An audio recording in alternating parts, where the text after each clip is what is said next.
There we go. Thank Christ. Okay. Yes. Blocked. Only server I share is Topocracy, blah blah blah. Blocked them, blah blah blah. There we go. Just so I can right click on this and go to message. Thank God. Okay. I hate the system. Okay. So. For the record, I've at least temporarily resigned from mod duties and dev circles and little like dead and praying for me of two things. One, I need to get myself together. And two, I'm not okay with violence in a country that isn't inherently tyrannical. I don't even like Trump, but that was too much. Carl, I asked with the utmost concern, what the fuck did you watch with Jay the other night? The Vampire Lestat looks incomprehensible. Look, I can talk about that. First, let me talk about this first. 1 second. Okay, so I'm going to put this up here like this. As I was trying to explain, while breaking down this other thing, here's the reason why I do not like the Maverick, whoever the fuck, behind this identity here. So, here's the context. I am literally taking my mother into the hospital when this is occurring. Hey Carl, you might have heard, but I'm already out. It's already going to happen, especially after yesterday. Like, I'm going to have to be for real. I don't have any ill will towards the Drake, but we're just not going to get along. Hey Carl, can I come to your server? Are you ignoring me because of some asshole who pretends to be Japanese? My reply, my mother is in surgery right now. That is when I blocked him. That, and everything else that I just said, encapsulation, about Maverick, is exactly the reason why I do not like Maverick. You don't know much about this guy, is the same guy as Maverick Hunter X? Okay, that might be the case. But this Maverick Zero Legacy individual, this person, I do not like, because they are a fucking annoying person, who pushes past people's boundaries, and is antagonistic, for no other reason than because he believes he has the right to be antagonistic, for whatever religious excuse he uses, and absorbs air in every conversation he's a part of. And when given opportunity and warning to correct his behavior, doesn't, then acts like he's a victim, when he is getting exactly the just desserts that he's asking for, when he acts the way he acts. Okay. Assuming that that is the same person, because Maverick Hunter X0 doesn't appear to be Maverick Legacy Zero, who knows? This individual may not be the same person, but I'm contextualizing what I was explaining to you, Snitzel. Because in my mind I thought, that must be the same guy, because but Maverick Hunter Legacy Zero, Maverick Hunter X shit, might similar names, must be the same person. Who knows? Who cares? I don't.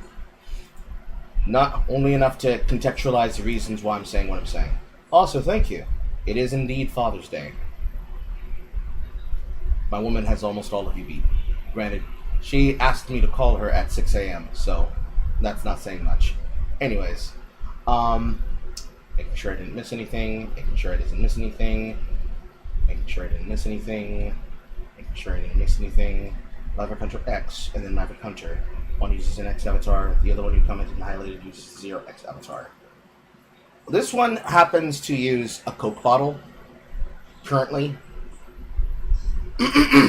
Anyways.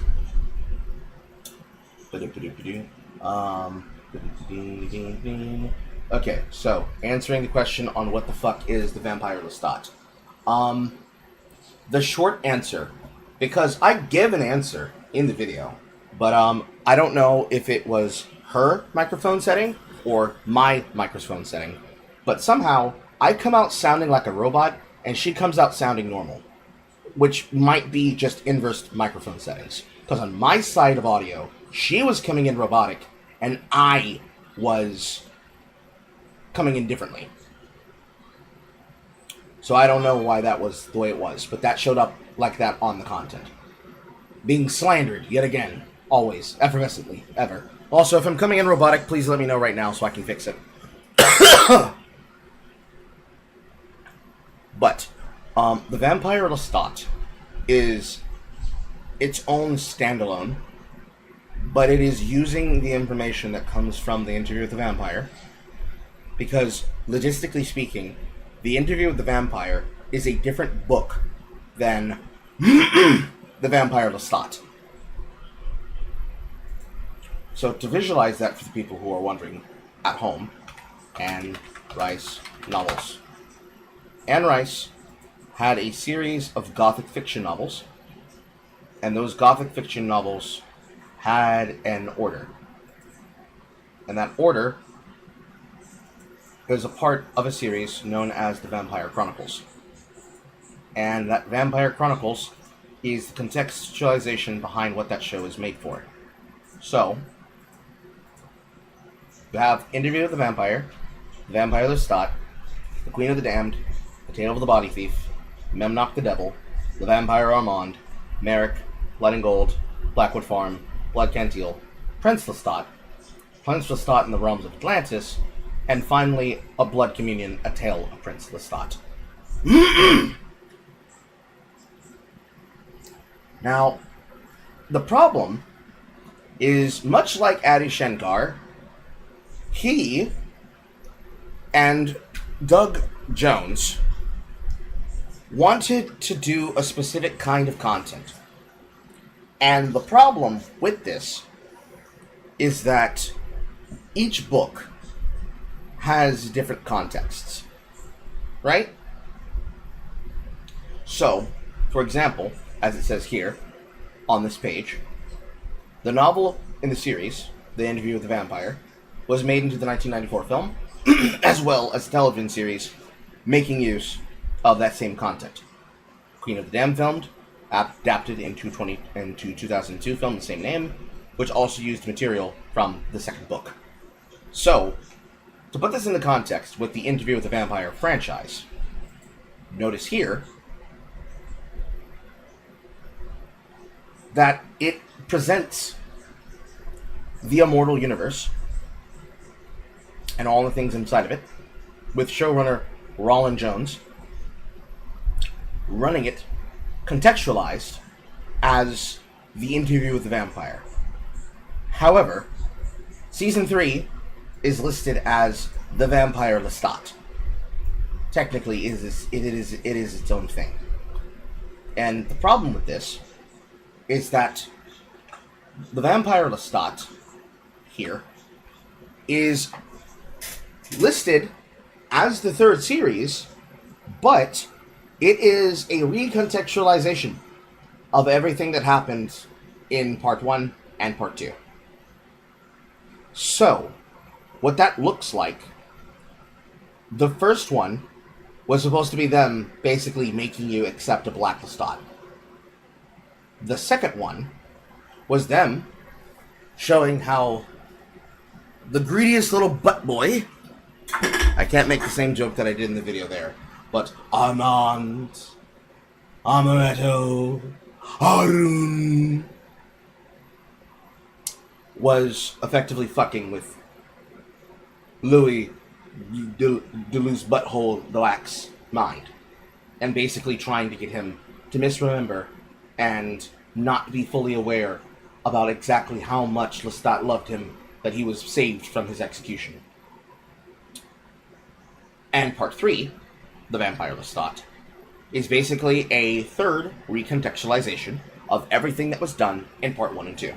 Because basically, if you treat the vampire book as written by Daniel Malloy, who gets turned into a vampire at the end of Part 2, because Armand's a little petty bitch, and it's the same thing as playing as somebody's loose butthole, the book basically can be seen as Louis' interpretation of his relationship with all the vampires he knows and meets, including especially his relationship with Lestat.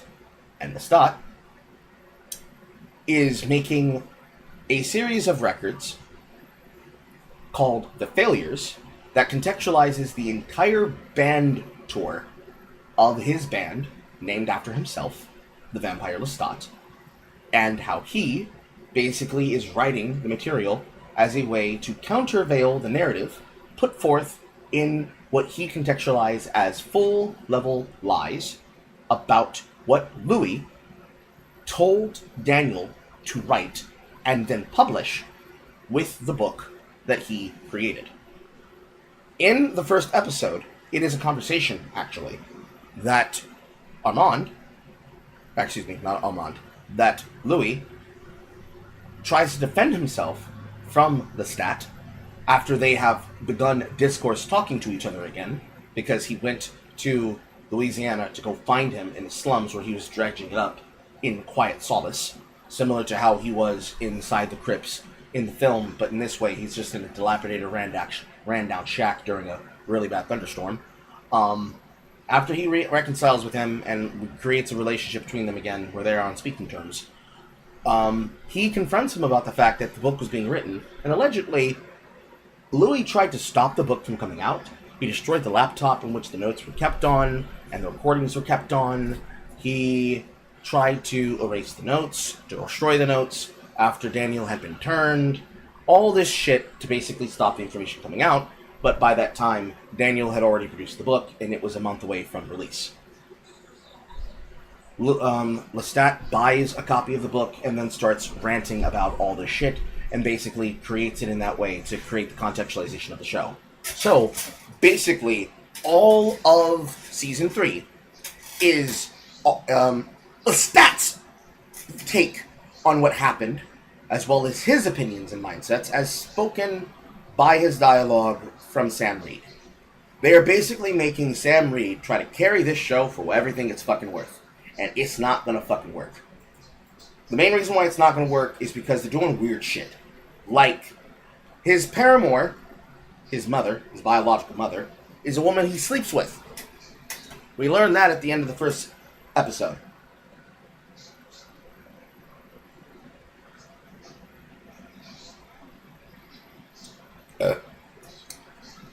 See, when it was the shit that they put in Season 1 and 2, which was, quote, if you read it here from the dialogue, going back here for a second.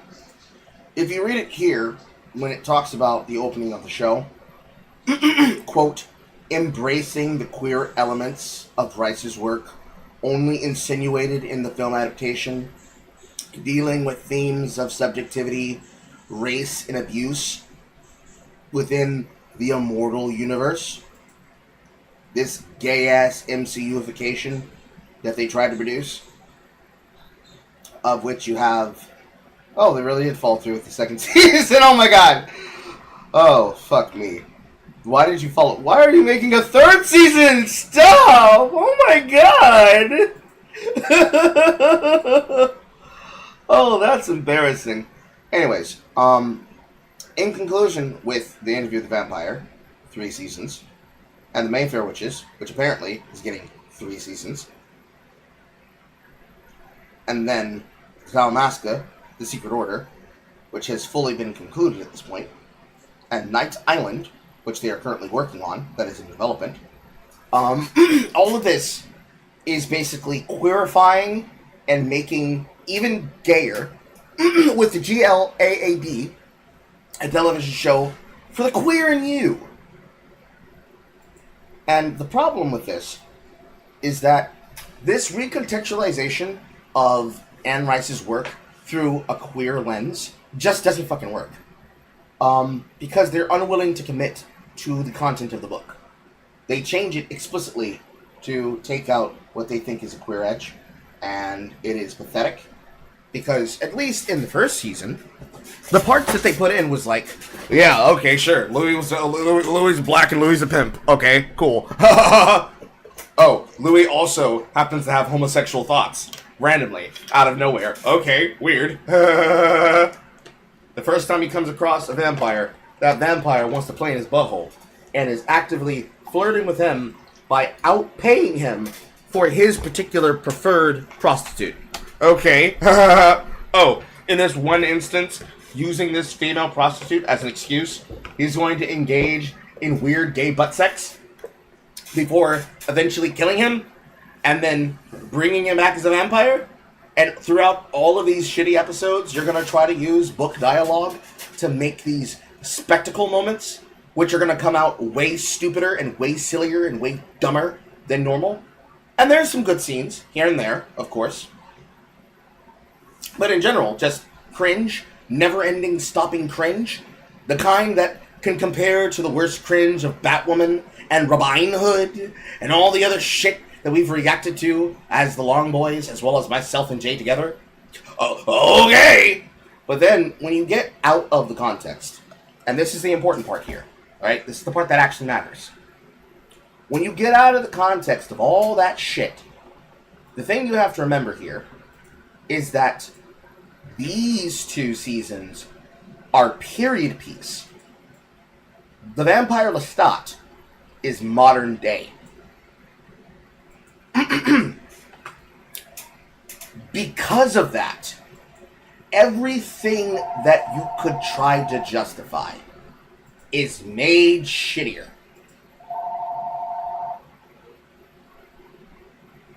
That's the reason why it sucks so fucking hard. I explain it in the video, but it doesn't follow its own internal ontological inertia. It does not follow its own lore. They put in so much effort to say that they need to hide who they are. And then, for those of you who remember the autistically explaining Nolans bit, they got characters jumping off of fucking balconies in broad daylight in full view of the people underneath them on the street, and it's like, oh, that's not going to be weird and be something that they're going to notice and want to have to speak about. Yeah, that's just normal, dude. Yeah, that's just fucking normal. And it's like, why is Carl overplaying his anger? Why is he being so fucking stupid and loud? Doesn't he know that this is Jay's video? And all these other comments that people have been making ever since then. Like, all of it, collectively. Because I do mention that one as the example of, like, why does he have these opinions? Why does he have the things he's saying? It's because the entirety of everything they put in that series is meant to recontextualize what is effectively a lie that they never admitted was the truth of what they wanted to talk about. To put this into context, in a better light, I will show you, and I will explain to you, with the examples of the, I do have fantasies of things going around in black linen. That express the reason why I have this as an opinion. So, Anne Rice never, and I mean never ever, approved of the shit that they put in the show. Never. They never told the truth of what their vision was when they were putting together the content. They waited until she was dead. They waited until she was dead in order to do what they wanted to do with the content.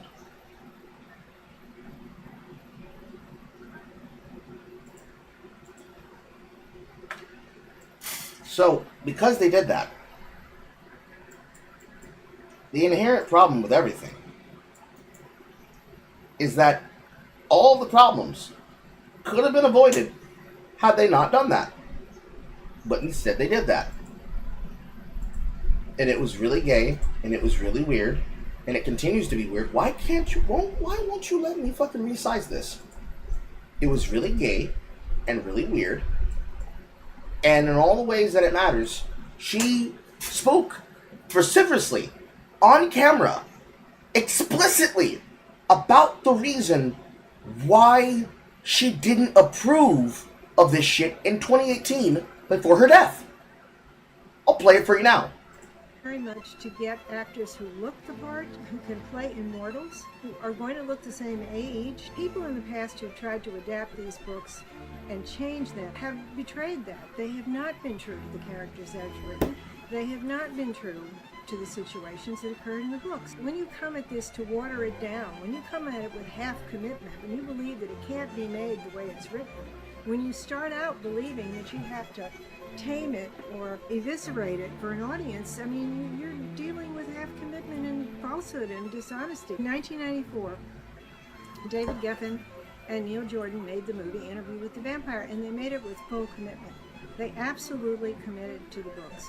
They did make some small, minor changes. Kirsten Dunst, who played Claudia, was a little older than the Claudia in the book. That was almost a necessity. It was almost impossible to find a 5 or 6-year-old actress who could play Claudia in that. But other than that, they were uncompromising in their commitment to the book. And they set the standard very, very high. We want to continue with that kind of standard. The television show, where would you begin it at? What point in time? Begin it with Lestat as a young man, just the way the Vampire Lestat begins. The story of Louis in New Orleans, that takes place later in Lestat's life. I mean, the Vampire Lestat is a prequel to that. I want to begin it with Lestat as a young man, desperate to get out of Auvergne, desperate to get out of his father's castle, dying to go to Paris to become a young actor.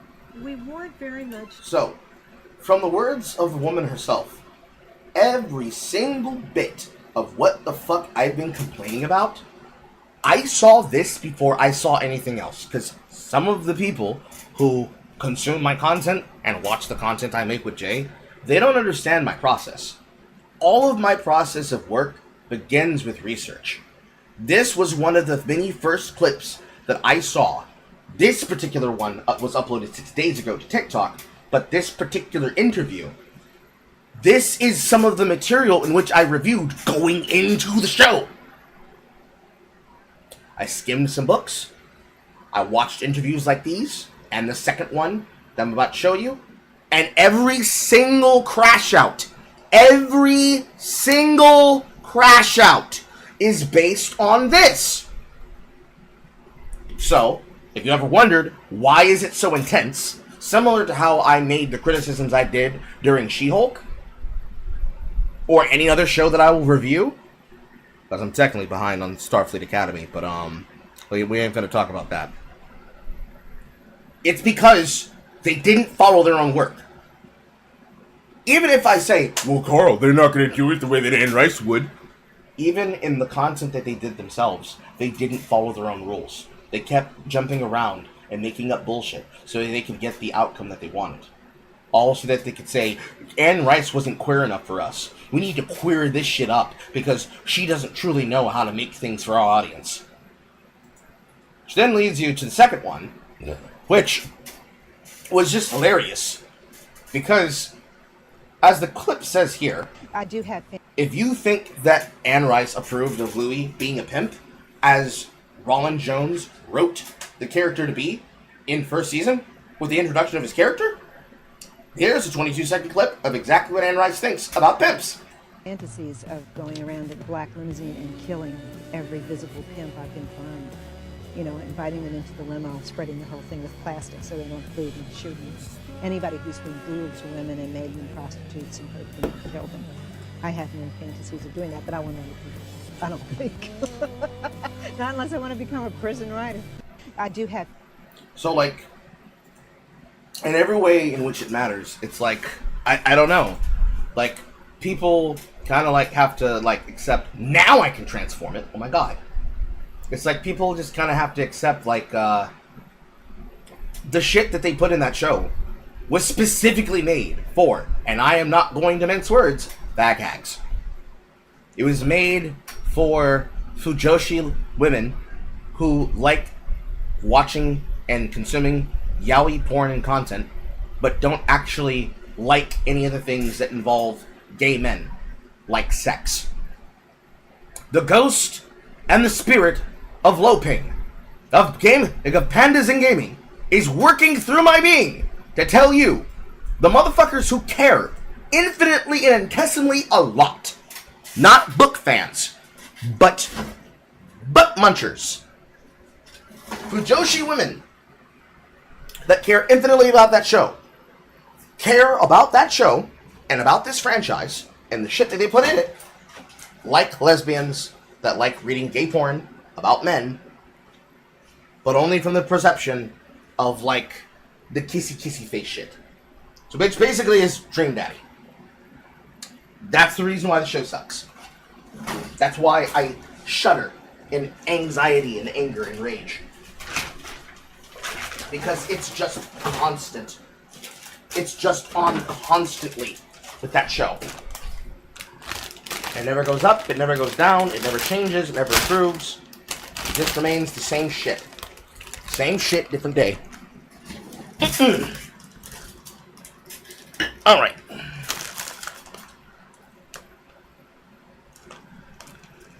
The air is so fucked in my room that it's made my fucking pork rind stale. Oh my god.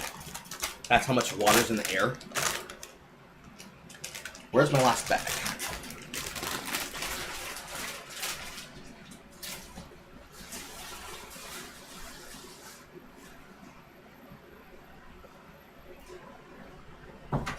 I got one more bag of Chidora on this.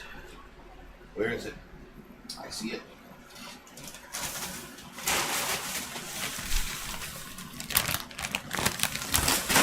Yeah.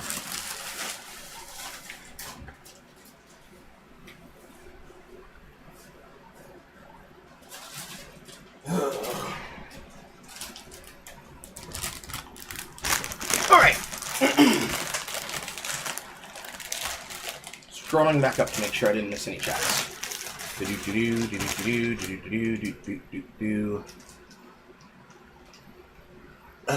to rewatch it. I fell asleep when the video came out. Hello, brother. How you doing? How's your mother? She's fine. Thank you for asking, struggler.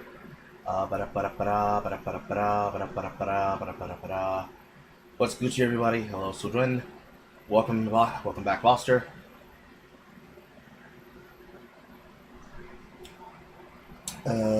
Fresh in my head. Scumbags. Evil cannot create. I've seen less racist shit in Garth Ennis comics, and that dude puts the hard R in his comic books, but that's a whole other topic for another day. So overall, the Lestat is even lamer than ever. It's not just lamer, it's more pathetic. Because now they live in the modern day. The story is being told from the perspective of 2025. So all the tropes and all of the stupid ideals and all the stupid shit that would happen in modern day shows, now you have the bullshit that's going to happen in modern day shows. And it's going to be really pathetic as they do it.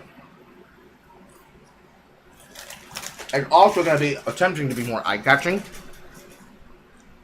And in the process of trying to be more eye-catching and more provocative, they're going to be more inherently disgusting. Why did they make him smash his mom? His dalliances with his mother are in the book. However, they're going to the nines. Like, this is some of the last few seasons of content that you can make out of Anne Rice's books before they have to make the other contractual shows. So they're going all the way out with the outrageous content. Purposefully. Purposefully.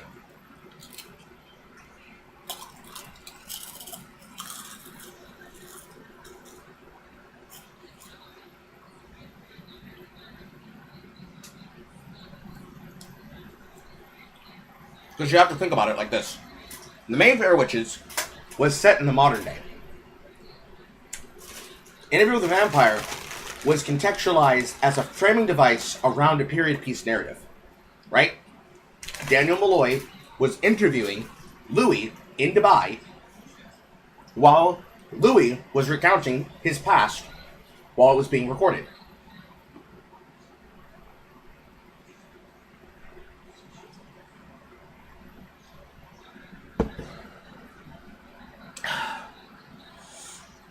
So, they made it like it was a period piece, but still keeping the modern elements.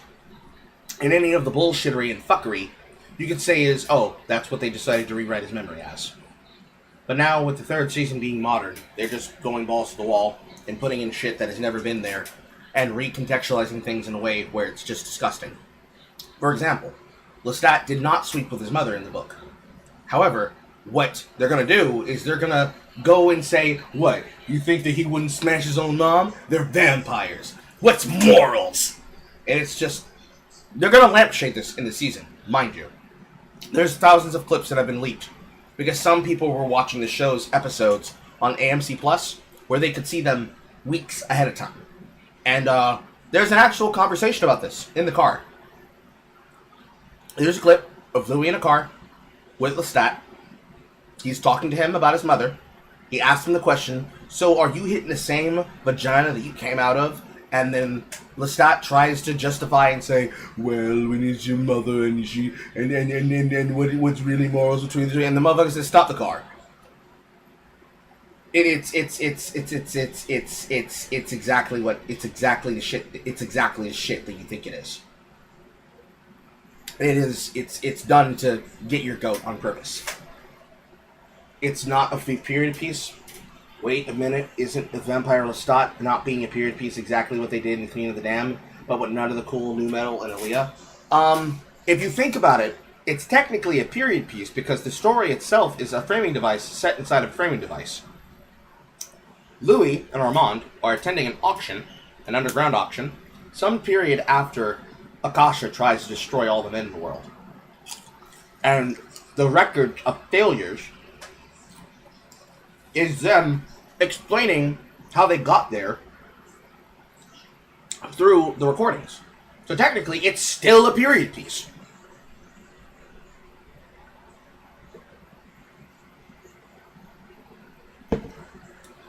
Like, there's layers of shit here. Mind you, that doesn't mean all those layers of shit are worth getting into. But there's layers of shit here, man. Problem is, none of them are fun to get into. The more you look into the depravity and the bad CGI, the more angry you'll get. And at this point, there's like no more anger to be had. You meant the 1800s period as the OG novel? Well, unfortunately, Roland Jones wants a modern day piece, so we don't get that. Anywho.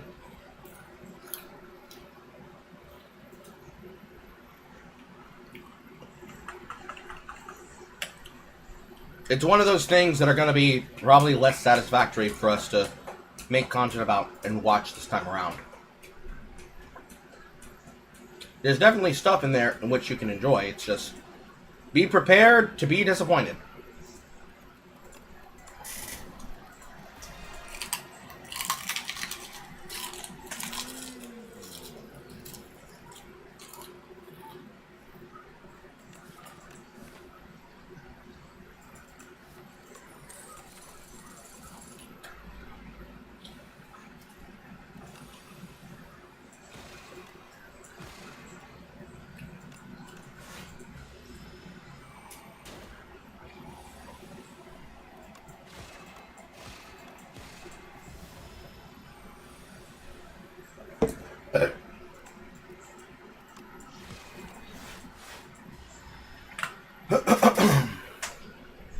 So, that's one of the many things in which I was definitely going to catch you guys up on. Because if you hadn't already noticed that we had put out the episode, I did ping people inside of the general chat room to go check that out.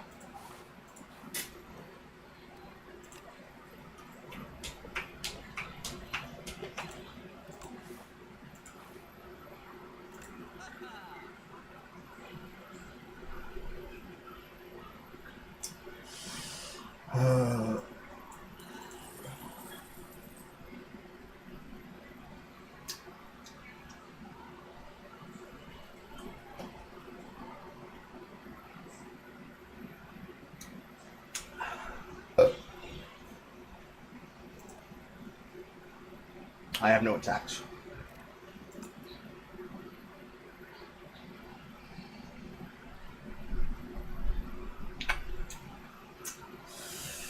Prowess?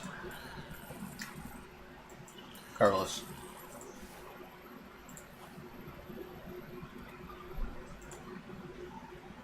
Can I attack?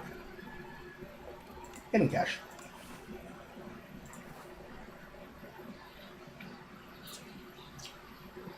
An uncommon power. Yes, indeed. Energy.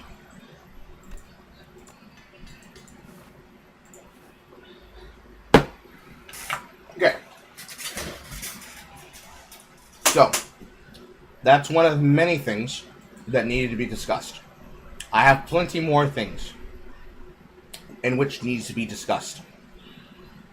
Should you feel like you need to call in about them, feel free to call in at 555-555-555-555.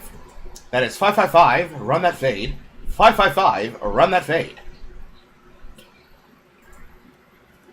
I'm taking questions and I'm taking call-ins. My head is itchy.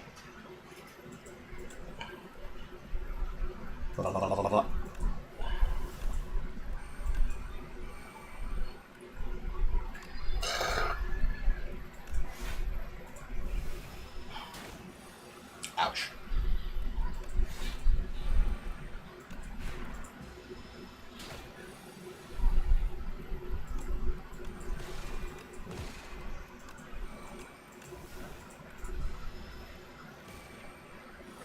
I'm taking all the hits. He's just bashing my brains. Beats my ass, he drives me all insane.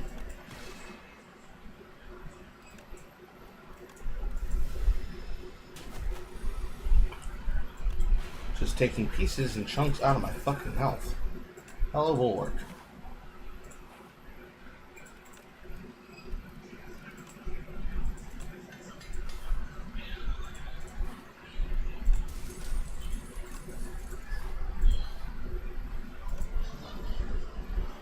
Alright. Good start. What did you miss? You missed the part where I said if you have more direct questions that you want to ask about, please do not hesitate to call in and ask them directly. I'm taking questions and comments from the chat room as well as from call-ins. Without further ado, because she's sitting here listening.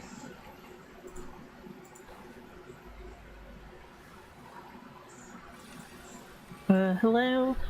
How you doing, Seth? I can help you. Doing okay. I've been doing anything too crazy. Just going outside, walking and stuff. Mm-hmm.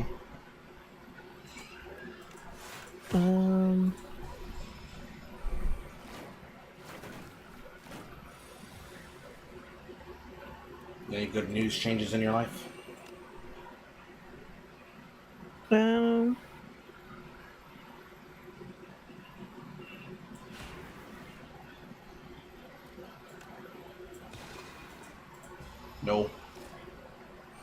Not much. None at all? Nothing positive? I mean, I've just been doing art and just working out, really. Well, that's a good thing to talk about, don't you think? Yeah, but it's just walking outside is like,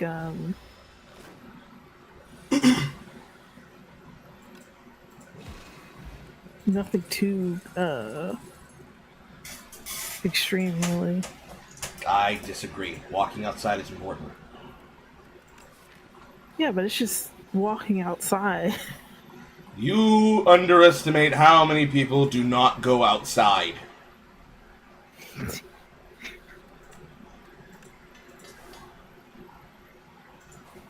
Almost lethally so. If more people went outside, we wouldn't nearly see half as much as problems as we usually do. But alas, what do I know? I'm just some black chud. Point is, some of these people need shame, and they don't get enough shame. And I'm here to make sure they can find it. Because without it, we're just kind of up shit's creek without a paddle. At least in my mind, I believe.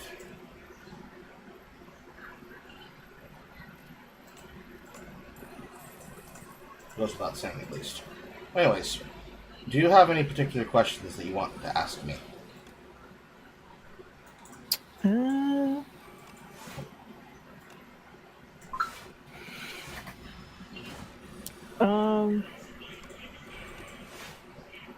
How do you feel about the people who like don't play, who are adamant on like not playing any video games, just watching the gameplay and say that they know everything about the game? That's a nice opinion that they got from Grobcat. Can they take it back to 2012 where it belongs?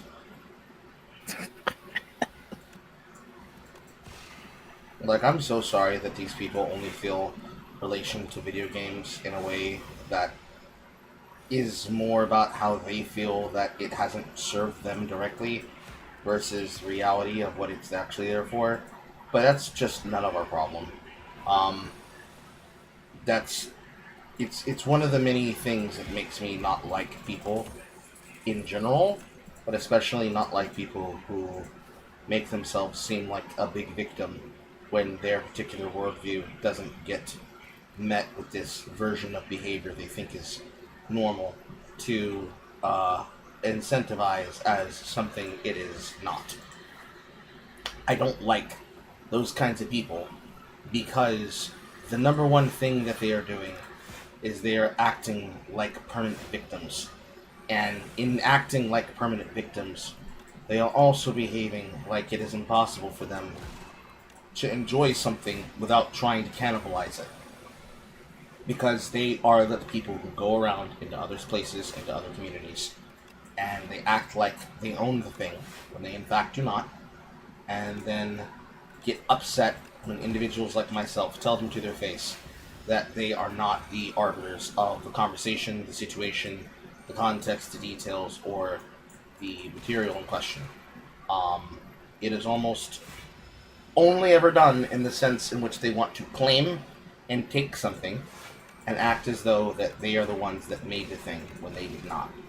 And they have to be told to go fuck themselves. I'm so sorry. I'm not a gentle teacher or educator on this matter. I am going to tell them to go fuck themselves. And the main reason why is the only way to get them to stop acting like victims is to basically do exposure therapy. It is a problem, guaranteed, but it's not my problem. And what they do is they go around and they act like other people are victims that need to be reminded of how they hurt them. And really, they're not hurt, but we can make sure they're hurt. We can give them something to be mad about. But that's not positive, you see. It doesn't, it won't create the, it won't create the outcome that we want from a person wanting to be treated nicely, you see. The number one problem is that they're just annoying people in general. That's the first problem. They're annoying people in general. They do annoying things on purpose in an annoying way to make themselves feel like they deserve any of the attention that they believe that they are owed. And all of that energy goes to a place that buries itself and bars itself on levels of disrespect. And they know that it does. It is solely about antagonism. It has little to nothing to do with actual energy of emotion and like. It is just ego from the bottom to the top. And they cannot handle when they are called out for what they are, when it is relevant to do so. They make it everybody else's problem and everybody else's fault. They act like they are being tortured for the crime of existing, and no matter how you can try to give them any level of fairness, they will forever bitch and whine at the vibrato that makes men want to punch themselves in the mouth. It's a very specific warbling octave. Yeah. It's a very specific warbling octave, and there's nothing about it that's fun when you hear it. Every single person in this room knows exactly what octave I'm talking about. When you hear it, you will never be able to unhear it. But that's the way that they behave.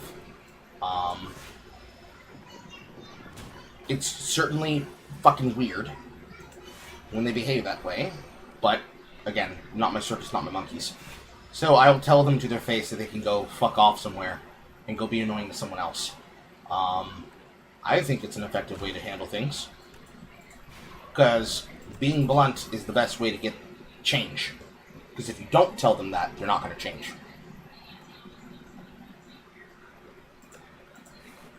Two reflects. You know what I mean? Mm-hmm. So, a good example is Persona players. there are people who like Persona, there are people who like SMT, and there are people who only interact and engage in the hypersexual tavdom that is the main characters of their franchises. Less with Persona 3, because he has his own, like, titular attitude. A little bit more Persona 4, especially the whole Naoto's trans, and this guy is butch gay, and is repressing his homosexuality, especially with the change that they made in Persona 4 Revival, where his shadow version will be now holding a male and female symbol instead of two male symbols. This has more to fit with the fact that it is the masculine and feminine traits of his personality interacting with each other, rather than a gay man suppressing his feelings. The same way that Naoto is trying to reconcile the fact that as a woman, she doesn't need to pretend to be a man in order to get respect. She can just do her job as a competent woman and get respect. All versions of this. But it's Persona 5, where there are people who have never played the games and think they know a lot about the personalities and characteristics and traits of these characters, but they don't know a damn thing, but all they know are the memes. So, example, Joker is just bussin', open Kawakami's back. Just all of the memes that you possibly could imagine. All the memes about sexuality, all the memes about him fucking his classmates, all the memes about him potentially getting passed by his cat. All these memes and more, including the ones where Kawakami basically is just being impregnated non-stop by Joker.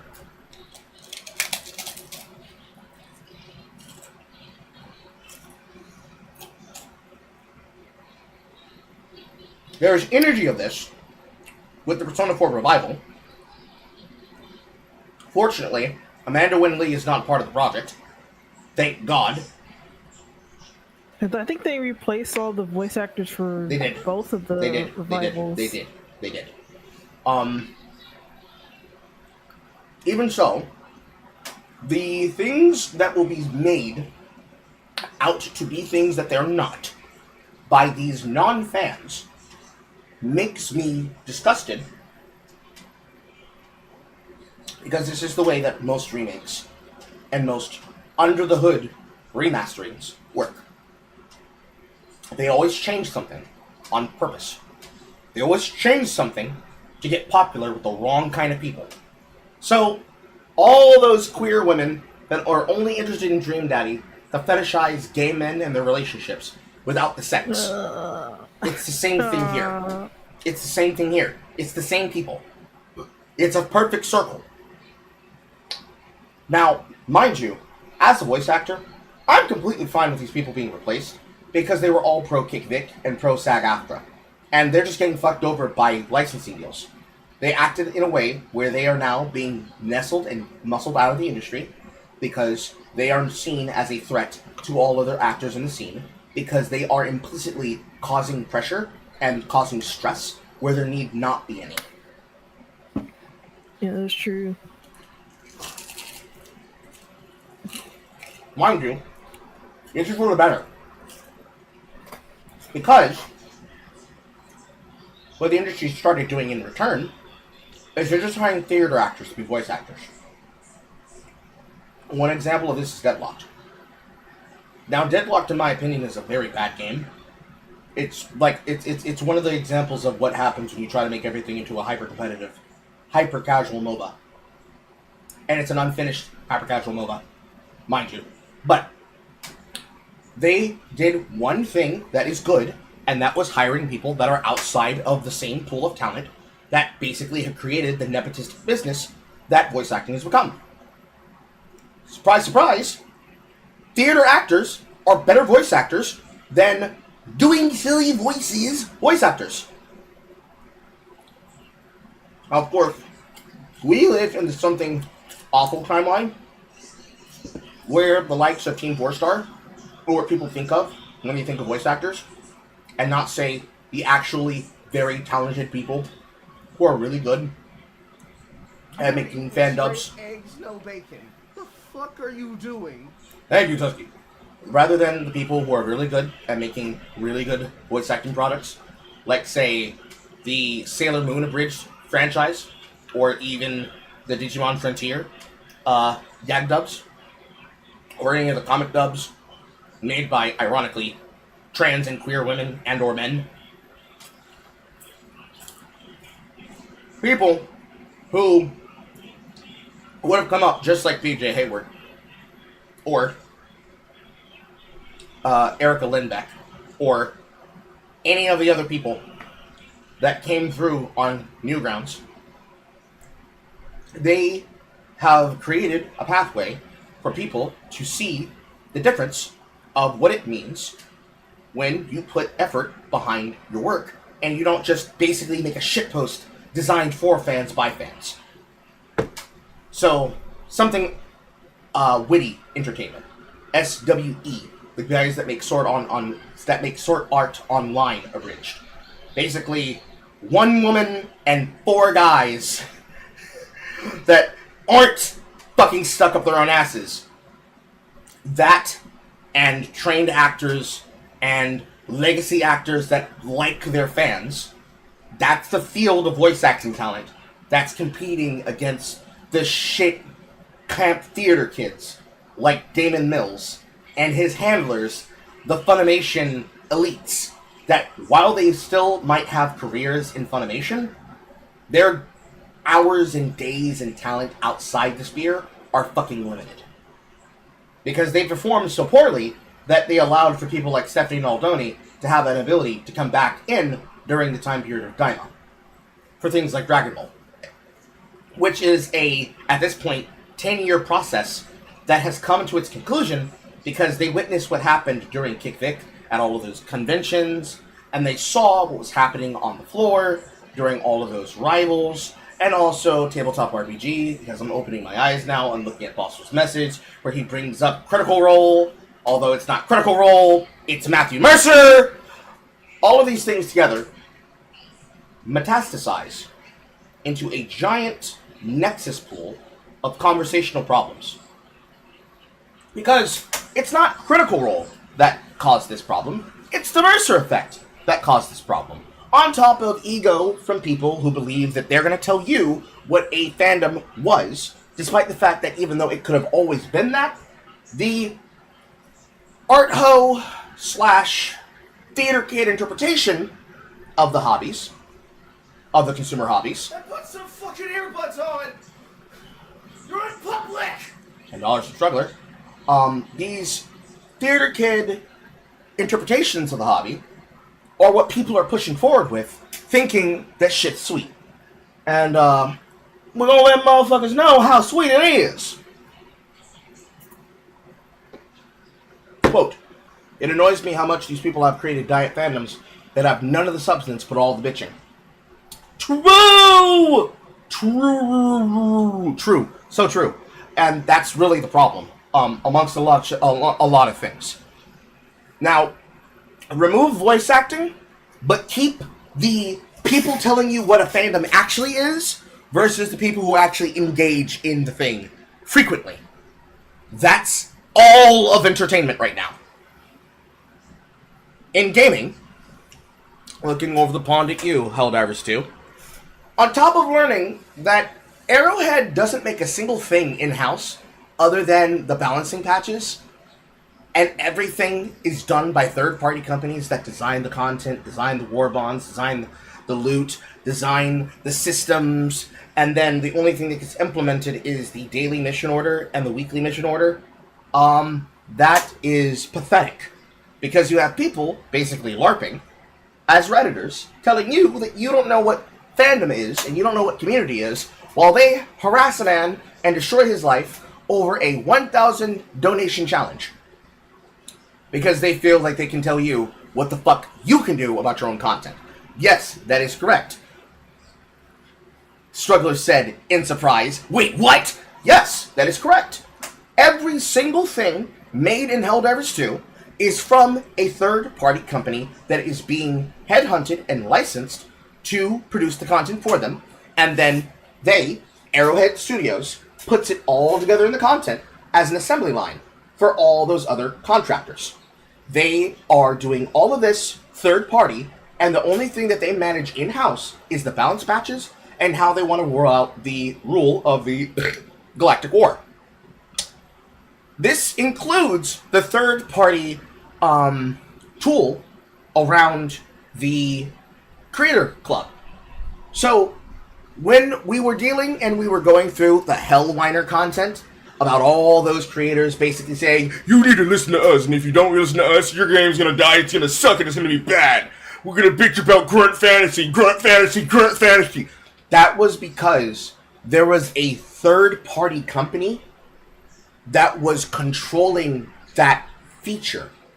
Remember the Ericus guy, or the Eric guy, who complained saying, why am I not already a part of the Creator Club?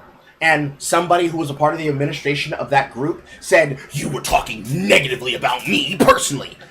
That was a fucking Redditor of the third-party company that was basically picking and choosing who was allowed to be a part of the Creator Club and who was not allowed to be a part of the Creator Club. Just as much as there are third-party contractors that were putting together the war bonds, putting together the ideas and the concepts behind the balancing, the initial patch balancing of the war bonds, the assets of enemies, the assets of the Helldivers, and then, when they would complain about Grunt Fantasy, the result of what was Grunt Fantasy was that content being rebalanced again by the new CCO, who was the original CEO. So, when Piles produces the patch and produces the content, every single mismatch of fantasy implementation and design, that was the consequence of using this third-party system. If this is news to you, that's why the game sucks! That's why the game sucks. Bugs, patches, issues, that's why. I cut you off. Go ahead. Oh, I was just saying, like, sheesh, I didn't know it was, like that. None of us did! None of us did! None of us did! Nobody knew! Nobody knew until this moment happened! Because one of the things that they own and that they have are in-house community moderators. The in-house community moderators, just like the subreddit owners and the mods and the Riot employees of the writers for Riot Games, they control the subreddit. They have members and employees that are on the mod board, on the mods team, for the mod mail, that could have stopped that horse sanctuary harassment at any fucking time. And they were trying to liaison and outsource the behavior and the consequences and the actions and the interim by themselves internally, while, quote, volunteer mods were trying to just basically ban any mention, any discussion, any kind of information gathering about it whatsoever, to try and create a lockstep narrative of, there's nothing we can do. You don't know what's going on. None of you know what's going on. No one's addressed it. No one's told you. Meanwhile, they have a 5-alarm fire in the building where they can't control the narrative because no one wants to say, hey, stop pushing the guy and stop doxing him. So once the guy fully lost his job because of people calling outside the control of Arrowhead, and while Arrowhead made no attempt to stop or to address this or to admonish the situation, that's why the meme of the moderators of oppression became common.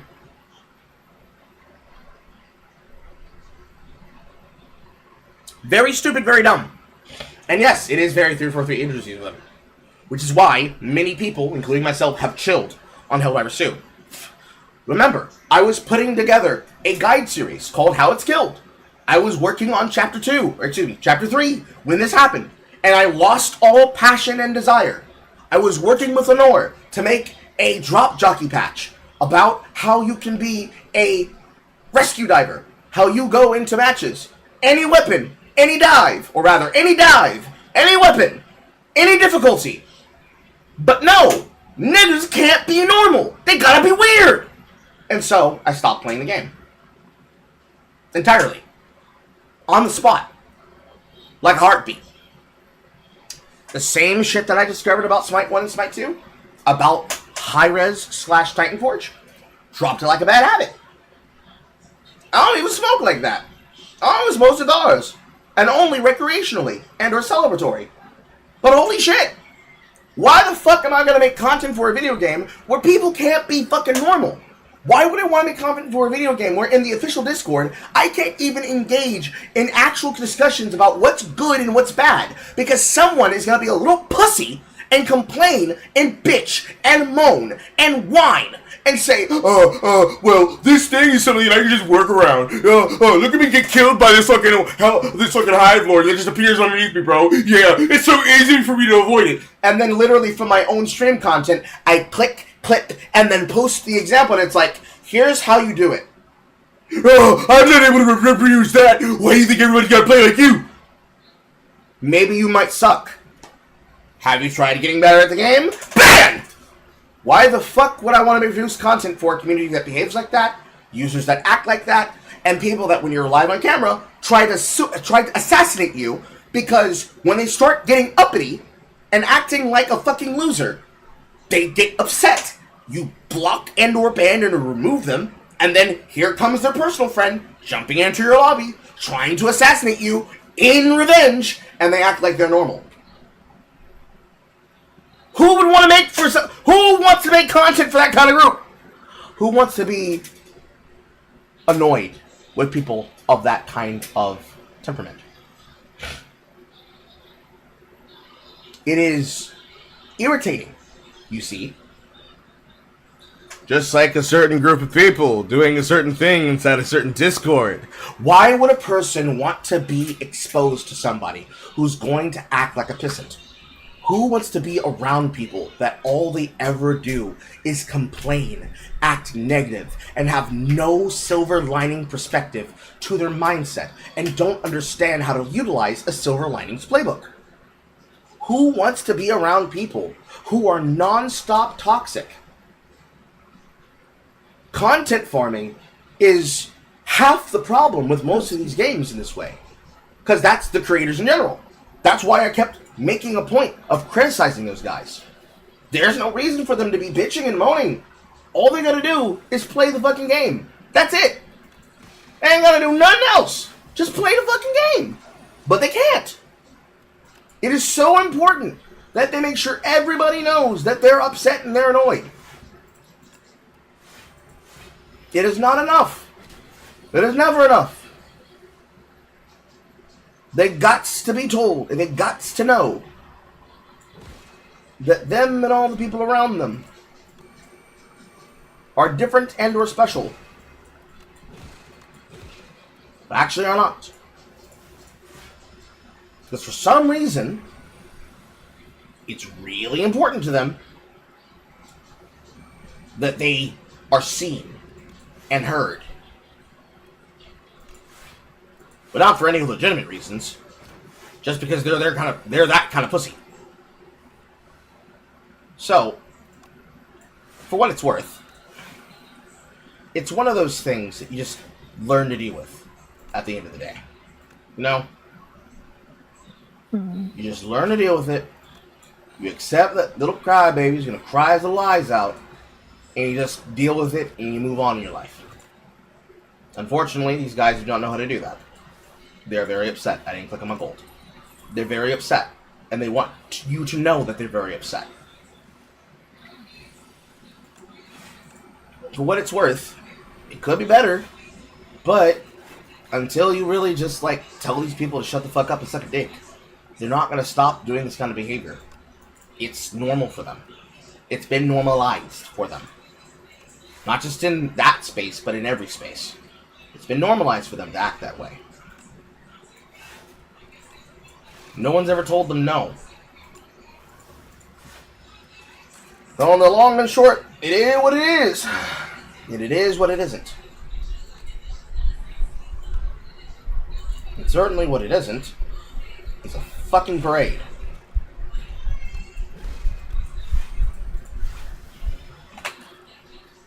Got a guy like that in the TLL server trying to get rid of him because he's a genuine danger to the server. I don't know what TAL is. What is that? The Almighty Lolly?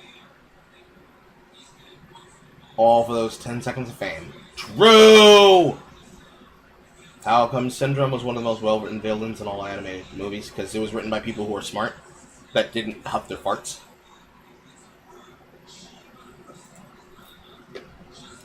Mind you, this happens all the time. In all forms of content. It just happens to be the case that when it happens in this kind of material, we're forced to deal with these kinds of people constantly.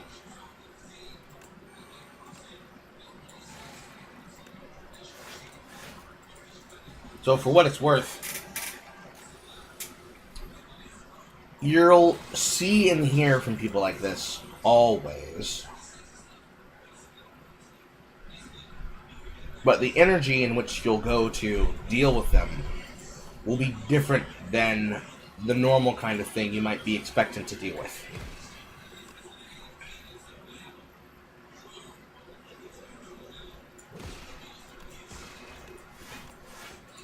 So you'll have to be prepared to deal with people who are just going to be tankerously annoying just because, you know, mommy never changed their diaper type shit.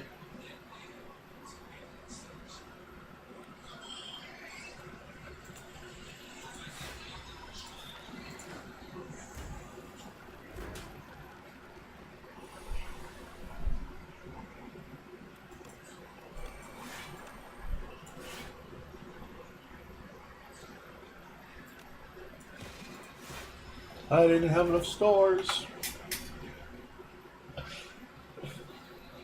Oh, so it is the Almighty Lolly. Okay. Anyways, moving forward.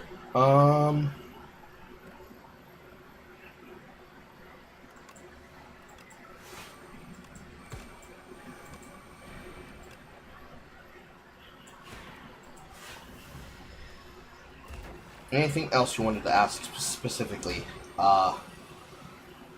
Asherette.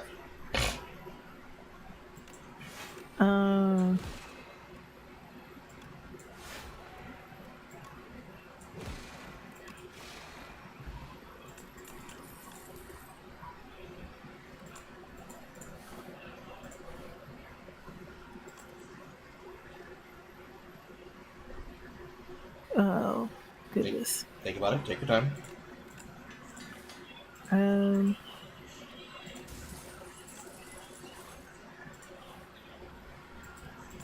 I think I wanted to add on to like the whole people just not engaging with the games they're talking about. Go for it. Or just not wanting to. Because I think I've had like a couple of arguments with people saying like I don't like the Netflix Castlevania series and it's better just to go play the games. But when I say that, you know, people are just like, huh?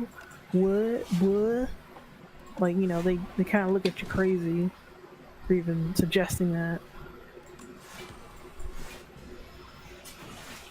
I think there's a lot more energy that can be spent on why that's more ridiculous than the norm. Probably the most obvious example just simply being that it's just worse. It's a bad television show. There's more than enough evidence to demonstrate why it's a bad television show. Even if you try to remove Adi Shankar from being part of the product, it still just ends up being a bad television show. Yeah, like I didn't really know about the. I think at first it wasn't the Eddie Shankar stuff that bothered me. It's just like a lot of the way the characters were written and stuff. It just didn't vibe with it. Yep.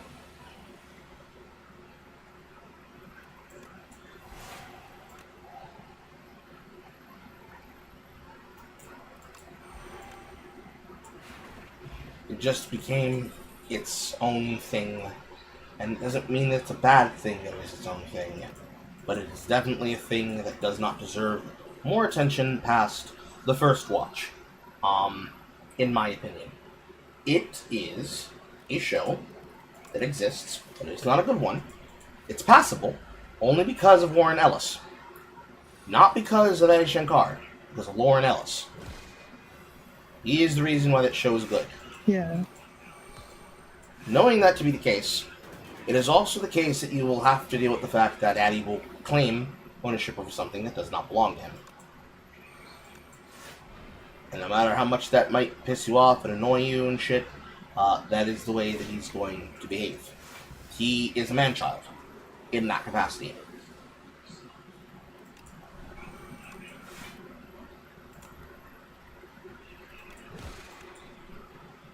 So with all that, you have to take it with near hell positive methods of grains of salt.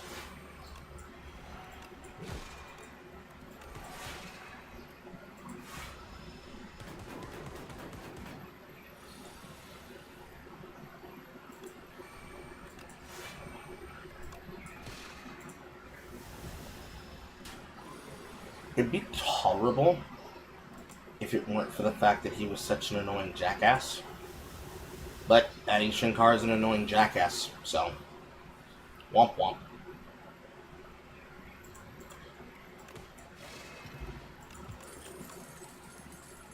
I need more attacks.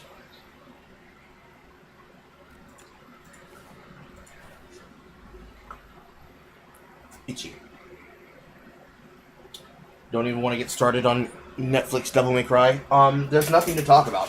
I've already done my moratorium about the series. There's nothing to talk about with Netflix Devil May Cry. It's fan fiction. It's Adi Shankar fan fiction because he's a whiny little baby who's mad that he wasn't the one that made Devil May Cry new and hip and hot and happening again. That the entirety of everything that's wrong, mind you, I said this exact same argument about Interview with the Vampire. Everything that is wrong with Adi Shankar's content is the exact same thing that's wrong with the Roland Jones creation of the Immortal Universe. It's the exact same shit. In fact, the words that Juan just said, "Low is that fanfiction?" That's exactly right. You got it! Bitch, you guessed it! Huh! And you was right. Yes, it's Low is that fanfiction. He's mad that he didn't know that Devil May Cry 5 was going to exist. He thought when Devil May Cry 4 was the ending, that he was going to be the one who would make this reinterpretation of this War on Terror level fan fiction about the Bush administration, about his content. And he thought that he'd be the one to make it fetch. As you all should remember, because I covered it extensively, he was mad and complained to Kenny Omega, who I guess is a friend of his, that he wasn't the one bringing it back. And he's been doing it ever since, taking credit for something that wasn't his. He did it with Castlevania. He did it with Nocturne. Mind you, he wasn't the writer. He's just the franchise steward. They know for a fact that everything that he makes is trash. But popularity and hype are not the same thing as liquidity. So, even though he's contracted for 6 series, just like they were originally contracted for however many franchises they were supposed to write for the Interview with the Vampire franchise, he is only worthy of getting what he's got and nothing else. And whatever else comes of it, he better hope it makes a lot of money. Otherwise, he's done. He'll never work with Netflix again. Mark my word.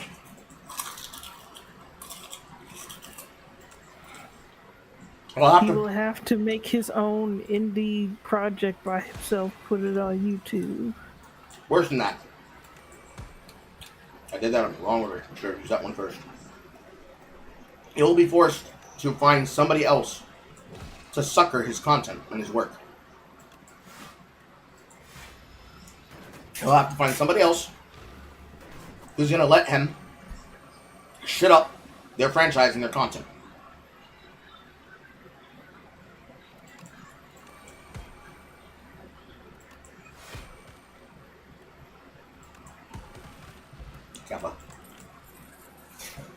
Because if it's not any of us or any of them, it's going to be some bullshit.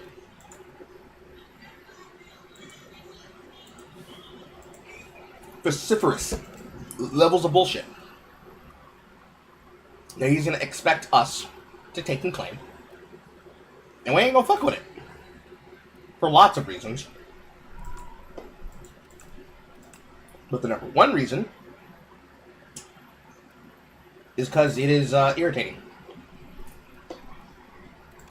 Sight beyond sight. Might beyond might. It'll be irritating. No other reason than that alone. Time to die to the knowledge demon again! Well, that's the long and short. You can't handle it. Most of these guys literally can't.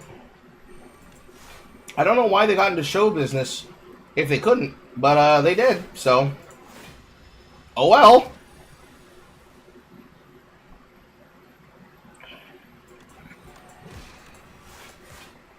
Oh, somebody tells little Boo Boo that he's gonna have to figure out what he's gonna do with that picnic basket.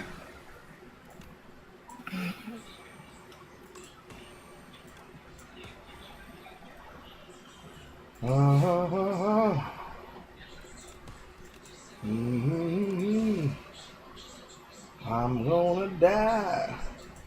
Do do do do.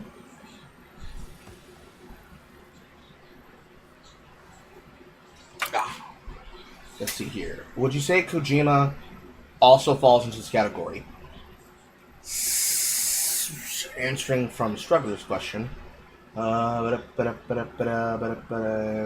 up. I don't know which one he's answering. Did I miss one? Somehow. Figured as much. Crowcat's video really point across. Going into a red zone.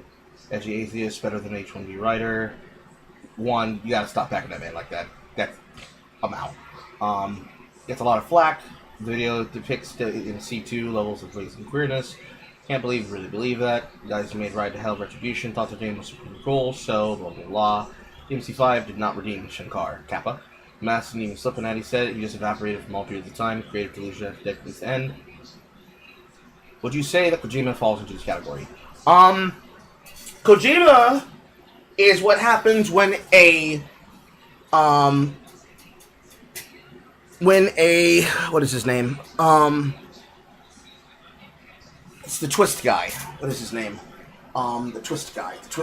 Ah! M. Night Shyamalan. Yes, when a M. Night Shyamalan level auteur makes movie video games that wrap around to actually being good, but he specializes in highly autistic Kojima girls, in which his art through, and his art from. The newest one is the sister of that one girl, Catherine the Great film, the Predator Badland film, Dakota Fanning. She's one of the newest ones that you could say are Kojima girls. The Asian is one. Lea Sado is another. I guess the actress that they got to be the boss in Delta is another. If they're like Bond girls, you can basically say they're Kojima girls. Kojima is a different spectrum of the same dynamic. The difference is that Kojima ends up making a video game that's worth your time. And I guess you could apply this to the guys too. You know, a little bit Duran Duran, a little bit of some Invisible. You could make this either way, but the difference is that you put Kojima's games in front of you, or Kojima's content in front of you, and you could make the argument that the entirety of the reinterpretation and remastering of the Metal Gear Solid franchise is just one big collective movie game. If they ever make it to redoing Revengeance, it will be complete. It will take its place alongside Legacy of Kain. It will take its place alongside Thief. It will take its place alongside God of War. It will take its place alongside Kingdom Hearts, Kappa. It'll take its place alongside Final Fantasy as a franchise, but specifically 7, and I guess the reinterpretation of Rebirth, as well as 10, 10-2, and 13. And yes, I do say 13. The entirety of the trilogy of 13. Be prepared! Coming up within the few next months. If I don't do it in the next month, I will be doing it in September. We will be going through the entirety of Final Fantasy XIII's 3-part saga. We will be starting from 13, going to 13-2, and we will be replaying Lightning Returns Final Fantasy 13-3. It will happen. You will be there. You will be there, and you will understand that that franchise is so much better than you think. At least Lightning Returns. You will see what I see. But we will be doing it with Japanese voice acting, if I can get the game to give us Japanese voice acting. Why would I do that? For exactly the reaction you're giving me right now. Like, joke's on you. I enjoy Lightning Returns. I just never got to play 13 and 13-2.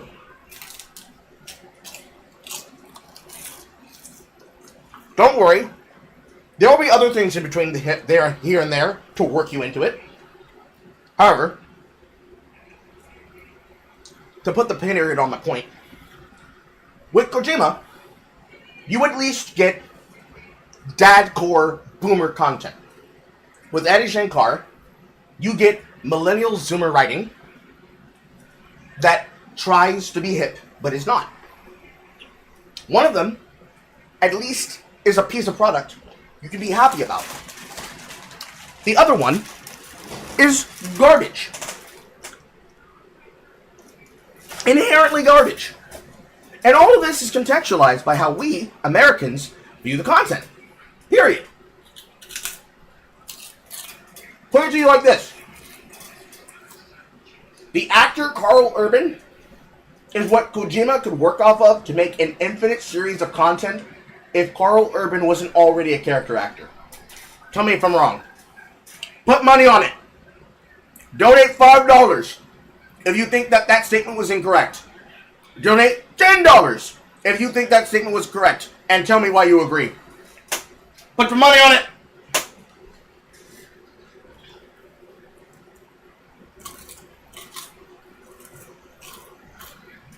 But you see, Yoko Taro, Kojima, Adi Shankar, Neil Druckmann, them, all actors, all writers, currently acting and performing and engaging and creating in the modern era, they are all spectrum of the same type of auteur. The difference is whether or not you actually enjoy them. That's the difference. If you actually enjoy the content they produced, then you tolerate them. If you don't, it's because of a reason. And whatever your reason, I can promise you, the reason will be justified at the end of the day. Guarantee.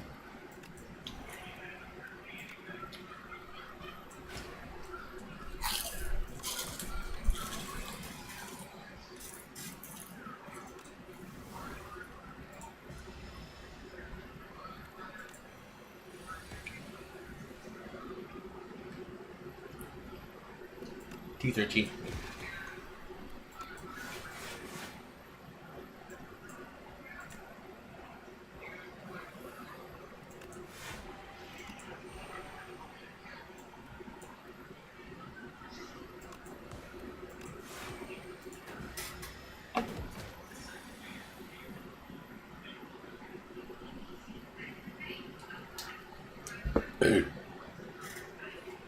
If only I could got a copy of this fucking sword.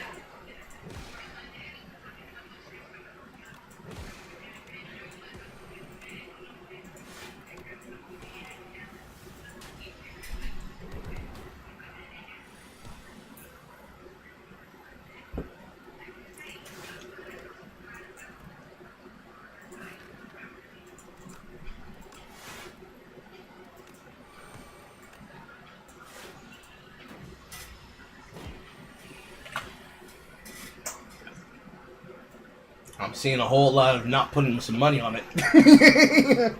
Can you blame Yoko Taro to be his masterwork, even if I barely understood the game? I'm talking about something a little bit further beyond horniness. He isn't because he actually knows how to make good games. David Cage is a hack, not even a fan of games. Make the Spoony one proud. Listen, it's not even about Noah Antweiler, okay? I'm just tired of the fucking slander. I'm just tired of the slander that Final Fantasy 13 gets. Because I can promise you most people did not play that video game. They did not play that franchise. They heard Hallway, and they just memed on it. Because that's what people do. That's what people do in this era. That's what non-fans do. They just learn things through mimetic osmosis, and they never consume it themselves. That's what I've said. I want to say too.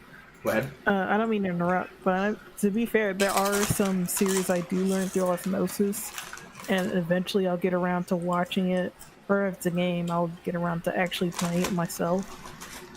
But when I like see like whatever the drama is, and then I find out that it's like not nearly as severe as people are making out to be, and, I just roll my eyes and say like, maybe you need to, go outside or something.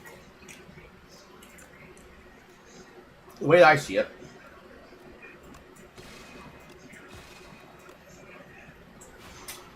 goodbye, knowledge demon. The way that I see it, there are people who did consume the content, but they are people who basically chose to be kitschy. Such a hard word to say. Kitschy about it. Mind you, even in the statement you just said, you learned about it through osmosis, but then you played it. These people never learned to play it. Never.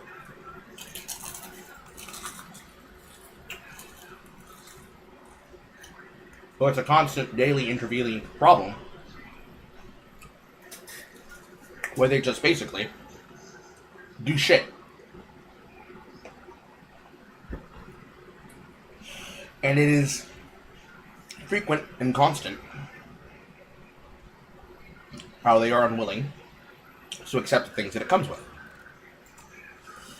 Extra energy.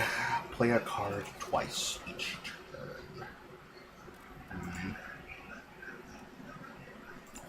I think I have enough energy. I need to cash up money.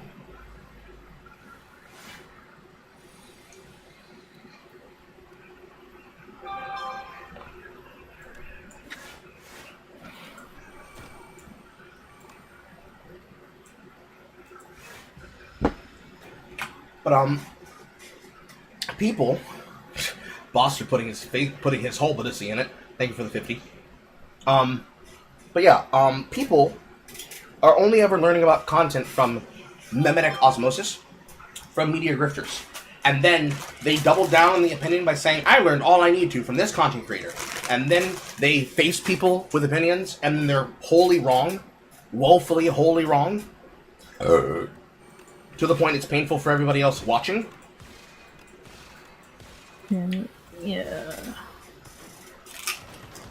I think with me, like, I remember talking to somebody about, like, Rent a Girlfriend and how I, like, thought that people were overreacting to the story.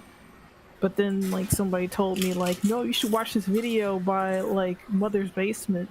He goes into, like, why it's a really bad anime and why you should never watch it. And I'm like, are you freaking serious?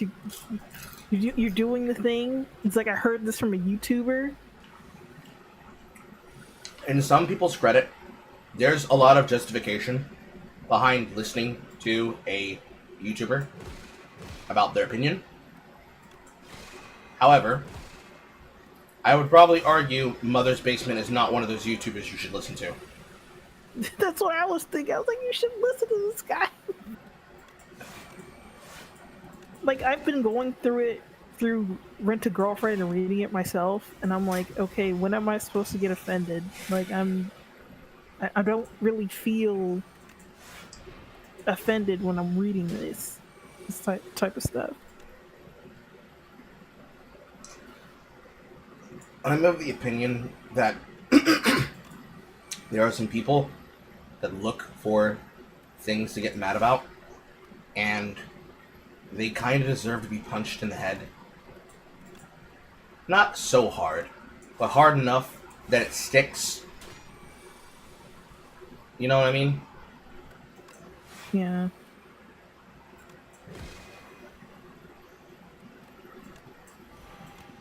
KO. If for no other reason than because they make it so easy to demonstrate why some of them don't deserve rights. It's so frequent. So easy even to characterize as to why.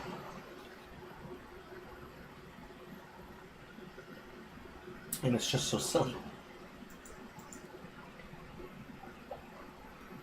It's just so silly how silly many of them behave and act around this kind of content.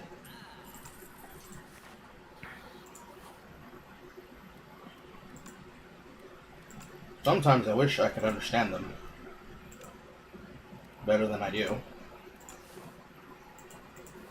But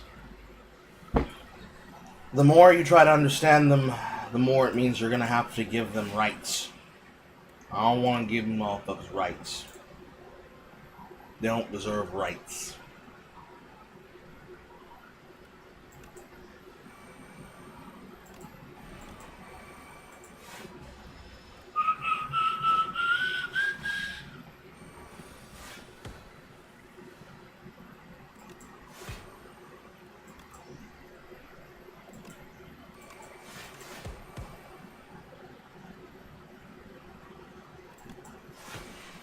And they died.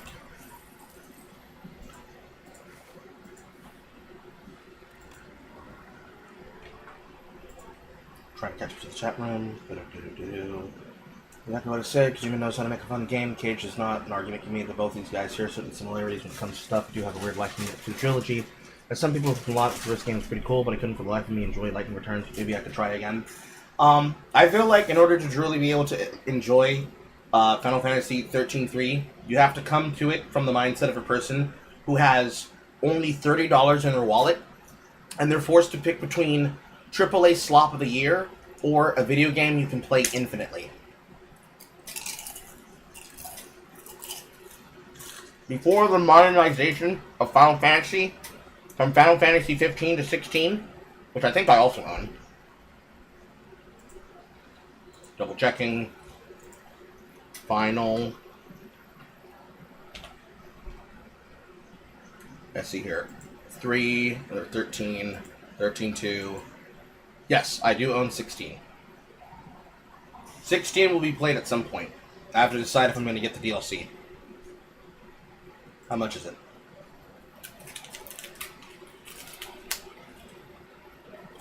$7.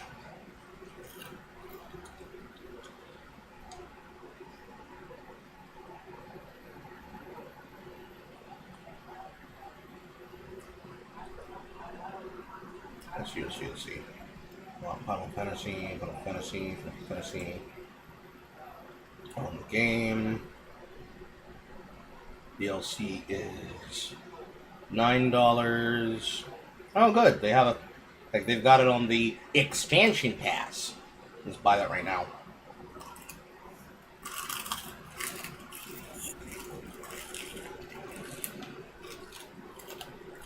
Items sold separately. Make sure you do not already contain these. Blah blah blah blah. Anyways,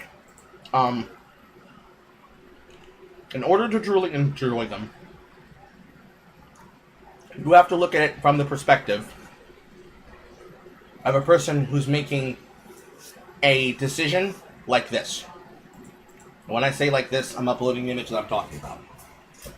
Actually, I'll even do you one better. I'll use a better version of it.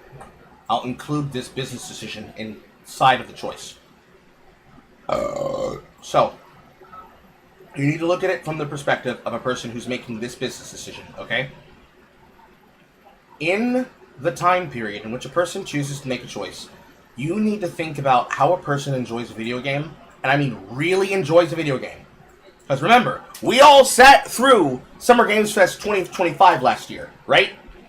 You need to think of it from the perspective... Yes! You need to think of this from the perspective of somebody who watched and experienced all of those moments that I put into Ghost Grifters of Yote. Okay? So, people who sat through and played after a year of its release on Epic Game Store, because ain't nobody using EGS. Don't lie to my face. None of you use EGS. You have it to get the free video games they give away to you because they want us to use that platform. Don't you lie to me! If you ain't using it for Fortnite, you ain't using it for shit! But anyways, you have to be in that moment where you're waiting a year plus to play Darkest Dungeon 2. You're waiting a year plus to play Borderlands 3 without having a virtual machine reading your game like it is a data leech. You are spending your last $30 that you have from your paycheck as your fun bucks to make this business decision, right? You're looking at the store and you say to yourself, what am I going to do with my last $30? And you can see that the purchase total right now is $9.99. That's how much the expansion pass DLC is right now to get it for Final Fantasy 16, which will be played leading up to Final Fantasy 13. So don't worry, you're going to have other shit to complain about before we even get there. But look at the total you have. Final Fantasy 12, the Zodiac Age, 70% off. Strangers in Paradise. This is not even for the deluxe pack, I think. No, it's not. It's just for the base game itself.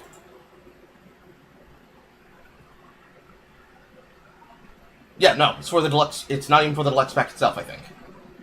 No, it's not. That's $15.99. The deluxe edition is $23.99, which technically itself is another piece of a purchase, but I can hold off on Strangers in Paradise.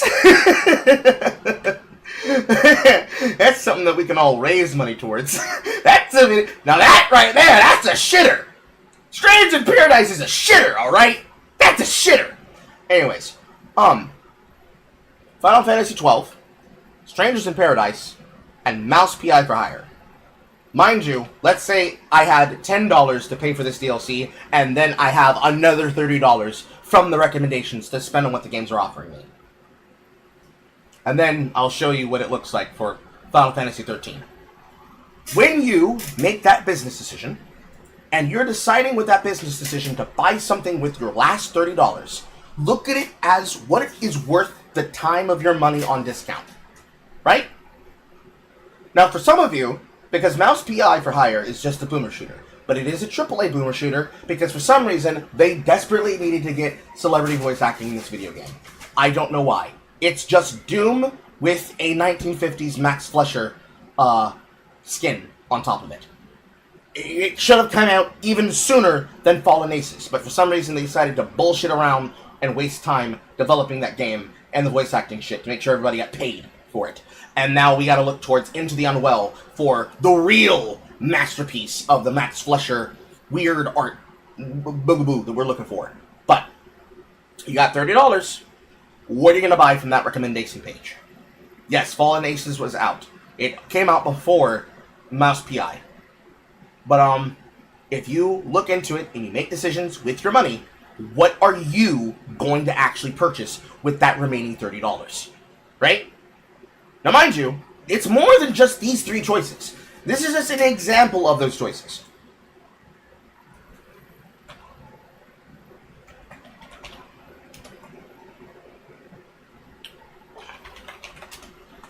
So to put this into context, with the entirety of the choices that are in front of you, with the last $30 that you have, I was gonna pull in Marcus. Marcus came.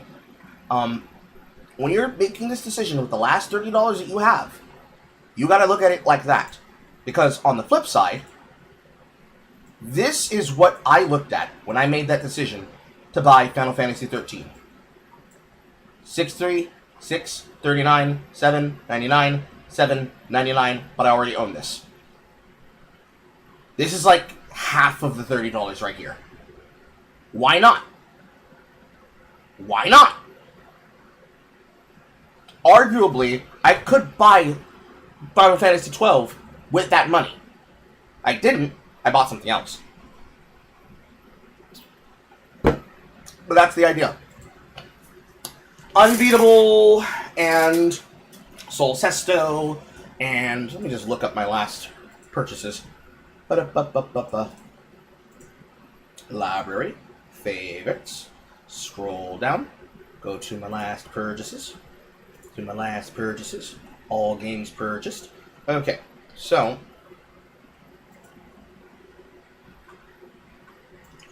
Slay the Spire, Recoin, PoE 2, Winnie's Hole, Midnight Suns, Final Fantasy 13 franchise, Final Fantasy 16, Tohu Spirit Carnival, Hell Clock, Winnie's Hole, Vampire Crawlers, Sol Sesto, Coin, Haste, Marathon, Yick. Both remastered copies of Life is Strange, including Life is Strange Before the Storm and Life is Strange, Slay the Spire 2, Diablo 2 Resurrected, Insider Trading, Mega Man Battle Network, Volumes 1 and 2, Mugenics, Paragnosia, Vergella, Untrusted, Billy's Wheel, Initial D Online, Darksiders 3, Going Under, Honey and the Cult, Slots and Daggers, Ultimate Adam, which is technically Adam 2. I don't know when I picked up Fallout 76, but I apparently did. SMT3, Nocturne, Pizza Tower, apparently, at some point. Don't know when I did that either. PSG, like Persona 4 Golden, Persona 3, The Divine Force, Unbeatable, etc., etc., Persona 5 Royale, etc., etc. All of these things that I chose to spend money on, that I will eventually consume, I did so with the purpose of buying them on discount, because I wanted the ability to do the content that would come from it and enjoy it myself. I think it was on sale, and I probably bought it on sale. That's the short answer I'm going to give. But yeah, you got to think of it from that perspective. People are only ever getting involved in like a person's version of their content, and then they're living through the content that that person did on camera and on air. Because on part of it, it's like you're living through the content because the person saw it, and by osmosis, their emotions become your emotions, right? So think back to South of Midnight. South of Midnight's company is closed now. Compulsion Games is closed. But remember, the dog shit we suffered through with South of Midnight. Remember how annoyed I was during that? And then Alex Dragon paid for the Ratchet and Clank pivot, all 4 games. That's the point I'm trying to communicate here. Cultural osmosis is fine if you are at least willing to admit it's not your emotions. Right?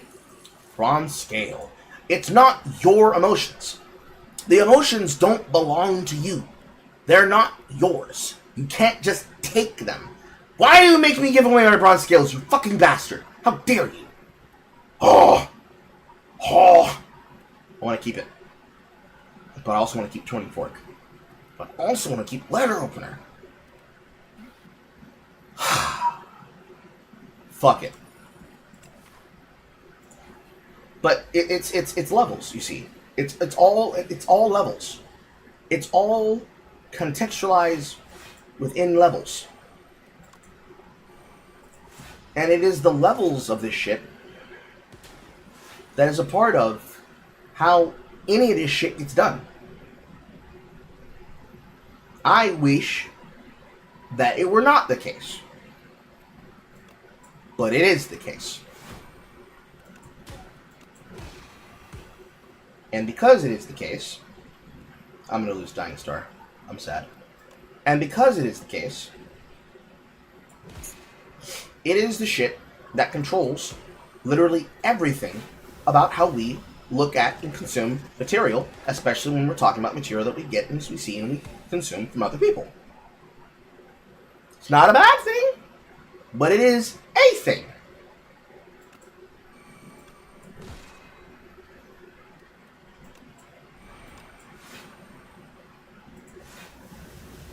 I can't believe it deletes that card. That's so stupid.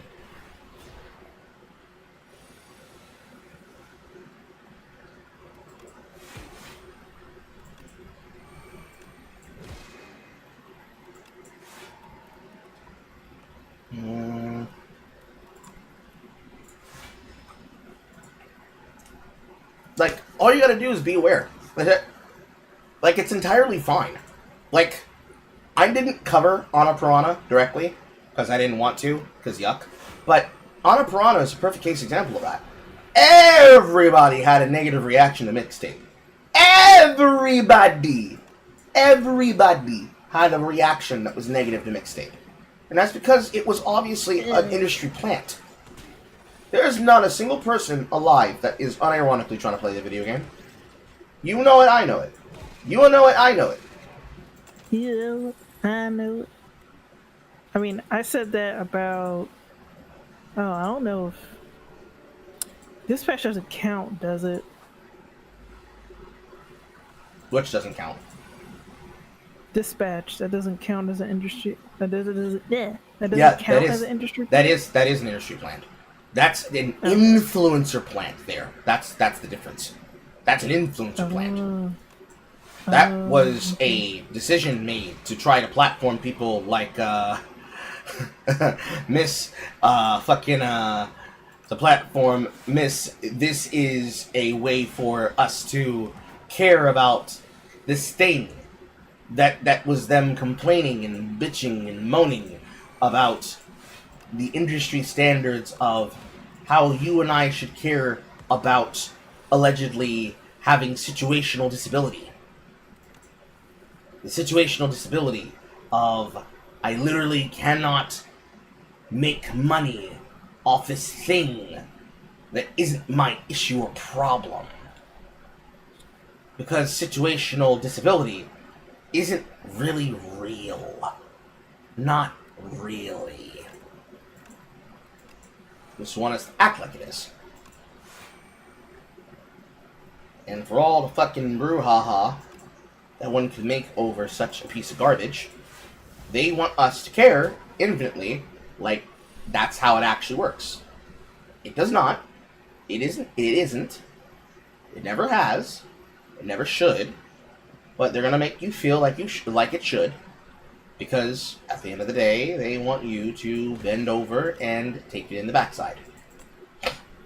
For lots of reasons. The number one reason being that they do not like when we not engage in shit the way that they engage in shit.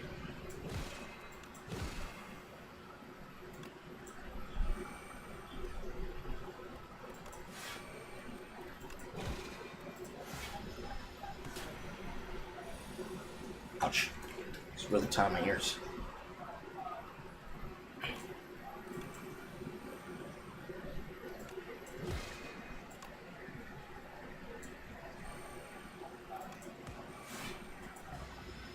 This is gonna hurt. So in conclusion, and in inclusion of being aware and not falling for the okadoke, it is also your job to notice the shit that the industry's doing when it comes to... Can I get a big heart, please? Oh, dude. It's partially your job to also be aware of what the industry's doing when it comes down to them trying to get your goat and hoping that you're not paying attention to what they're doing when they're doing it.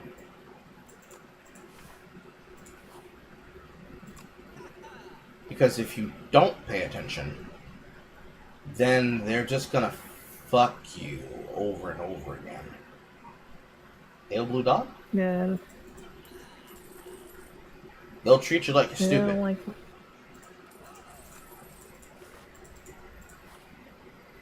I cut you off again, I'm sorry. Well, yeah, it's just like they treat us like they not gonna notice anything. And it's still like feels kind of weird when you're like they say they want like more black girl gamers, and then this is the stuff they show us. It's like you should play this instead, and I'm like I don't like that. It's like you're showing me Forspoken, you're showing me South of Midnight, you're showing me Dustmorn. What's that new game that's coming out? Like God of War Lefay. They want me to play that and be like, oh my god, they're helping women, and it's like no. You're making things worse. I find it funny because we have Dad of War, Dad of Boy, and now we have MILF of Afterlife. Oh no. Oh no. Oh yes. Oh yeah!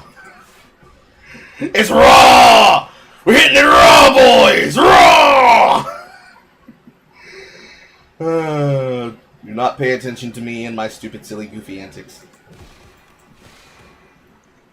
I do not speak for the fleas speak for my knees. And you better believe I'm gonna be on my knees barking like a dog! I'm a piece of shit. I'm a lying piece of shit. I'm a lying piece of shit. But I just couldn't. I was still in disbelief with that trailer. I was just like, okay, is, is this made? Like, who's this for? It was made for twinks. That's what it's made for. It was made for the twinks that don't have any sense of self-control.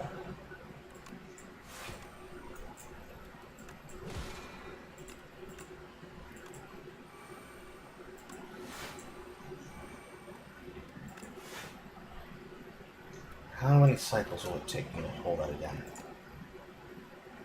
I might as well just play it.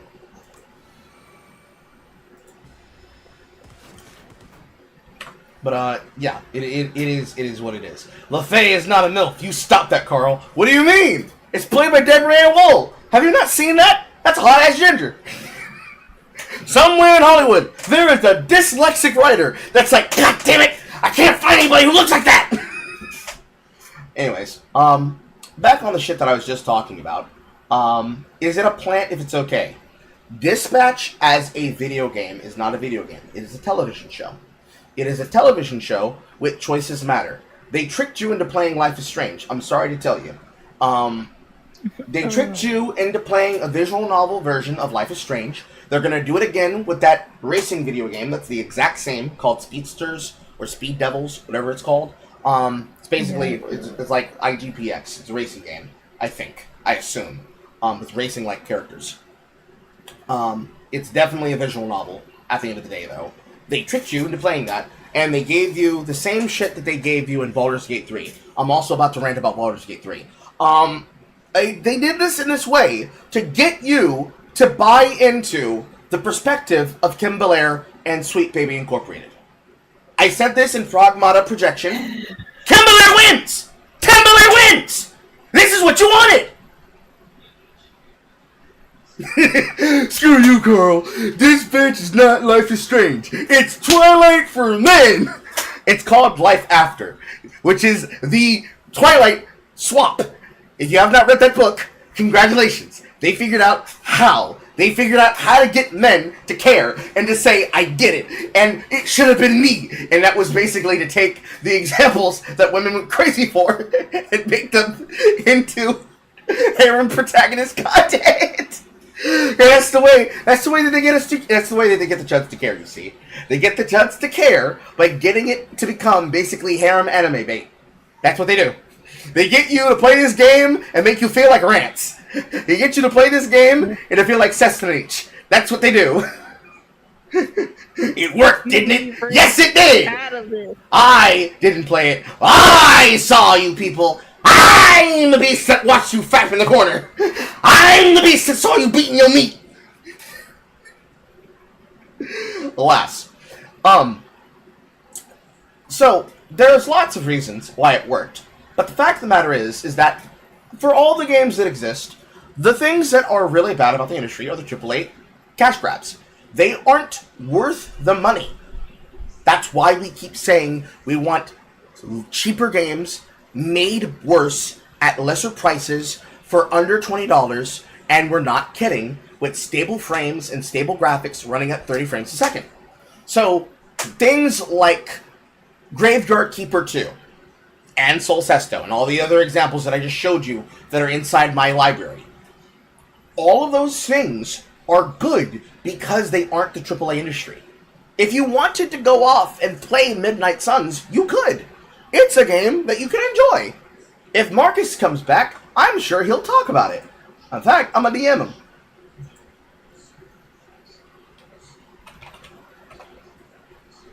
Come back. I wanna have a discussion about Marathon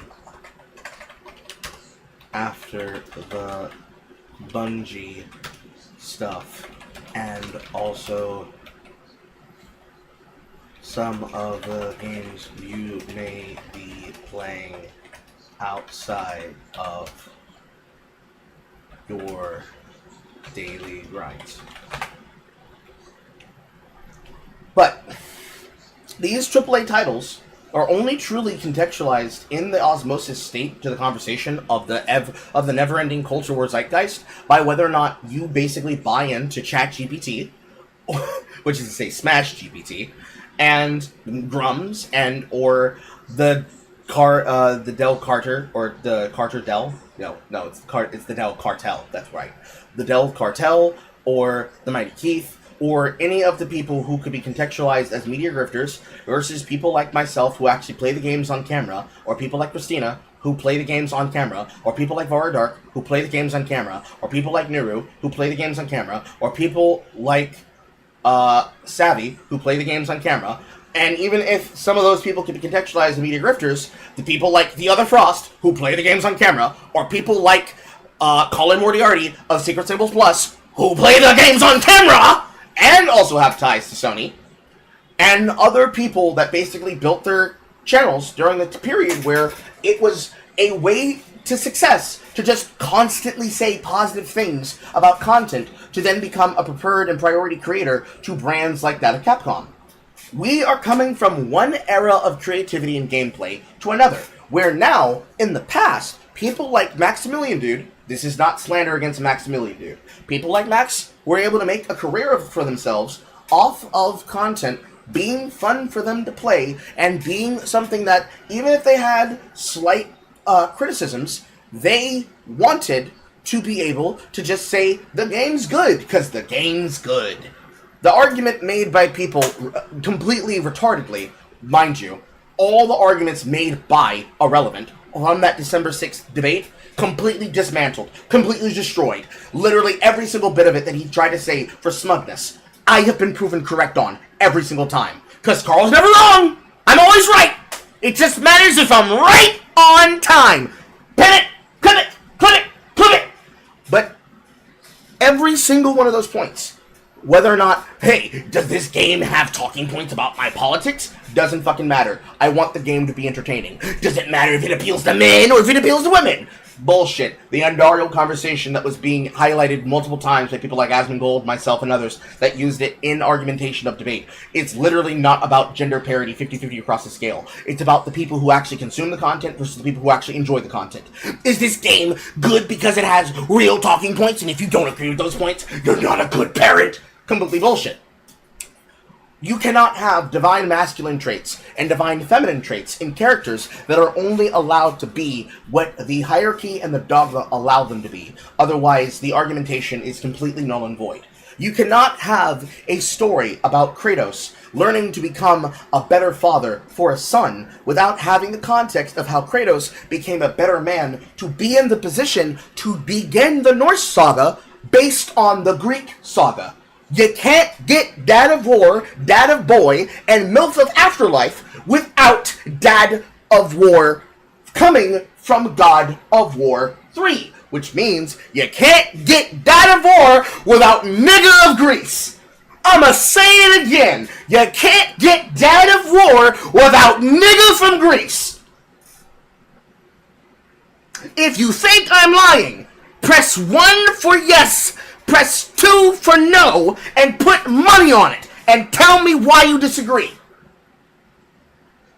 You can't get one without the other, because all of it, alongside the shit I was talking about earlier,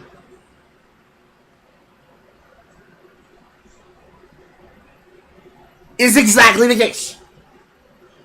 If you truly want to be able to give yourself the space to have something meet you and different, it has to come from something else.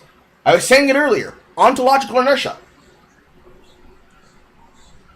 For all of the people who could yap infinitely, including EFAP, you can't get Dad of War and Dad of Boy without having Nigga from Greece. And the reason why is because everything that happened through the Greek saga was about how Kratos had to learn that his rage and his anger and his vengeance against the gods was doing more damage to the people of the world than he deserved to have.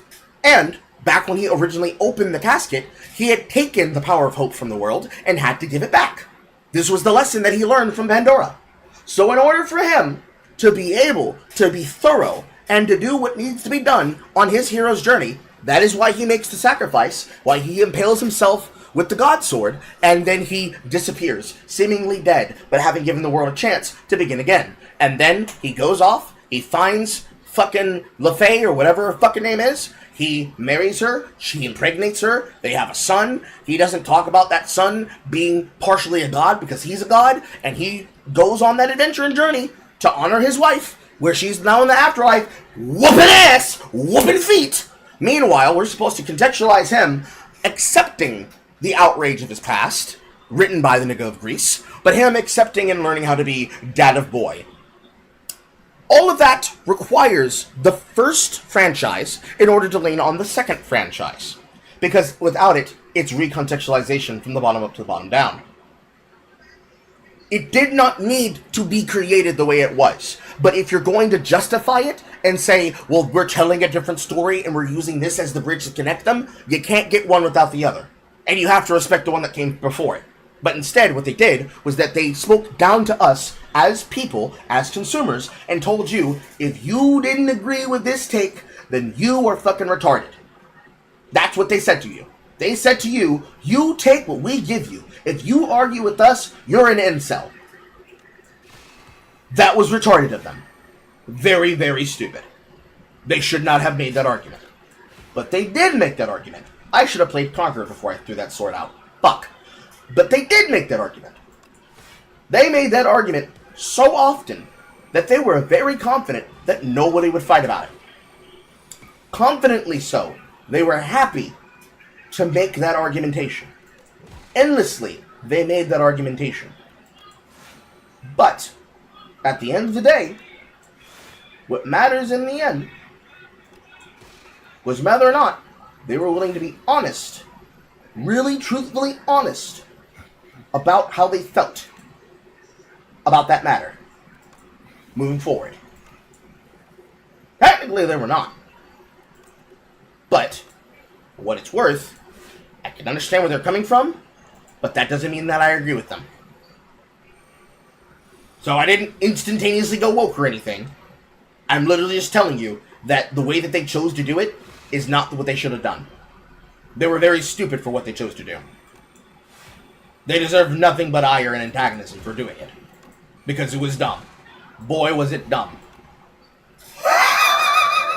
177! And that entire content loop is how they've been contextualizing all AAA games since. It just so happens to be that with South of Midnight, it was dog shit. With the entire Dad of War trilogy now coming into full fold, with Alana Pierce having lied originally saying she worked on Ragnarok, but actually she was working on Fae. Same thing there.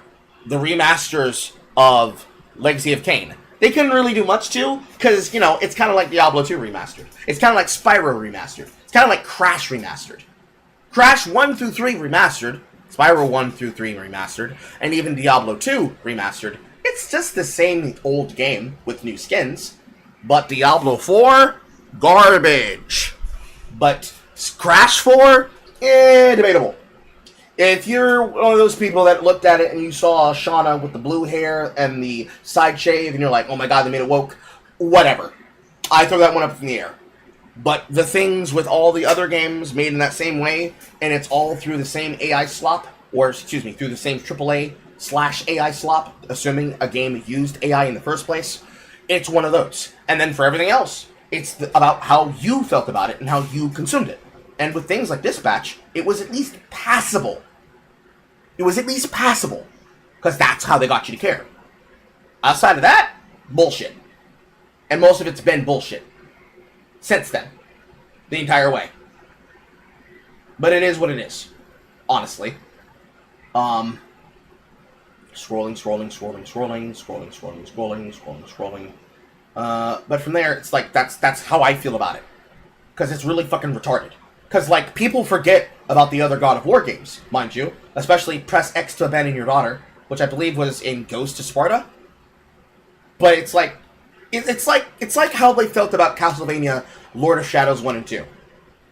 And also the mobile game that explains how that person becomes Alucard. I think it's like Trevor Belmont gets killed, gets put into a coffin, and he gets transformed into Alucard instead of Alucard being born to a woman under Robert Carlyle's version of Dracula from Lord of Shadows. Yeah, something like that. It's the same thing there. Like, before, they didn't have these problems. Now, they do have these problems. If you just enjoy content to open mouth and consume content and then get ready for next content, everything that has come out since Megabonk, that's basically how we've been consuming it. But if you're like me, and you think of it from the perspective of, this is my last $30, what am I going to spend it on? You can notice that I've been avoiding most of this trash by just having good discernment. And now, to talk about it, because I was going to bring him in to talk about it before, I'm going to bring in both Struggle Bus and Marcus. Don't think I didn't see you earlier. Hello. I was going to pull you in earlier. Yeah, I was about to ask you if you want to do some Slay Spire multiplayer. Once I finally got out of fucking Ascension 7, I was so tired of fucking losing these matches back to fucking back. Oh my god! I hate the fucking region! So, I have everybody at A9 and A10, and god damn is that rough. It's the fucking card scarcity for rares. And I also don't like the way that Region plays. He is so dependent on big hits. Yes, that, or... basically, it's collect until I hit win button. And that's his gameplay loop. It's gay! It's gay! It's gay! However, you can get very funny images like I got yesterday where Sage played Regent, and Regent is actually his favorite class right now. You can get instances like this if you'll look him live broadcast. I'm predicting Vol knockdown.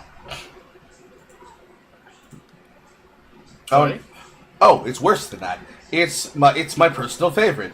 It's put Regent with knockdown with the Ironclad and watch the man go. Yes!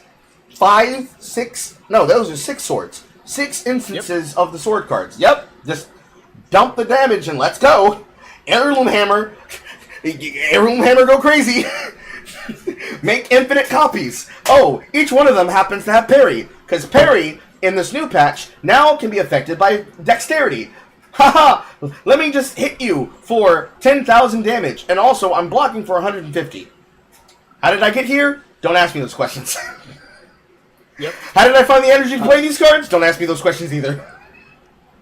Man, Orbit is such a bullshit fucking card. And it's the only form of energy sustain that he gets before he's offered any kind of choice act. And if you don't get an energy that isn't Sozu, be prepared to get shit on. Oh my god, I am so fucking tired. Continue. Yeah, he wants to play. If you're doing Sovereign, if you're doing the Sovereign build, yeah, you need like mad energy to find. Otherwise, you're just kind of fucked. Are you getting here or what? I'm in a Helldivers match really quick. We're about to exfil. But there's 12 seconds on the clock, and we have just reached no reinforcements. Okay. So, to underline what I just said, in case anybody forgot what I said, you could not get Dad of War without Nigga from Greece, because of the fact that you need those things in order to make things like the Dad of War remake to make sense. And then everything since Megabonk, and maybe technically you could actually say Insomniac Spider-Man 2. Rest in peace, our boy Venom. Has just been the AAA trying to sit a scatterboard on the mark and sometimes coming up snake eyes, and everything from the last 4 months of this fiscal quarter, from quarter 1 of 2026, has just been everything in gaming, shitting directly down the throat of every consumer who only consumes content through general, material, cultural, mimetic osmosis, and everybody with discernment being able to avoid absolute dog shit by just looking at content and seeing if it's actually worth your money. I made the point earlier that if you discern your choices about video games by buying things based on if it's the last $30 in your wallet and you had to make sure you bought something that'd be worth your time because you're going to be playing it for at least, I'm going to say 300 hours. 300 hours of gameplay, or if you want to be fair, 2,100 hours of gameplay. So 2,100 hours is 3 months. If you're going to play the same 3 video games for 3 months back to back, like I am, $30 is exactly how much it took to buy my early access pass of Path of Exile 2. But if I was to say, using what the money that I spent on everybody to buy as a gift those that were in the community, the $15 50% off sale, put that in context with the content that's going to come up approaching September of us doing Final Fantasy 16 and then Final Fantasy 13, the entire franchise. From 13.1 to 13.3, which is to say Lightning Returns.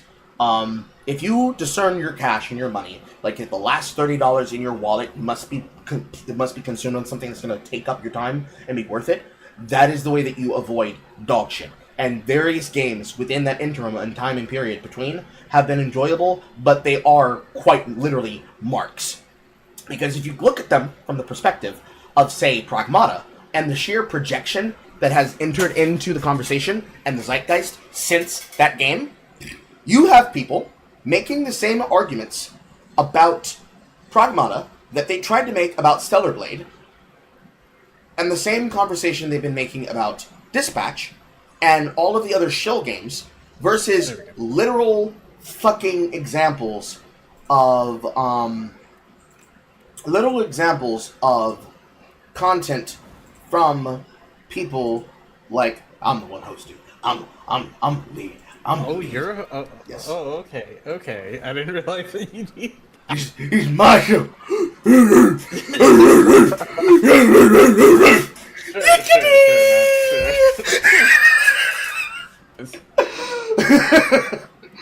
It's not that big a deal, but I might as well. With the same contextualization around things that were basically made to be open market chill, such as that were literal plants, like Annapurna's mixtape, because there's no way they're going to be clearing that money. There's no fucking way they're clearing that money based on the content that's actually meant to be available to them from the material being offered to them versus the shit that they're actually using. There is no world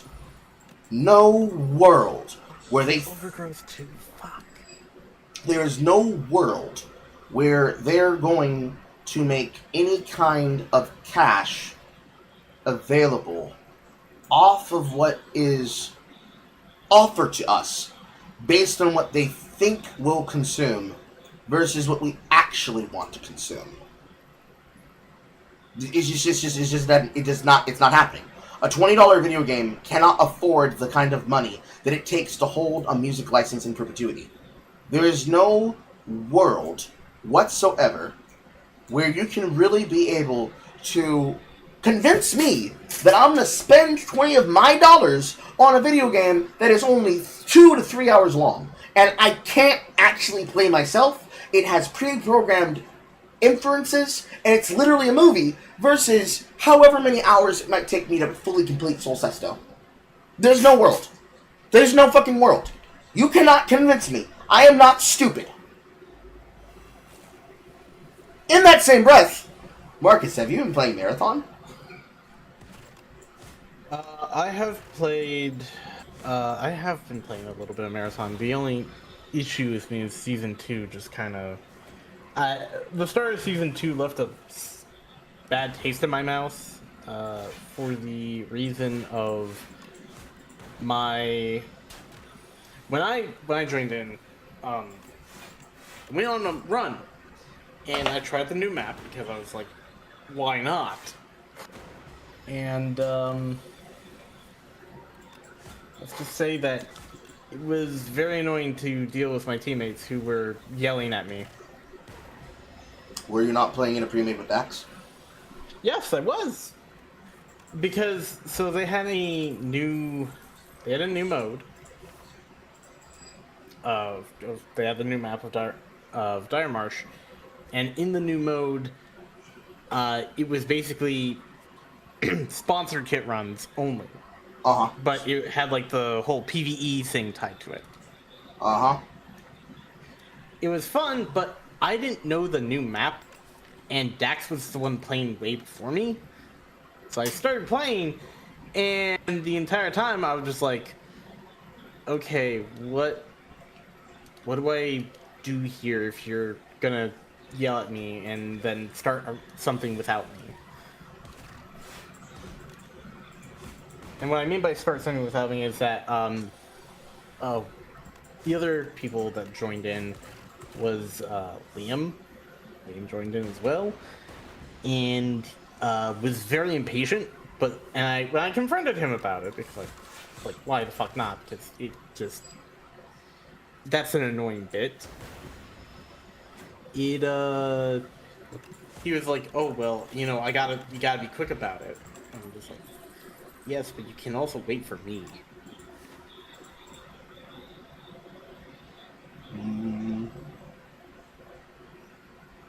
So do you feel that the money that you spent on Marathon continues to be worth it, or? I personally like it. I still like playing it, don't get me wrong. It's just that the amount of me playing it is not. Other games are taking it. It's like time. But I still do play it every once in a while. Mm-hmm. Now, I ask you that question for the same reason of why we started the Band for Band challenge in the first place. But at this point, it's like, there are other games to play, and because there are other games to play, there's also the fact that that game just absorbs fun and makes you feel like it earned its title as the Lose Everything Factory. Now, mind you, it's more like fight clubs that lead up to the Lose Everything Factory, and then when you clock in for your shift at the Lose Everything Factory, you're losing literally everything in the Lose Everything Factory. Yeah. But for the people at home that are playing the home game of single player Carl, the point that I'm addressing here is that in the money that I spent, because to me, I spent it as a challenge. Marcus spent it as an actual desire. I feel like I got not enough out of the money that I spent on the game. But at the end of the day, I can still say that I'm enjoying it for what I got out of it. We're aiming for crossbow or who? We're trying to probably take out crossbow. Yes. I got what money out of it that I could, and it is what it is. Marcus played it for fun as a true believer in buy-in, and now everything that has happened with that game has happened with that game, up to and including the part where they completely shat the bed with content that is available to the video game, and their desire to make it into something that now they say you must support our cause in order for you to get behind what we're doing with this other thing. Oh, that sucks.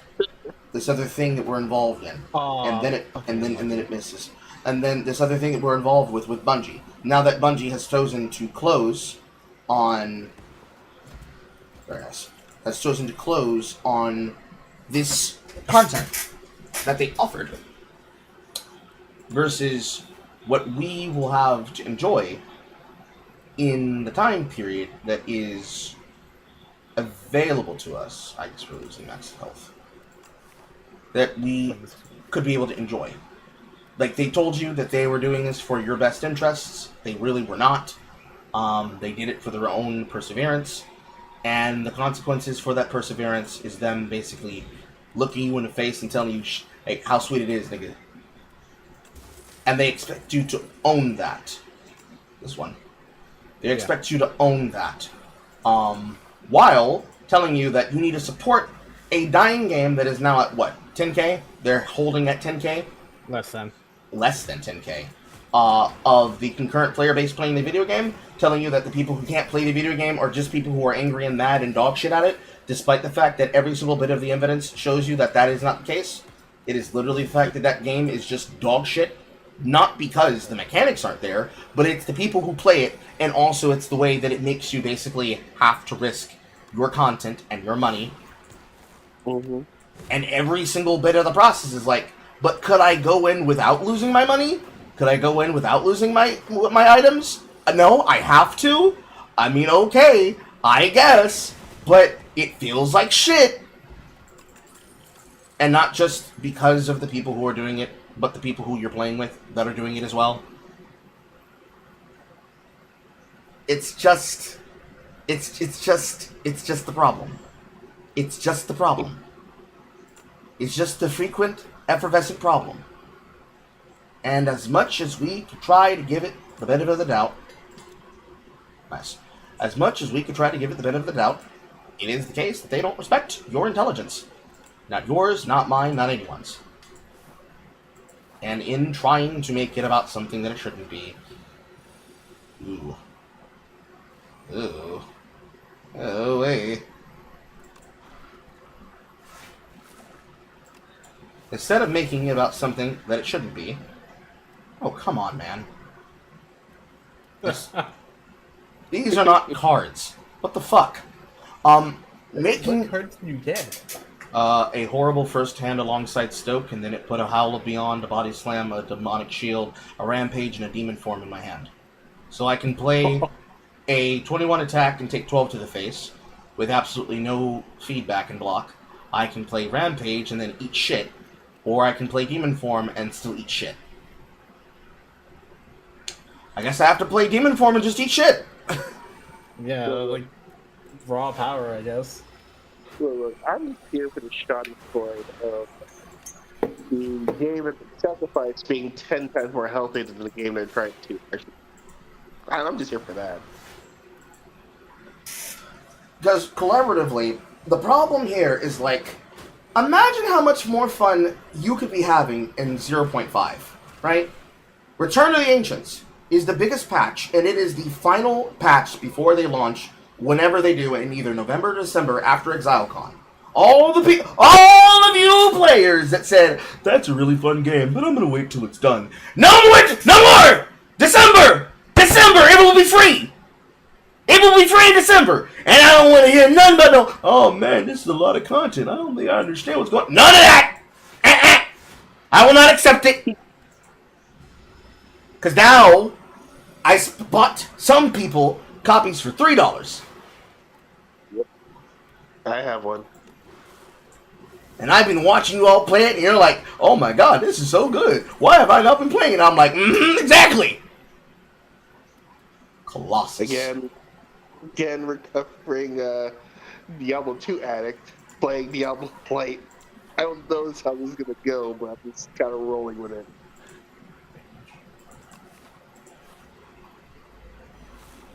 Oh, this is perfect. What did you continue to do? I have ampules. I have 2 ampules. Oh, okay, gotcha. Unfortunately, I did not pull Stoke in the same hand in which I pulled Spoils. But I have Stoke, which means I'm going to burn those cards. Eventually.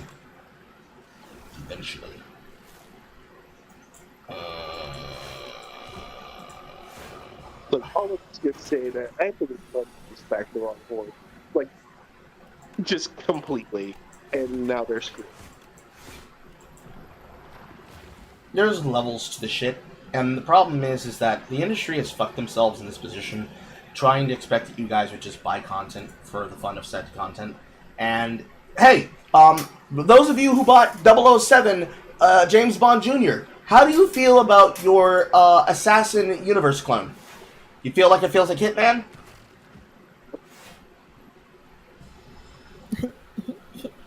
Why would you do this? Why would you do this to?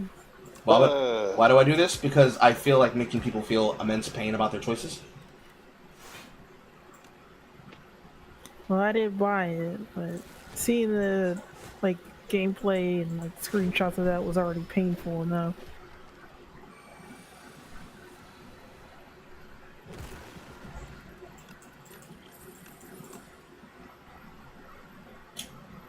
Cinder.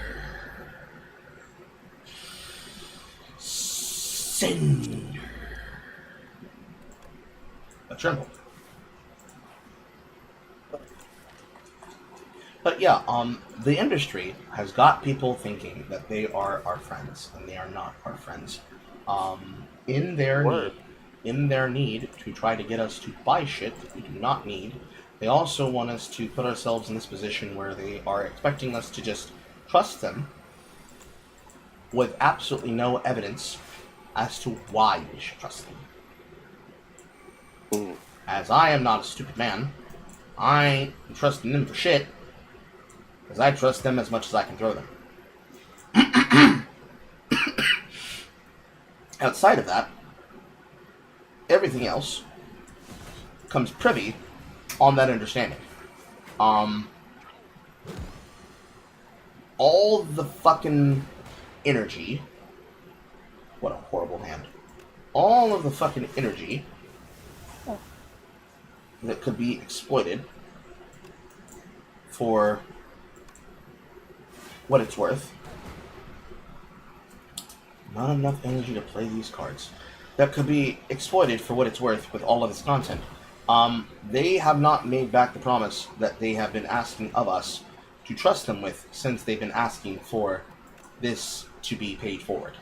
I don't expect them to return a price on dividend and to understand the parts that are important for us to care about as consumers, because they continue to demonstrate that they do not respect us as consumers and treat us like we are stupid.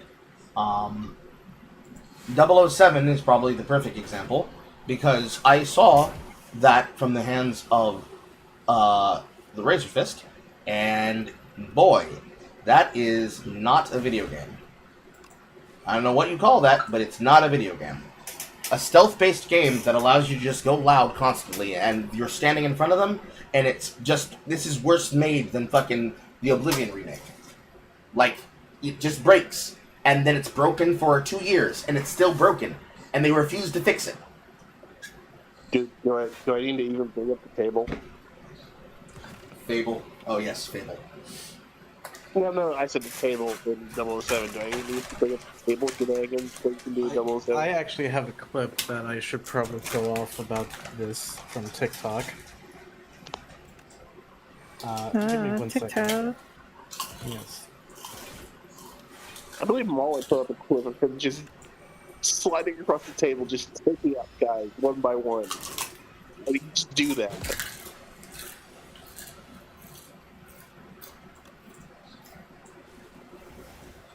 The AI has no idea what to do about that. Like, at all.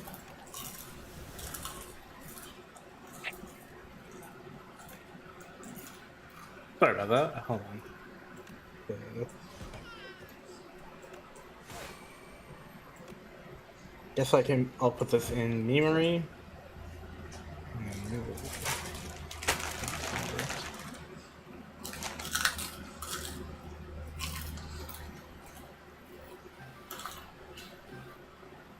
Am I getting a call?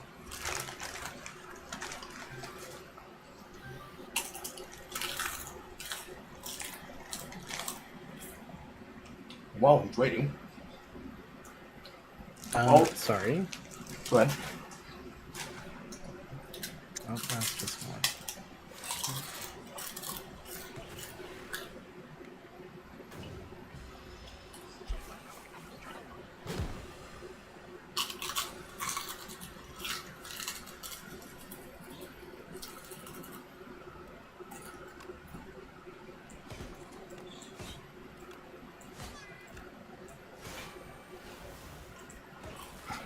There we go. That's a lot better.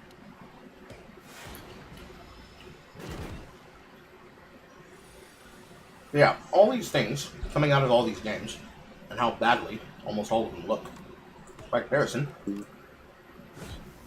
they just rub me all the wrong way. Every single last one of them.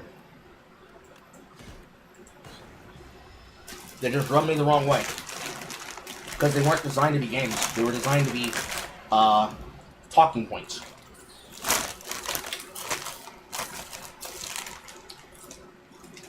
Well, you're not wrong. I don't enjoy it. It's hard to enjoy it. You go look in memory, you will see what I'm referring to. I've seen the version of the table clip. Slide across the table, kill somebody. Slide across the table again, kill somebody else. Slide across the table, kill somebody else. Laughing ensues. It's in my opinion, something far worse. Bug tried to sneak me in my crib and generally thought shit was sweet.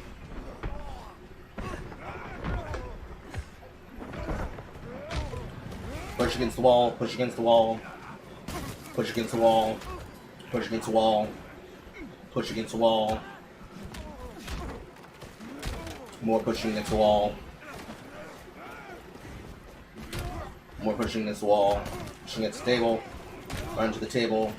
Slash into the glass. Slam to the glass again. Push into the glass again. Why is this enemy needing to take this much damage in order to be put down? What the fuck? Yeah. It's because he has to like execute him. That's the buttons that are popping up. Oh yes, a mechanic that from Legacy of Kain that is optional at most points, and then only necessary to like move forward. Yeah, that belongs in the spy game. Okay. So many opinions. I have so many opinions. Hellraiser. Again, this is a 2-minute, damn near 3-minute long clip of him just bouncing the guy's head.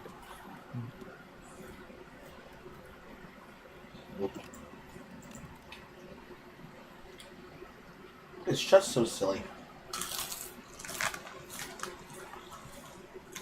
It's just so silly. We're fighting Knowledge Demon. Oh, great. My favorite.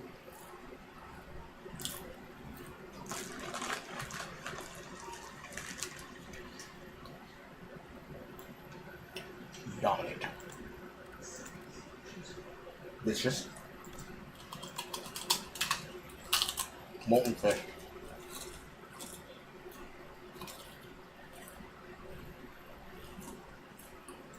Molten fish.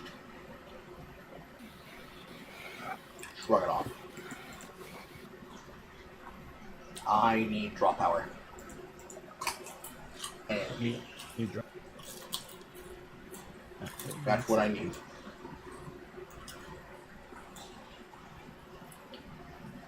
Alright.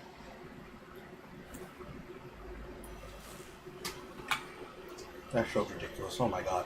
Anyways, yeah, the industry has really got you guys playing some really dog shit, man. I feel sad for everybody who bought them.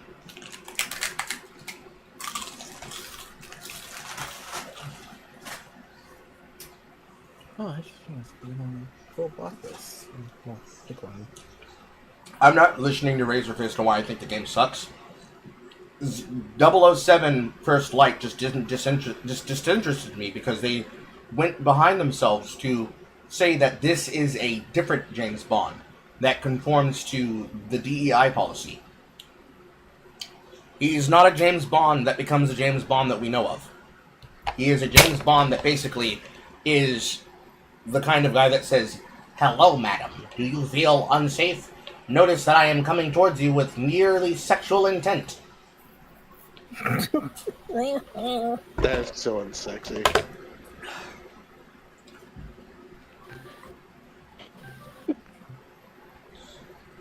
I don't hate anyone who chooses to enjoy these things. I want that to be clear. In all of the things in which I have criticized, I am not telling you that you can't have fun with these video games. I am simply telling you, I hope that you got what you paid for. If you felt like you didn't get what you paid for, here's the reason why. Even a $15 turd can feel like a $16 game that's worth your time. And a $60 game can feel like a $15 shovelware turd that gets abandoned on Steam.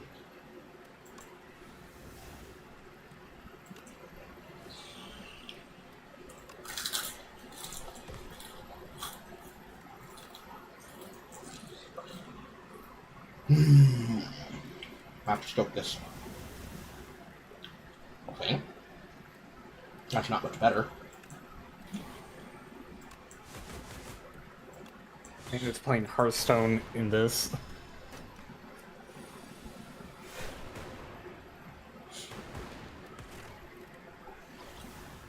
Why won't you give me any vulnerability?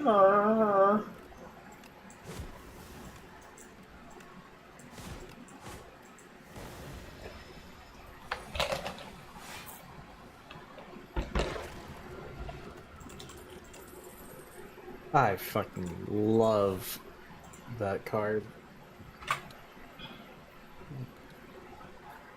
So everyone else is hating themselves over a marathon. Meanwhile, I'm having the time of my life with the final episode of Destiny 2. Like, I'm sitting here going, like, why could it have been like this? This is nice.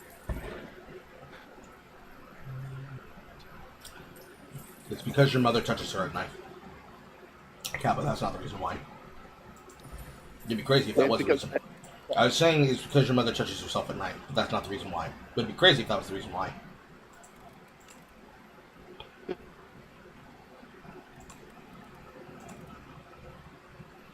It's mostly because management sucks. Something like that. Yeah. And to be fair, when I looked back at the current quote-unquote story of Destiny, it seemed like there was a direction they wanted to go, and it was intriguing enough. I was willing to kind of... Yeah, it was. bypass it. Yeah. Like, heading into, like, the canceled Shatter Cycle, it's like, okay, you actually have some ideas of what you want to do here. I'm like... Instead of the first stumble out the gate, and then the second stumble out the gate, which I felt like that second stumble out the gate was a bit forced. It really didn't have to be a second stumble. We could have just been where we were at Rise of Iron, but yeah.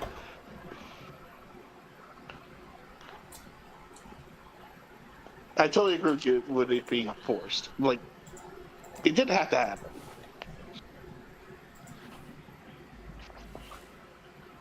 Lots of things had a lot of decisions made a lot of the times. Catching up to the chat room. That's not... Nope, missed it. Back here. Got it. The only thing Lucius knows how to talk about is politics. And Mahler's an idiot too. All he knows is to bitch about bad movies 40 hours straight. He must really like the game one. From my perspective, 007 looks like a hit and this must have been Hitman. A Hitman and Uncharted game smashed together. Yep, that's what he meant. What exactly did you want from a 007 game? God damn it. I feel like Jay when the chat scrolls away from her. What exactly did you want from 007 game? GoldenEye 64 again, Hitman 4. What did you people want? I don't know what I wanted out of 007, but I think what I wanted was for IOI to, I guess, not do any of the things that they opened their mouth and said when they put the game on screen. It is, in fact, looking like James Bond Jr., the way that they said, we are going to change him as a character, which I think was probably what put me off. But, memetics aside, the gameplay just doesn't interest me. That's as far as I go with it. The gameplay itself doesn't interest me. I didn't want influencers embarrassing him because they could in this game. That would have been nice.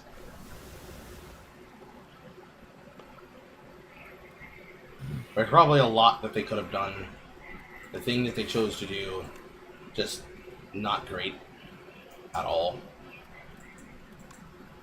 Fundamental. Well, I've been going back to the cruelest mistress of all, League. You don't like yourself. That's what that is. You don't like yourself. I really said that to him. So, I did it because I was like, okay, new people joining, I can give them maybe like some pointers on how to play game. I shit you fucking not. I want to strangle at least 2 of them. Sounds about right. And the only reason why is strictly due to the fact that one of them plays like a fucking bitch, the other is just ineptly stupid. So your average League player, then. So, I'll start with the most problematic one. The one that doesn't want the one that has an ADC mentality. Ooh, And Carl immediately knows what I'm talking about. Isn't that right, Carl? You know the type. Yes. They're the ones that probably make for the worst kind of clients that I ever deal with. Ooh. This is an interesting stoke. Okay, I can work with this. I think. But so she likes playing mages, but doesn't like being alone. In lanes. So she plays support. Guess who she plays as support?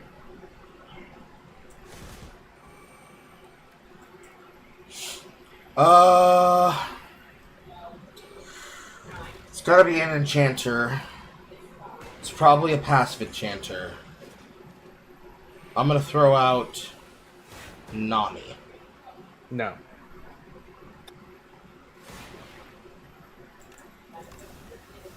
The character that she plays, well, she plays 2 of them. Karma support and Anivia support. Huh? Oh, you heard that right. Anivia. That's crazy. That's so crazy, twin. Okay. Can you put this into like terms I can understand? Okay. Anivia. Battlecaster. Anivia is a character that has a Battlecaster-esque kit, which can be good, but has the blatant issue of, hey, has the blatant issue of one very, very annoying skill that's been with her since her inception. Such annoying skill being that she makes a wall. Now, it's a physical wall that goes away after a while, but has the issue of course, of basically fucking over literally anyone else. If you are a fighter in the lane that is playing with her, and you are melee, you have to get into range, and what she's doing is explicitly making it harder for you to do your job. Even with getting away. Not only on the fact that she prefers to be alone. That's just stupid. Yes, it doesn't sound very good. So, I'm assuming you want that. Yeah. Basically, she has an ultimate that says, hey,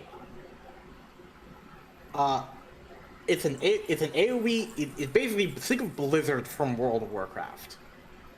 It's that. It's basically just that. And what happens is that it does damage over time, and it's basically the size of a whole lane.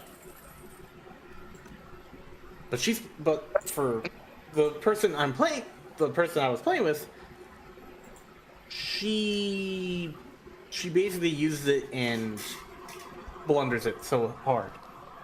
But she's also a Oh, support, and she is stealing CS from me.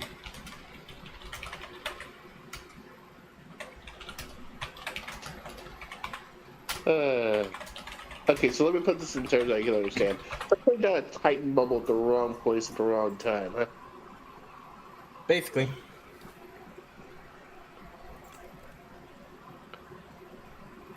Ah, Yeah. definitely that feeling. That's a fast way to lose your mind.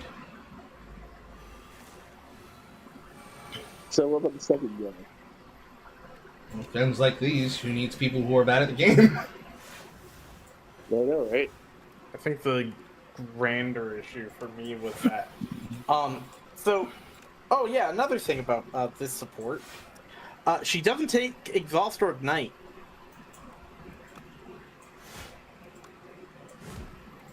I'm guessing that's terrible synergy. So basically, if she were to ever play without us and played solo, she would get reported so fast and seen as a troll that she'd probably get her account banned. Damn, it's like that? It's She like takes that. teleport. She takes teleport as support. Now and when asked why you don't take that, it's like it doesn't feel well for me.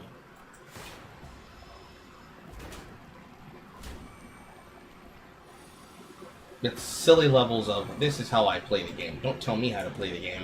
Bitch, we depend on you to win. Don't tell me how to play the game. You didn't pay my game.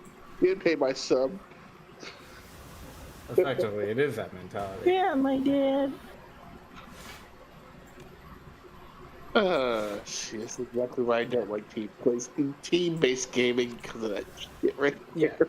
So, and then when saying, "Hey, can you go ward?" she says, "No, I can't. I'm gonna die."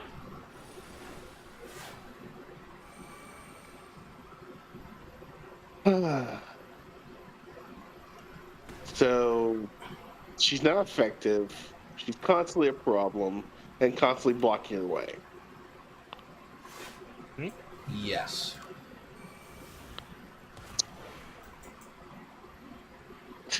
Again, it's just kind of like a normal League player to me. And it gets worse because when you basically finally get upset with her, she shuts down and starts inting. Oh, she can't even take criticism. Oh, God. Well, no, it's because I know people are too that can't be taking criticism. Damn.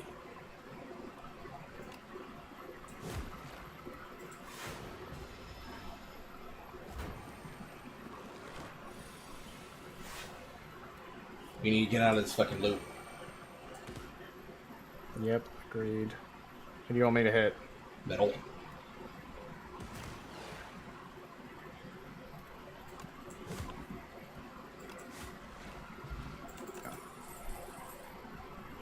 Thank God. That was getting rather tedious. I need multi, but You needed got no energy, shit. right? Yes. Enjoy. So, what about the second? I got a card just for you. So, what about that second guy you're teaming up with? Oh, second guy's just plain stupid. Ah, When plays top lane. okay. Plays top lane. Plays basically your typical dude bro kind of characters, and what I mean by that is all of them are going to be Darius, Garen. He tried Ambessa, he sucked majorly with her. He is the type of guy to go 0-13. So, how deep in the closet we're talking? What, sorry? How deep in the How closet? deep in the closet we're talking?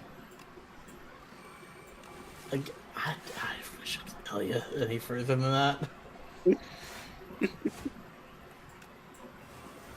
Sorry, it's just usually that type. Usually has a folder somewhere. I mean, to be fair, this man, he is very straight. He has a kid and all that. So? I mean, yes, you could be still close. Kappa. Never mind.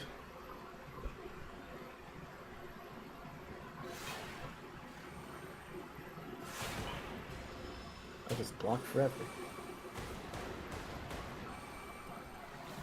Enjoy. Free energy.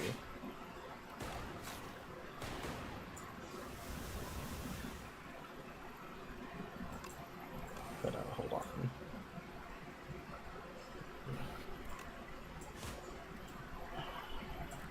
If I can go onto my own league real quick, I can find games. But let's just say he has difficulty playing in league sometimes.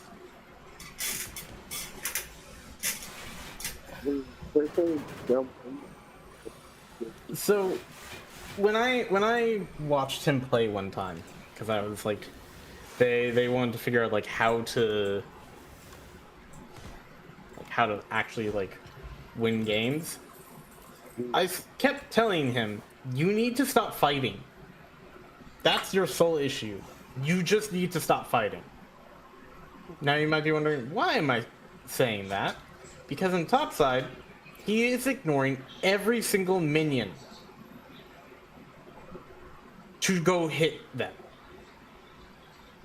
Huh. In the context of all MOBAs, the concept is called the dueling stance. You hide behind the minion wave because the minion wave is stronger than you until you become strong enough that you can step over the minion lane and hit somebody. You respect the rules of the dueling stance, just like you're playing any kind of exception of riposte. So, fencing. I have to strike at you, I make myself a smaller target. You strike at me, you make yourself a smaller target. And back and forth, we keep attacking each other, using the minions as a form of rapier, on top of our basic attacks and our abilities and our passives and our basic kit functions. Some characters are stronger than others. Darius can walk on top of Garen, because Garen doesn't have a dash ability that lets him get away.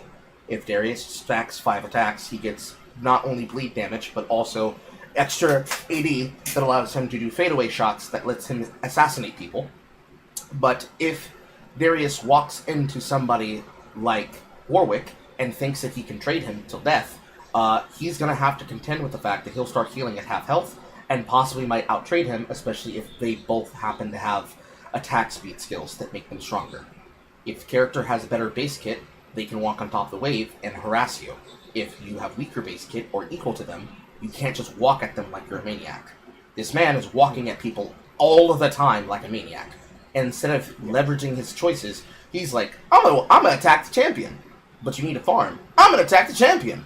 But you're half health. I'm going to attack the champion. If you wait 5 seconds, we're going to gank him. I'm going to attack the champion. Now you're dead. Why'd you do that? All you had to do was wait. Why you tell me how to play my game? I play my way! Also, in recent times, he has also picked up Riven. So he's a meta slave too, Kappa.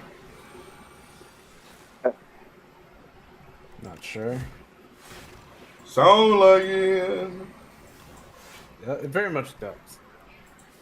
So what you But he think? picked up Riven, but he is a very new Riven. Meaning that he doesn't know anything about her.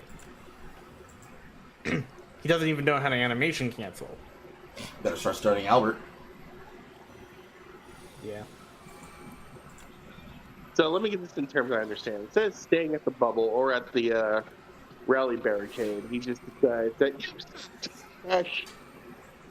gonna fucking what's the word? Yeah, I'm just gonna fucking thundercrack him right now.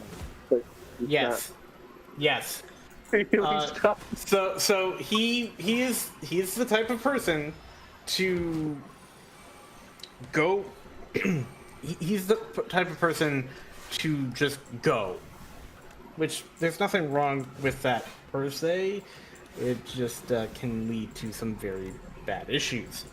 Yeah, you just have to know when to go.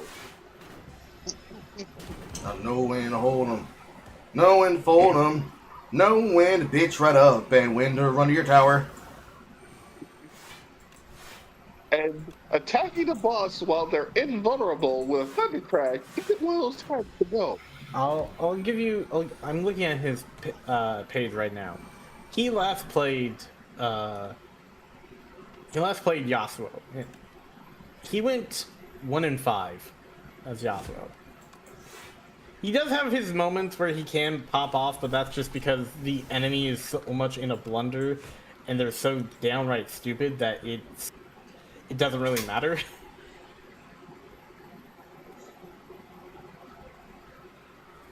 It's less that he's intelligent and more that his enemies are stupider than he is. And when they're not stupider than he is, he gets butt fucked. Regardless, to bring us back, it is one of those things that makes all MOBAs bad, which is why I've been avoiding playing them. Because it's not about learning the game or playing the game, it's about the fact that my ability to learn the game is ruined by those people. That's why I started playing Eternal Return.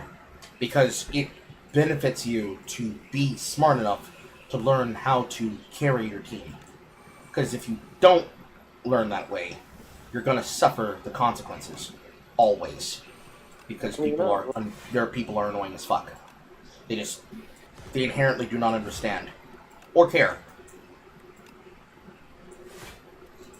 I mean, you're not wrong. I mean, no matter how good looking and beautiful Marvel Rivals is, if the players suck, kind of ruins the entire experience.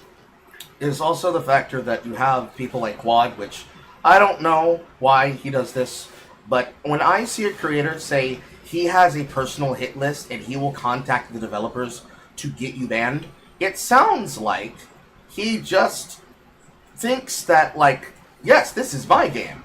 You better respect my rules, and if you don't, I'll get rid of you. Type shit. And I just don't fuck with that inherently.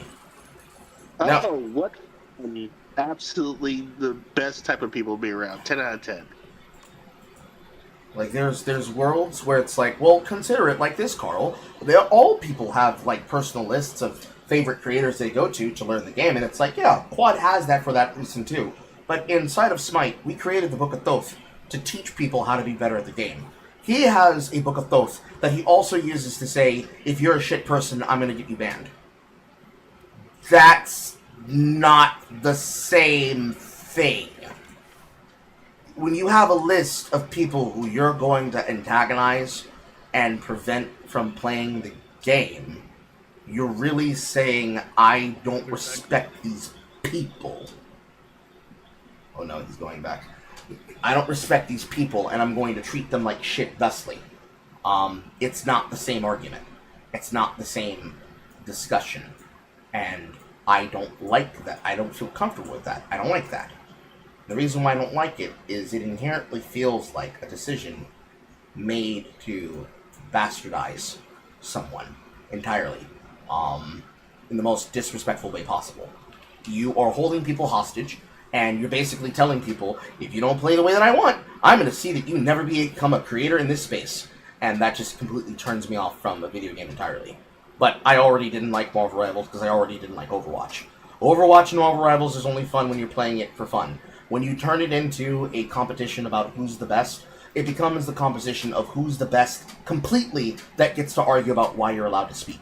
And basically, a person who plays the game to the point that he crippled his own hands and now he plays characters that are comfortable for himself. I've learned more about this game than you'll ever... I've forgotten more about this game than you'll ever know or ever learn. The reason I don't play Spider-Man is because my hands can't handle it. But imagine what I would be like if I was at 150% instead of just playing at 80. When I play at 80, I'm one above all. Every season, season after season, where you are just gold. Who do you think you are? Stay in your lane, little buddy!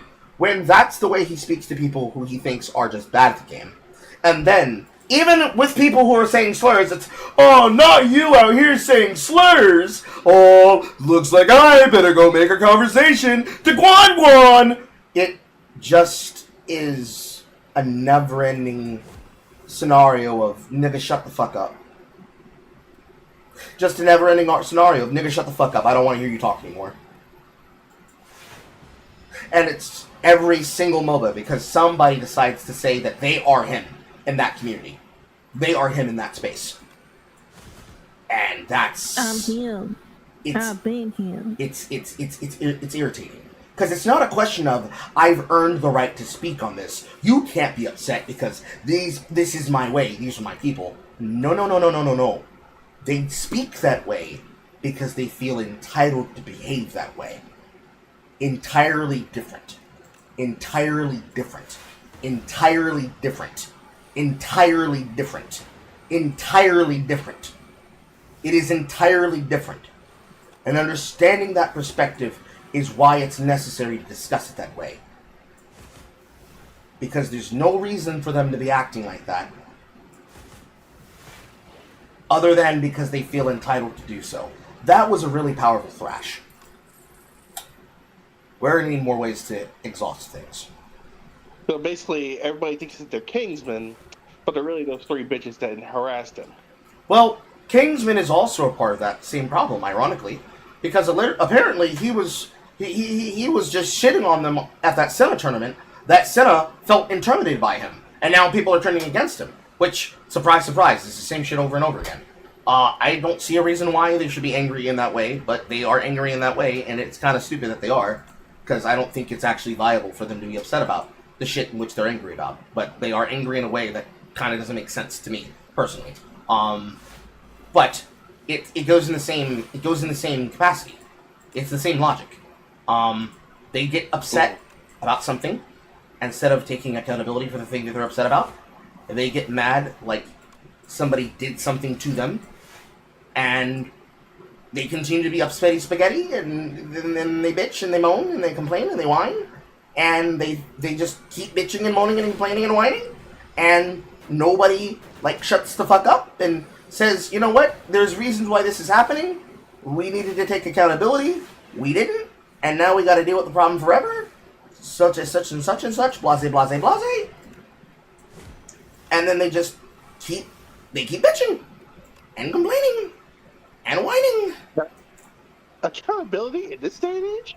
Oh, come on.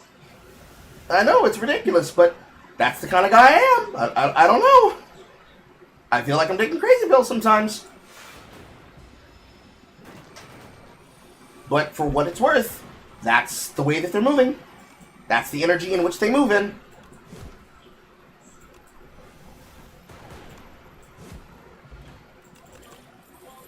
I need more healing.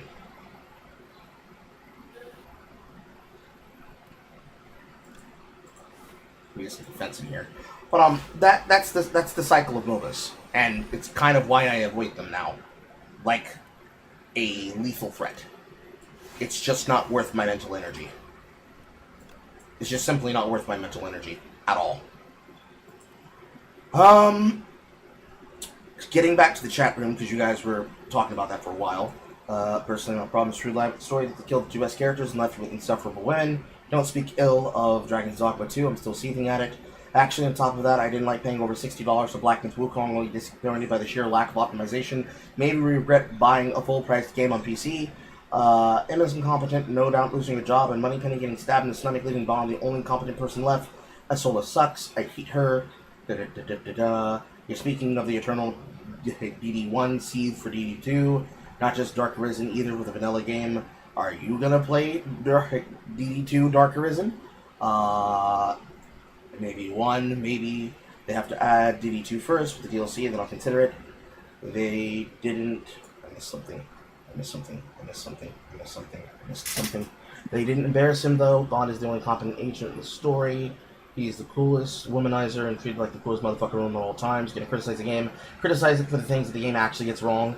I truly do believe that it is the case that I can be able to criticize something by hating it, honestly. That's always been the case. In fact, that has been a compliment that I've been given literally while two people were spurging about the Halo remake and about the Silent Hill F game, where literally the context behind Silent Hill is all about the fact that the flowers creates this alternate universe that makes sense once you finish the game at least once and you're not taking the pills, that they literally used the people's government name and said, you need to be like Carl. Carl doesn't bitch and whine and complain, whine, moan, or complain before a game comes out. He sees the trailers, he has his opinions, he reserves them, and then he plays the game. And then if he's complaining, it's because he's playing the fucking game when it's out. You guys complain when it's not released. And I felt weird because it's like I sat there observing the conversation where this happened, and then I'm like, why am I being given a compliment here? I feel weird now. But that's kind of the point that I come from. I always come from the perspective of, I'm not just going to talk shit about it because I heard other people do it. Like, the retweets that I do on the timeline have always been the context of remembering that these stories exist so I can bookmark them and bring them up later. But then once I complete and or finish and or play and consume said content, all bets are off the table. I'm a yap, no matter if people like it or not. And most of the time, the people who will bitch at me for having opinions, they can't actually tell me what's wrong with my opinions. Mind you, there have been a person, and I tagged those of you that are mods, to look into it in the side of the mod chat, so if you haven't seen it, go look at that. But, there have been people who have told me blatantly that they are going through my feed to look for, quote, my bad takes, and it's like, you haven't found any of my bad takes, just my bangers. Really weird how you keep finding bangers and not things that are wrong. But it's like all those things collectively, it's all those things together. And like, forever games as they are, I feel like people would have a lot more fun if they found themselves playing better things. Getting back to my main point before, IOI should have shut the fuck up about the game because the statement completely mischaracterized the game and led to a bunch of grifters thinking it's going to be Concord 2. Yes, exactly. That's my point. Like, IOI should have played close to the chest and then let's just drop the video game. They shouldn't have shadow dropped it. Don't do that. That's how you actually get a high guard. But they should have dropped the game and let it be what it is. Like, they could just release the game, let people experience it, and whatever happens, happens. Let the chips fall where they may. Instead, they did this whole rollout, and they made it into something it shouldn't have been. Like Mouse PI. Mouse PI should have just dropped, and it should have been released, and people could have played it. With all the same shit inside of it. Instead, they kept hyping up the content of the games, hyping up the weapons, hyping up the content, hyping up the enemies, hyping up the animation, and then, out of nowhere, celebrity voice acting, Troy Baker as Mouse Detective. Huh? Fallen Aces didn't need that shit. The other boomer shooters didn't need that shit. Why is this here? Treat this shit like it's a New Blood game. Get the shit rolling. Ship it out ready. Like, it's one of those moments where the fucking Troon slot players are winning, because they don't gotta wait for that shit in their video games. It's just out. And yet, in that same sentence, away from that, with the horrible PR, one then says, I wish I had somebody teach me how to play Balatro, because I suck at the game. Imagine how much money people got out of that game versus that game. It's the point I'm making. Like, imagine how much more money you would be satisfactorily enjoying and saving if you just consumed something that was less money, better scripted and better edited and better programmed, but ultimately you were able to enjoy it separate from PvP experiences or separate from large zeitgeist, hyper positive and or hyper toxic positivity cycles and loops that are concerted with big MMO titles. Like, I'm not even talking 14. Like, we haven't even begun the conversation of 14. Because the moment that I start playing 14 is the moment that you start seeing 14 subsume all of my material and content in the background. Someday, but not today. You could be able to avoid all these things if you just played more of these things that are released on seasonal cycles, and then occasionally also played things such as Slay the Spire. But that means you have to learn those games, and internally, all of that background and all of that knowledge is hybridized knowledge over time, which also follows the same pattern as learning by osmosis. It's just the difference between seeing and hearing and repeating and versus doing and experimenting and then learning. Because, quote, I love the game, but I'm down bad or the game hates me, and that's why I don't play PvP games anymore, because other players either suck or are hackers. At least if I suck at a single-player game, it's my fault. I spoke about this when Rockaway Carter was in the chat last time, where we basically vibed for about 45 minutes about specifically the attitude of a PvP player versus a real, true competitor who wants to play the game to get better. In order to truly enjoy those types of hyper-competitive video games, you have to go in with the mindset of trying to become a better competitor. So, if you're like myself, if you're like Marcus, if you're like Rockaway Carter, you have to go in with the perspective that you are going to become a better player than the last time you picked up the controllers or the fight stick. And that is necessary. Yeah, you can see if you can pull him back so we can have this conversation. Because I wanted to bring him in to talk about this. In fact, this is probably one of the most important things that he can definitely speak to as an FGC competitor. But you have to want to be there. And the problem with all PvP video games is your team members make you not want to fucking be there. Recall, chat, when we first recruited Draconia and he became a part of the Discord. Literally, I was mugging these niggas in Deadlocked because they were trying to tell me how to shot call and how to play. And I, with just the experience that I learned from my FGC members and the PvP community members from my last job working as a support staff member in LCS/real paid esports, was dog walking these niggas in these alleged ranked matches where they're claiming that, well, if you want to play like that, you should go play in the ranked matches. Bitch, what ranked matches? There is no ranked queue. There is an optional experimental queue that isn't a real ranked experience. And that, all of that, is not something everybody wants to do. PvE games exist for a reason. PvE modes in PvP games exist for a reason. Customs exist for a reason. You cannot make people play this shit and think shit's sweet. Because it's not.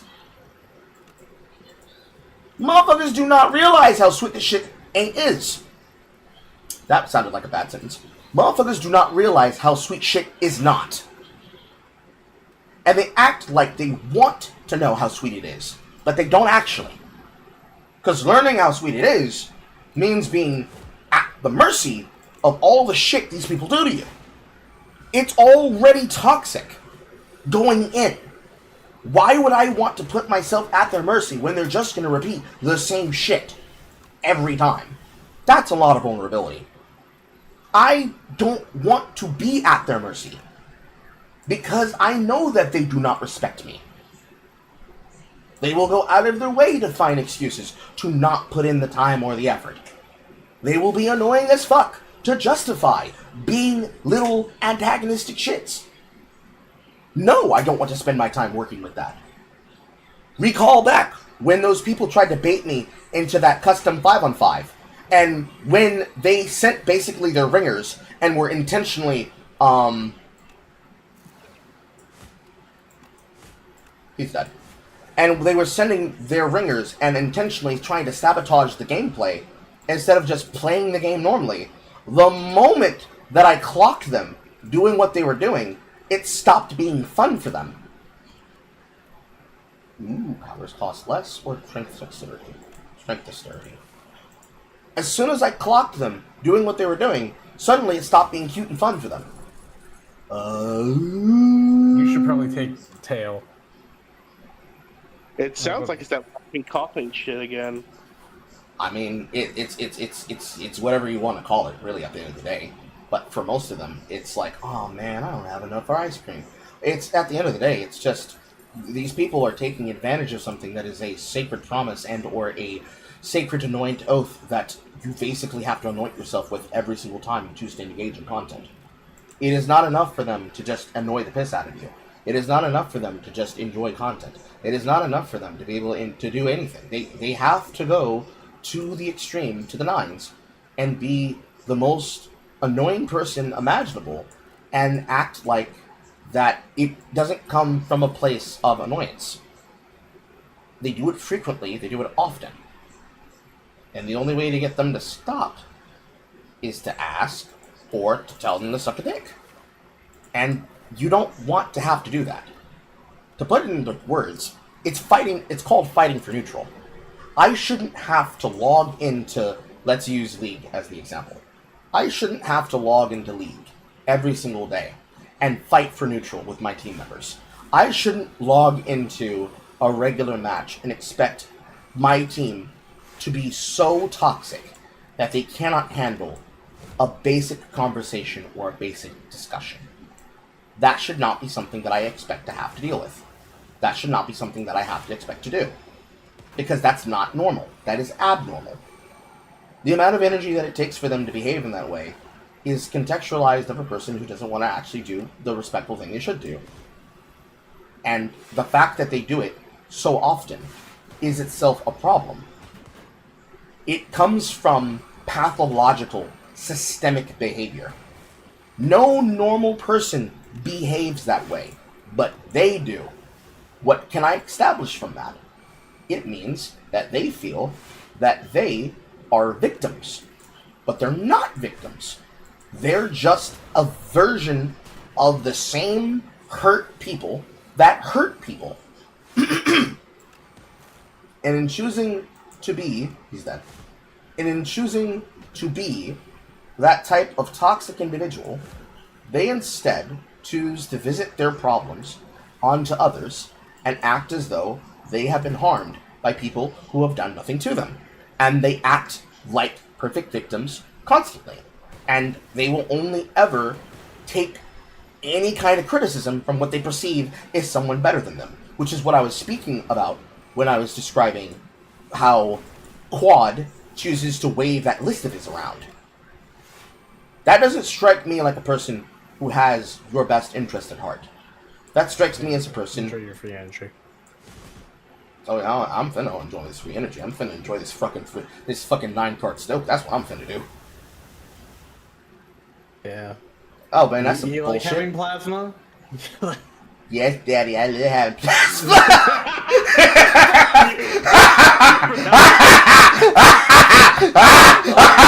With the player in hand. I wish I could. On air. I wish I could have played all those cards in my hand. But it is an energy and it is a level of behavior that nobody wants to have to fucking deal with, and it is the reason why most people stop playing League in general. We get tired of dealing with the same attitudes and the same people and the same behaviors over and over again, because it comes from a lack of fucking maturity. It comes from a lack of getting their ass beat. Because if we played in a system where, and I'm not saying this is good, this is just how it works overseas, and that's why we have Korean players and Chinese players and Japanese players that continue to dominate us all the time. If we were to involve and use the same systems to dictate how we ought do any of the things that we ought do when it comes to what we engage in, we would not see the same actions and behaviors repeating themselves constantly as an effort. Ooh, it's probably offering. Yep, I'm putting it on offering. We would not see this behavior repeating itself on constantly. Because fighting for neutral in that way, welcome Rockaway Carter. Don't worry, we're gonna get there. We're gonna get there. I'm gonna circle back to you in a second. If you have the ability to call in, please call in, because we're gonna talk about some shit. But the same energy that causes people to not want to play PvP games comes from the sense of other people being so toxic that they can't even be around other people while they're consuming the content and playing the games that they're playing. Because of the need for other people to basically make unfun what should be fun, period. And that kind of ruinous energy follows everything that's at the core of most fun that a person could engage in. Without those kinds of people being basically inwards and around the shit that we do on the regular, we would see a much bigger level of behavioral status that doubles down as less than the annoyance we deal with. Because that everyday grind of dealing with those people... Oh, Sunday nights are impossible for me to call in. Damn! Don't worry, we'll talk to you from the chat. The everyday grind of those problems that causes us to deal with those levels of behaviors and attitudes are what hold most people in hostage and at fault with the majority of the things that are on offer for them to enjoy with their enjoyment with PvP games. PvM games have the same problem depending on how aggressively unfortuitous it can be. But for the most part, it's levels. It's levels of this. Man, why couldn't I get Mangle in hand? This is gonna fucking hurt. Fucking 48 damage to my goddamn head.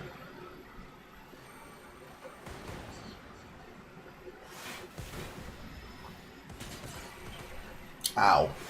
Oh.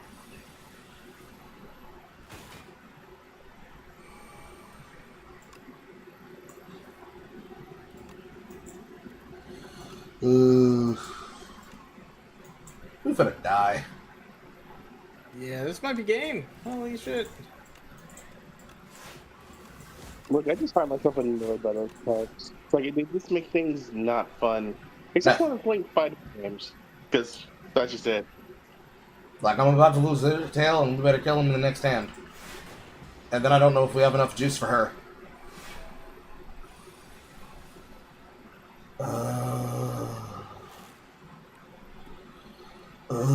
Not no draw power, and this is only one strike. I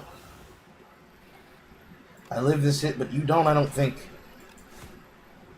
You need a hit for 71 somehow. That is near impossible with what is happening in my hand. Nigga! Oh, yep, that is just downright impossible with my hand. Holy shit. Can you live? Probably not, no. It is what it is.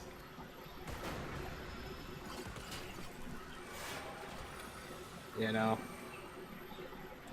This is gonna suck. I can get the 25 off.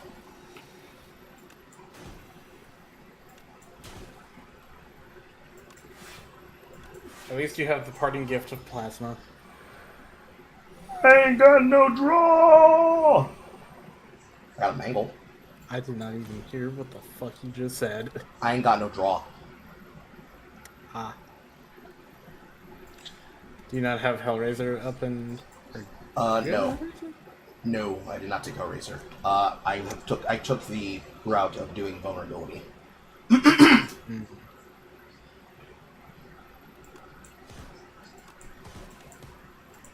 And dead. But now to finish my complete thought. The desire to want to queue up for another ranked match, the desire to want to queue up in an environment of playing with people that basically make every single practice in every single game an impossibility, is the daily grind that separates the haves versus the have-nots. But in a PvP environment such as one-on-one, in something like Tekken, or any kind of FGC viable game that has real actual balance and netcode, rollback netcode, it is different than a 2-on-2, a 3-on-3, a 5-on-5, a 6-on-6, or any number of extra people in any legitimate matter that is outside the scope of a milsim that allegedly is meant to be fun, unless it is you and your team versus PCs.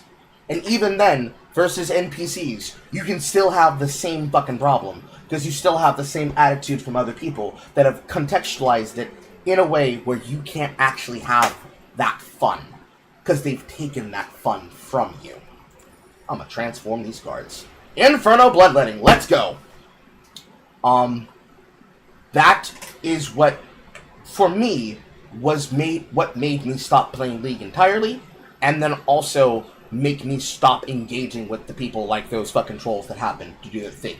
And they continue to try to come back every now and again and be like, what rank are you at, bro? And it's like, I'm still Masters, Grandmasters Plus Challenger level. What the fuck are you talking about? All the accounts that I own under the sun won't change the fact that I'm a better player than those people. But it's about what they can argue in the moment. And unfortunately, the energy that it takes to fight for neutral and also to earn your space isn't the motivation that gets you playing. It's your own internal motivation. Because if you're playing for spite, you're going to eventually hate the game and get burnt out on it because you have to basically perform. And the constant performance is going to be what ruins your experience, ultimately.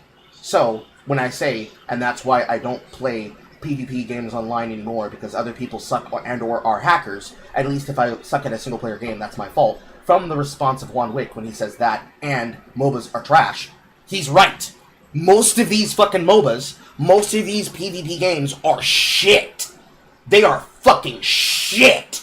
Because every time, somebody's gonna have an easy scapegoat to justify the problem. See, Rockaway's right there with me! Didn't even look out the window before I said that! Every single time, someone's gonna make an excuse. Doesn't matter for what reason or why, they will make a fucking excuse. Let's look at this board. Bullshit, bullshit, bullshit, bullshit. Bullshit, bullshit, bullshit, bullshit. I see double fire. That's good. Triple fire. That's good. Bullshit, bullshit. There's a quad over here. Shouldn't we pivot into this elite instead? Yeah, probably.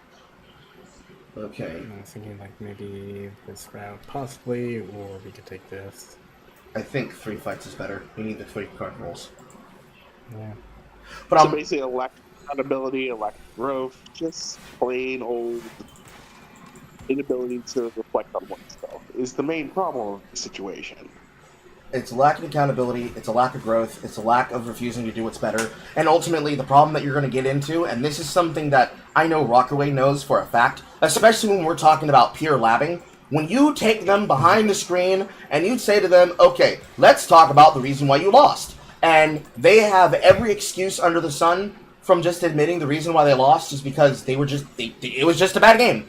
It was a bad game, they made mistakes, they know what they did wrong, they're going to learn from them, but no, not. It's because my team, my team, my team, my team.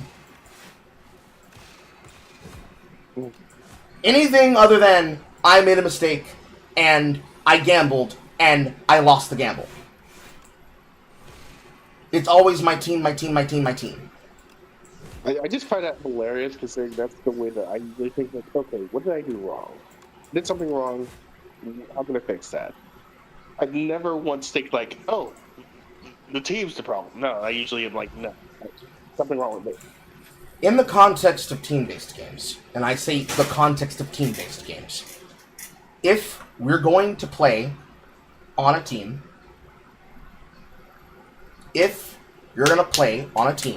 there is a time when you do blame somebody for their choices, and it's when you go to the VOD.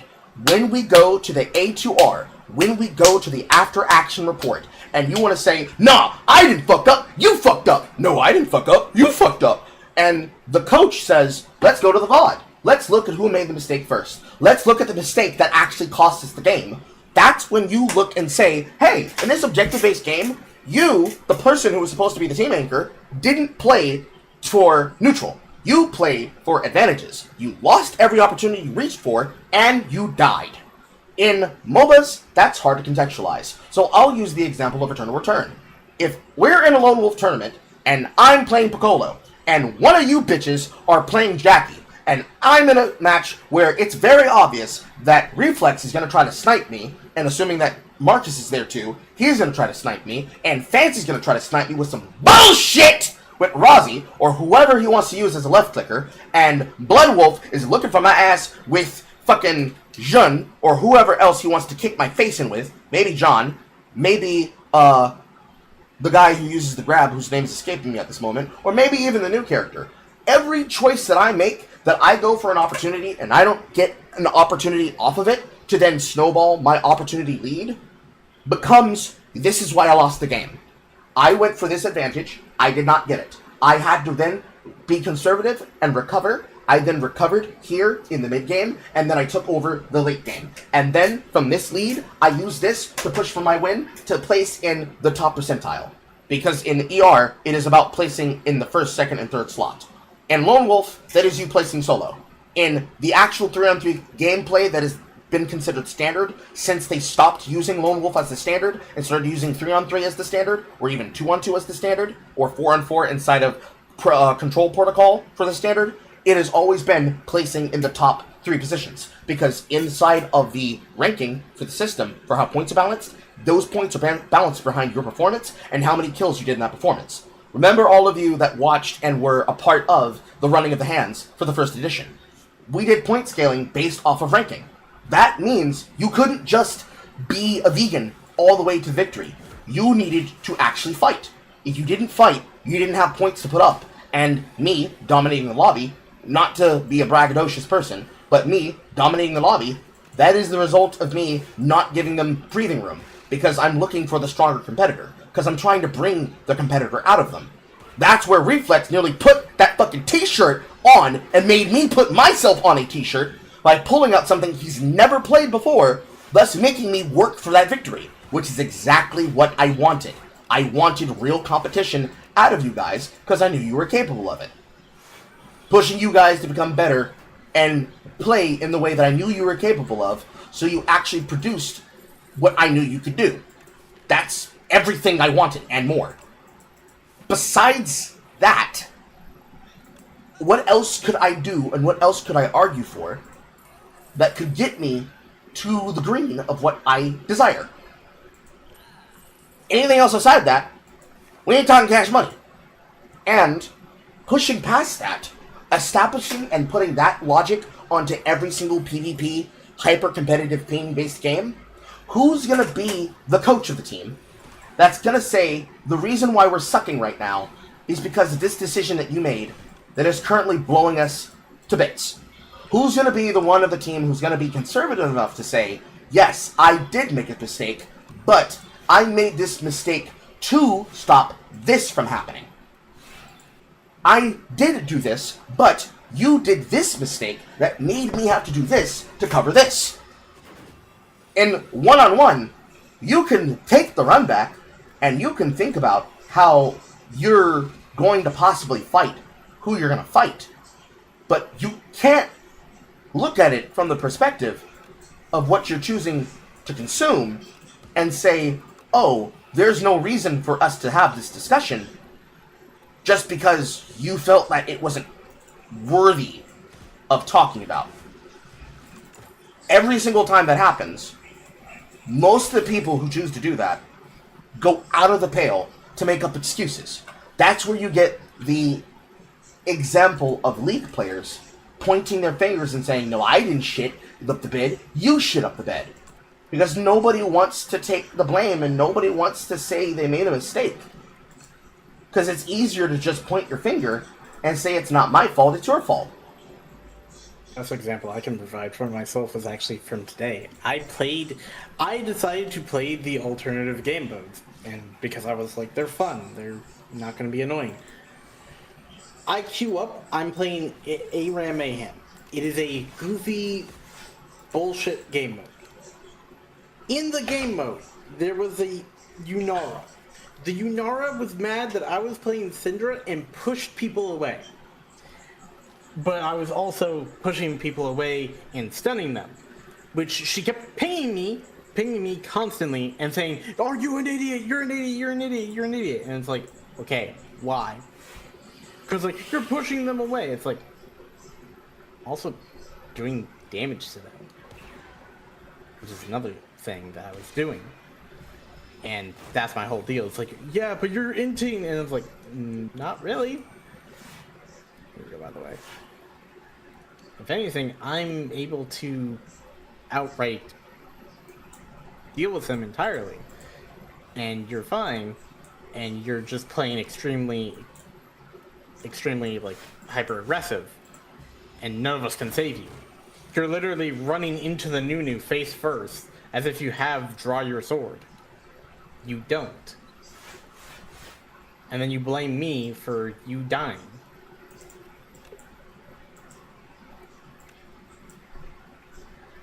League players have the mentality of there has to be someone other than me that is... It's ultimately a multiplayer thing. It's also the reason why not many people play fighting games.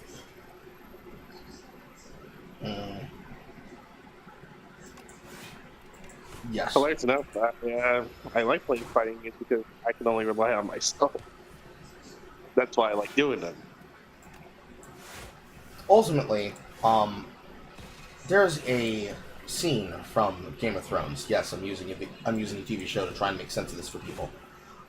There is a scene from Game of Thrones where Robb Stark is administering some discipline to one of his lieutenants and captains. I don't think I was supposed to play that intercept card. I took too much damage. He is administering one of his captains who made a mistake of pushing somebody away from a potential trap that they set up. And they explain that the reason they did what they did was because it was supposed to be a free victory. And he's like, yeah, it was going to be a free victory. But you fucked it up, not listening to me. And now, we've lost our opportunity to take advantage of this thing. Because you're an idiot, and you think you know better than I do. You would have learned if you had waited and listened. But you didn't listen, and you didn't wait. So now, we have to deal with the consequences of you not listening and not waiting. The integral problem that I have at all times with almost all potential content that could come from such a video game experience is that these users, they don't ever stop to think for a moment. Not even one. They don't ever stop to think that they could just not make the choice. They gotta always walk forward with primary intent, as though the universe was called for them to do so. Yeah, I was not supposed to play that intercept on that turn. I'm hurting! Sugar, save me. It makes for an endless problem. And it makes it really annoying to play the game. Because what you end up having to do is you end up having to coach these players on the fly. And you're not doing it to say, I know better than you. You should take my advice because you're so stupid. It's, hey, we will not win unless we work together. So let's try to get on the same page. Here's the reason why I want to do this play that I want to do.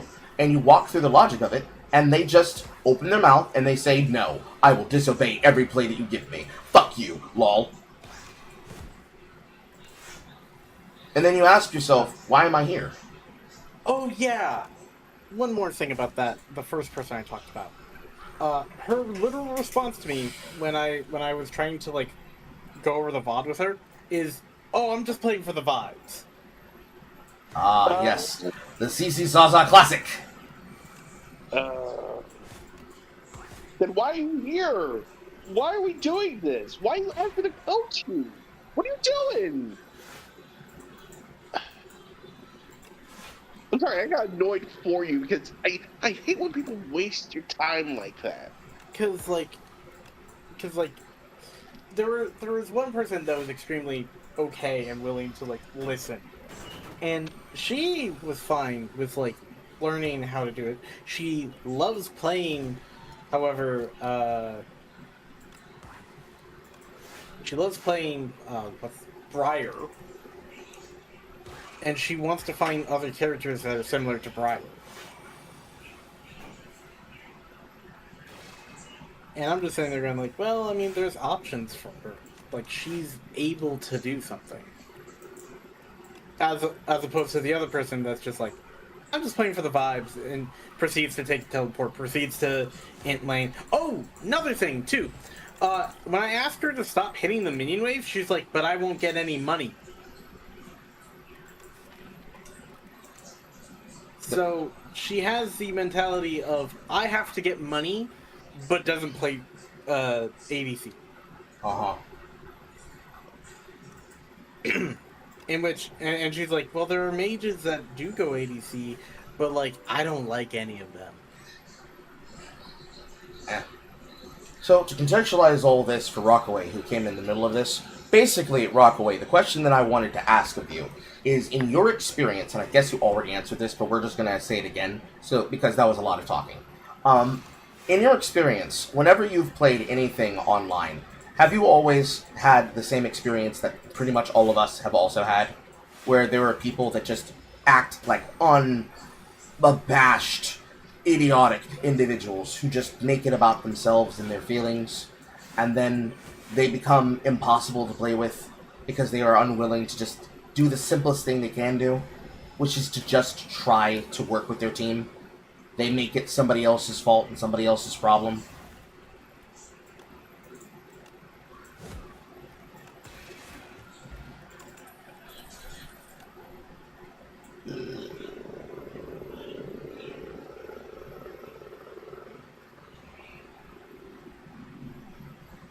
This seems not like a good card. Nope, that seems not like a good card. But I have to use it.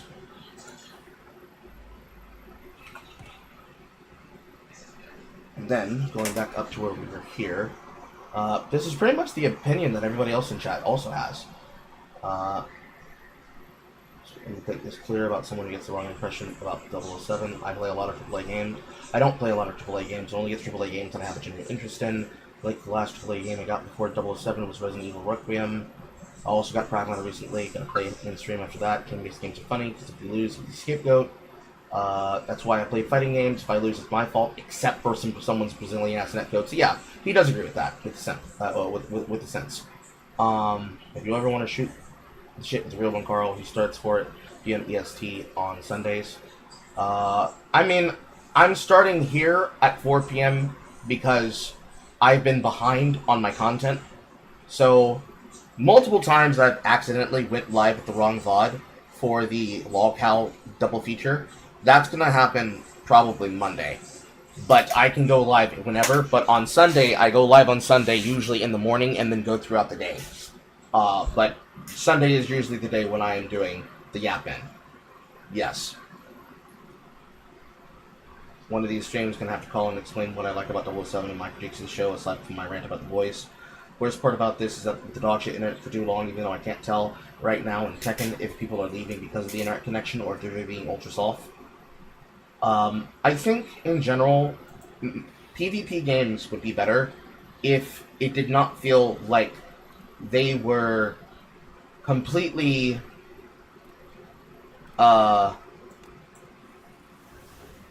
antagonistically soft. It would feel better if most of these people did not behave like they were antagonistically soft, is what I think I want to say. Because all of the time, every single time, people act as though it is entirely impossible for them to enjoy gaming.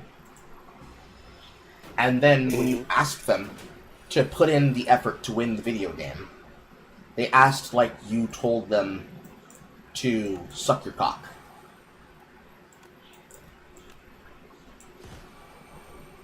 Now that sounds salacious, but that's what it feels like.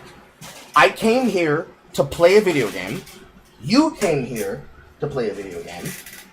In coming here to play this video game that both of us came here to play, I ask you to fuck that guy in the ass, and you turn around and you look at me like I just asked you to do the nastiest thing that you could do on an animal.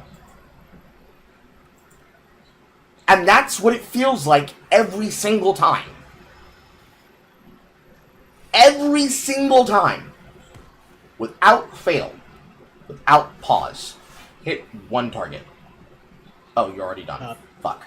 Yeah. There's gonna be a lot of damage to my face. It's gonna be a lot of damage to my face. It's gonna be a lot of damage to my face. Holy shit, my husband's treating me to sushi. Hell yeah.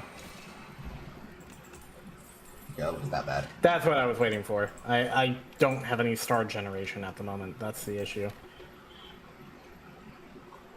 I ain't doubt about it, bitch.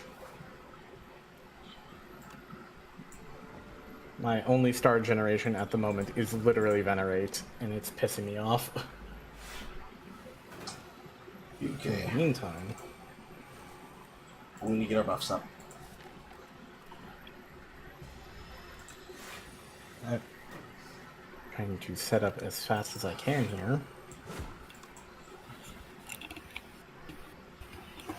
Okay, this is a blood and lightning hand. We have to start here. What do you got?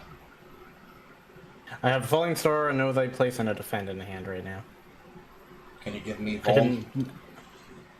I can Foam, yeah. There you go.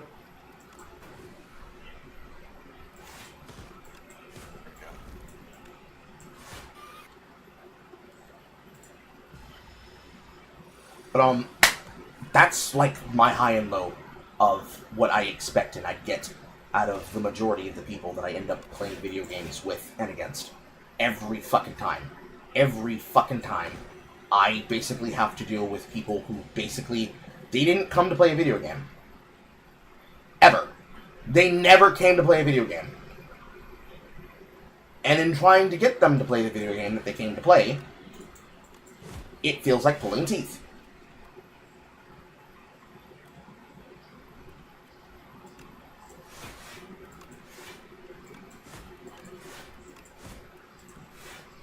Okay, that's good enough. Rampage has to save us here.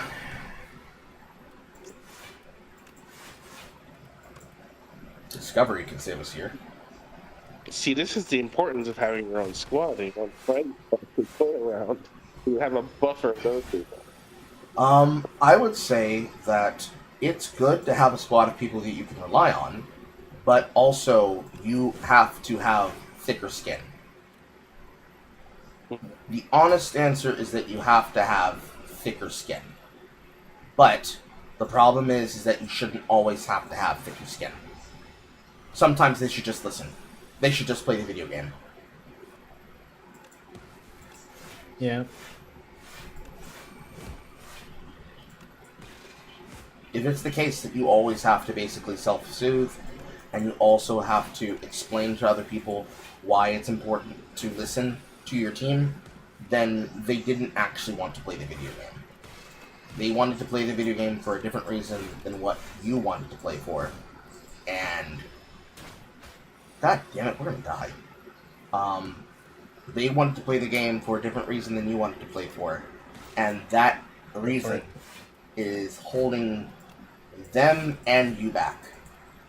Because they don't have what it takes to be in the room where the magic happens. This applies to both PvP and PvM versus PvP games. Even in fucking Helldivers, you're fighting against NPCs.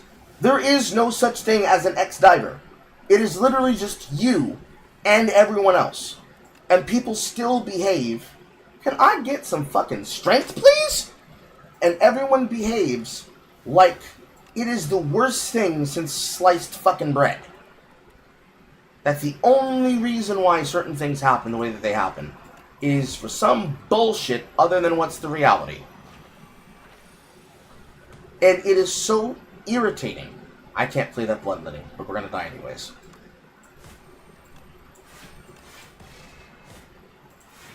It is so irritating that it's a frequency of problems had by people that are not willing to have an honest discussion about what actually matters and what's actually important for them and everybody else to enjoy while they're trying to learn how to work together with each other. That's not multiplayer. And every time you have that conversation, every single game, it always is pulling teeth. Ergo, why you don't want to have to constantly fight for neutral. Even in friend groups, you don't want to have to fight for neutral.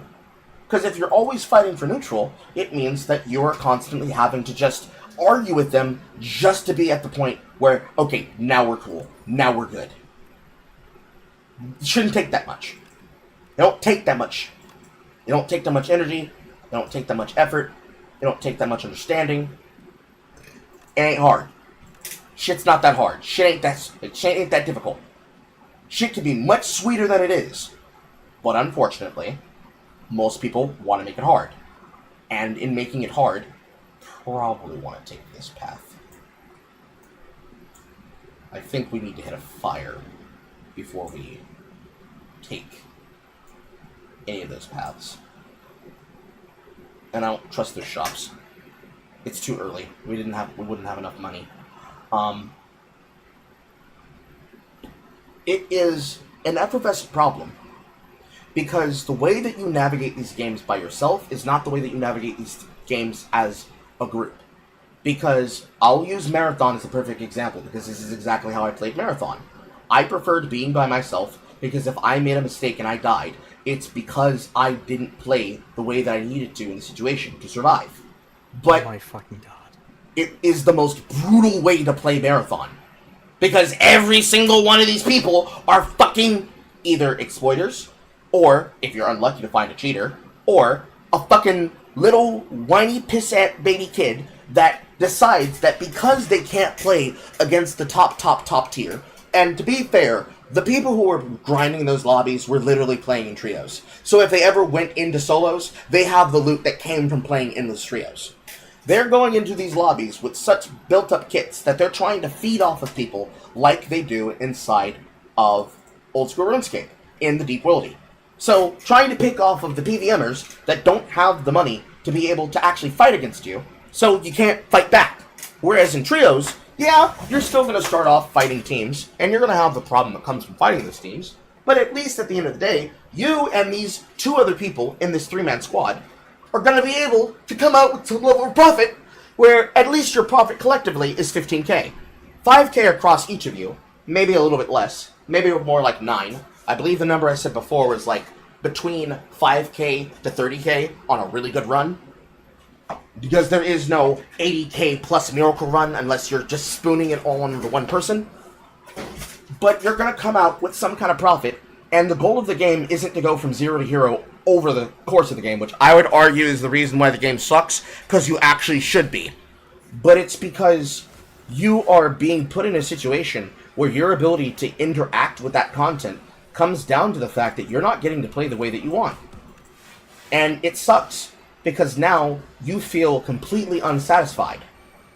You feel completely unsatisfied with your experience, versus the experience that it could be, and isn't, because the game's not letting you play the way that it should, based on what should be the most satisfying entertainment factor possible. Rage Colossus. Rage Colossus. Rage Colossus. Rage Colossus. Rage Colossus. Rage Colossus. Losses. Rage Colossus. And in my opinion, if it were for the fact that you could get some level of enjoyment out of this content that these games offer, it's the break-even point. Because at least then you don't leave the game with a sour taste in your mouth. Because the last thing you want to do you have enough to strike for 20? I guess I'll strike for 20. But the thing that'll make it fun enough is if you have the ability to break even with your income and your outcome with the other people that you're choosing to engage in with the gameplay with. Otherwise, you would be better served playing something else entirely different. Or becoming a person who plays single-player fighting games. Because, unfortunately, the alternative is not worth the effort. At all. Ever. Bash Thunderclap. Bash Thunderclap's slow boomerang. Step strike. Money relic. Money relic. I'm gonna take the money. Entrench.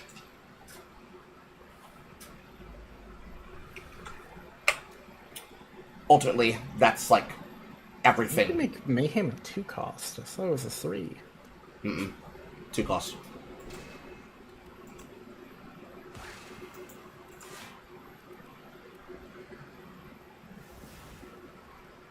Or at least I'm not remembering correctly. I think, if I'm remembering correctly. Yeah, if I could.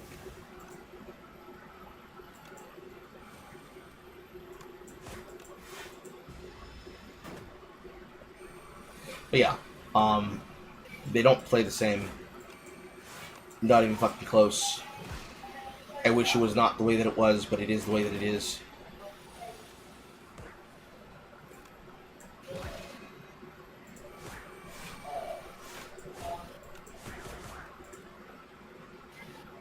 I lost my train of thought.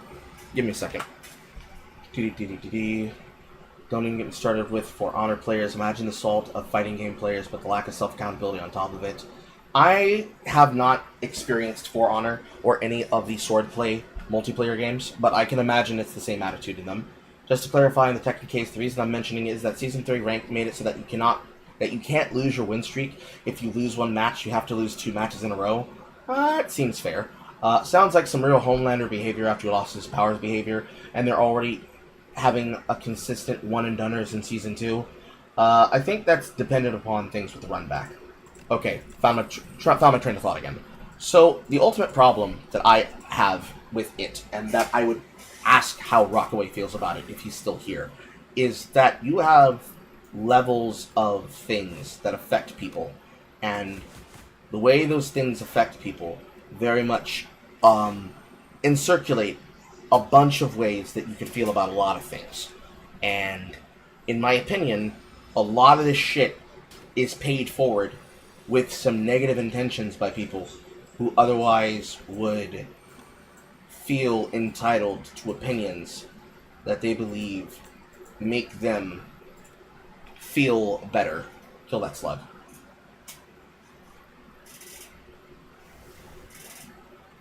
This slug? Yes. You are gonna hate this, but I only have 3 damage in my hand. That sucks. I'm about to take 14 to my face, big dicks. 14 to my face, big dicks. Yay. Do my card draw. Welcome back. Okay, so the question I wanted to ask Rockaway was, when you play multiplayer PvP games, do you also encounter the same kind of perspective that I do, where you have to want to play to win to become a better player versus allowing these people to basically rob you of your personal fun because they are unwilling to do so? Or do you have the damage to kill, swing for it? Or do you basically just say, it is what it is, I'm playing for fun, and just let the shitters be shitters to their own devices?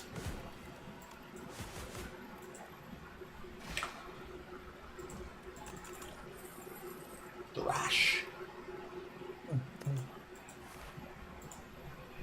Thrash. Damage. Depends on the game. I'll give you the example of, like, the prototypical MOBA versus something like, say, Marvel Rivals.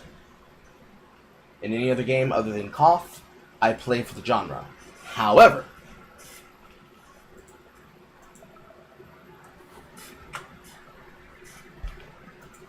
greetings, chats. Ooh, great.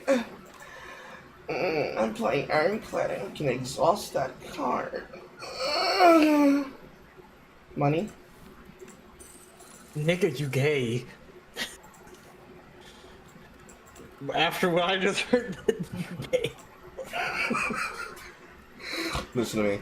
I saw over 300 coins in a turn. I don't care what you say. I'm saying this shit.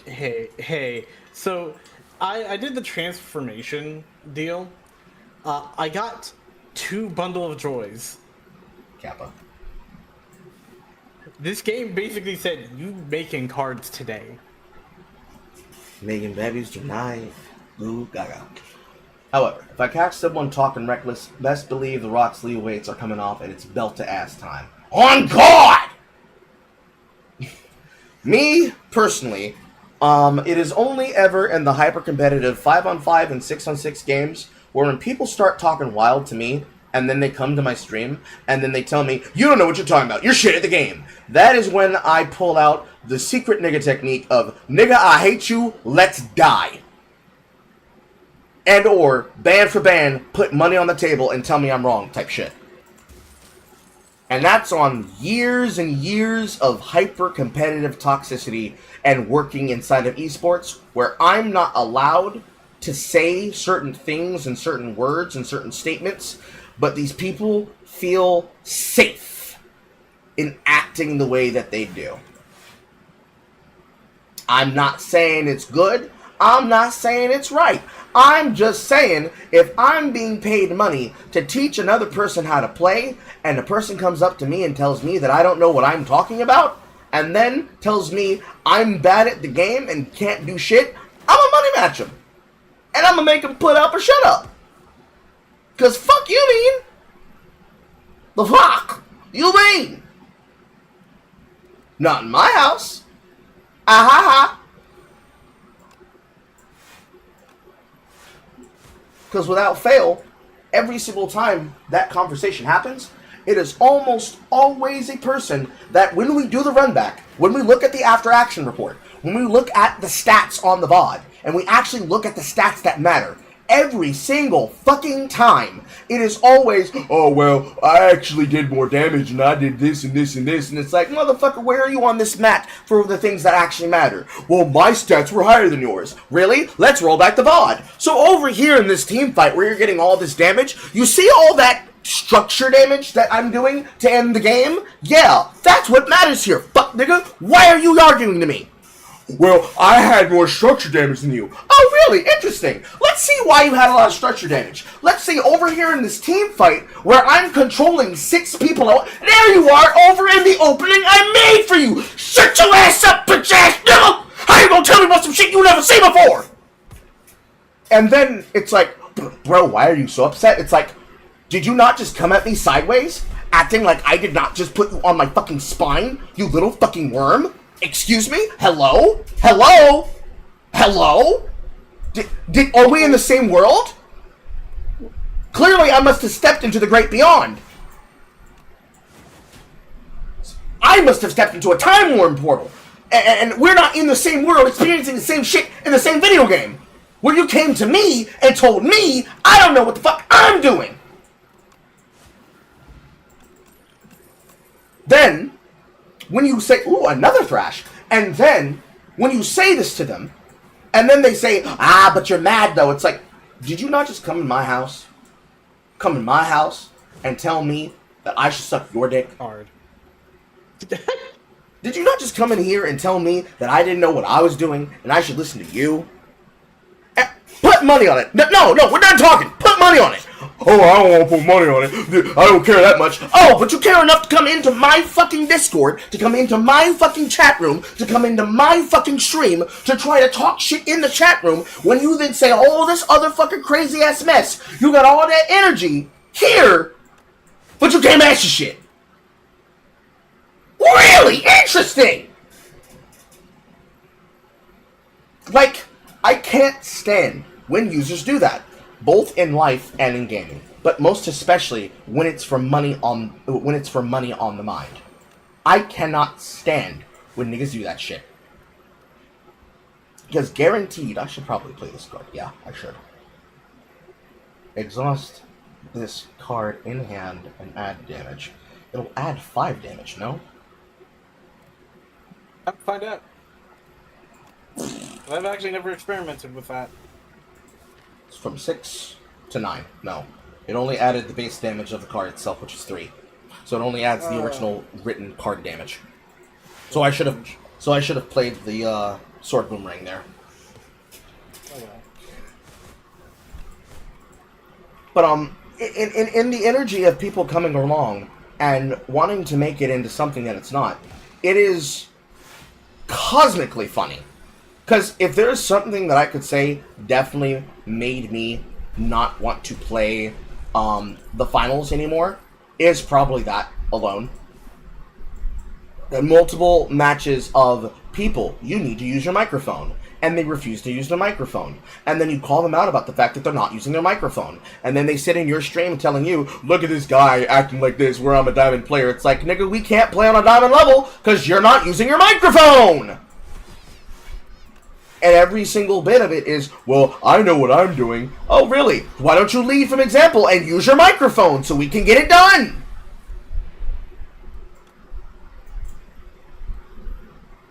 There's only so much.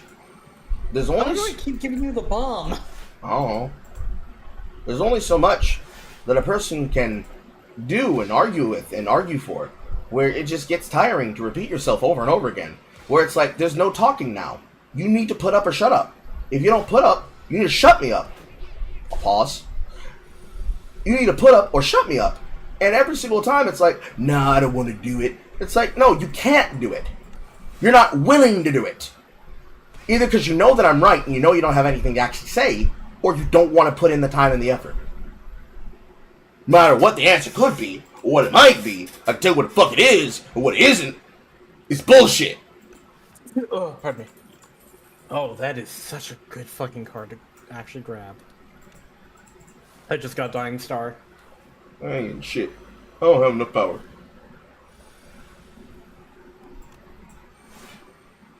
Gotta play his ultimate defense just to fucking be able to survive. But, like, for me, I know what kind of man I am when I play competitive online video games. So I don't have any mysticism of how I feel about it. But there is a time in the day where I look at what I do, and I can concern myself with what it looks like when I'm doing it, because of the fact that there are people that come at me to tell me out the side of their neck that I don't know what I'm doing, or that I'm bad at what I'm doing. Always can be, always will be. Takes all kinds. But for me, I find it to be the thing that pushes me in the direction of playing things like Exile.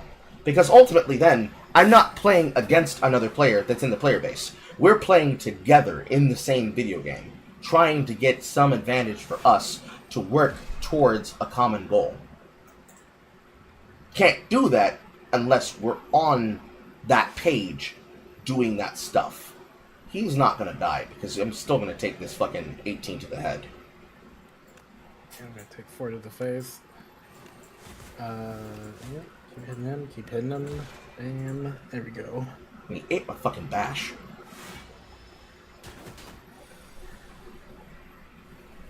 It's dead now. Tuning fork, but no real damage. Molten fist. Kinda shit. That's such a good card. I just got comment. It's so GG. Oh, speaking of GG, fuck. Get there. At least I got the exhaust green out of the hand.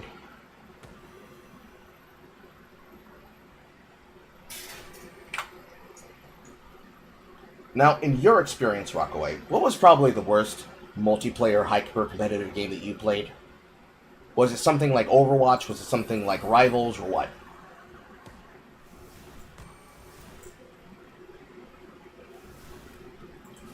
Draw 2 random cards from hand. Probably not going to be those ones.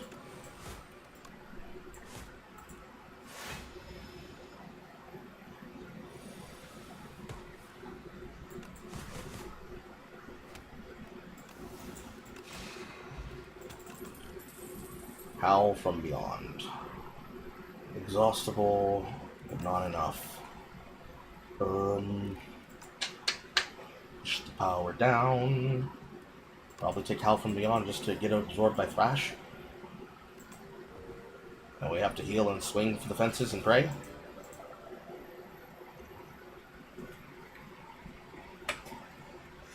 Child of the Stars or Gamma Blast. I already have a big spender. I have 2 charges.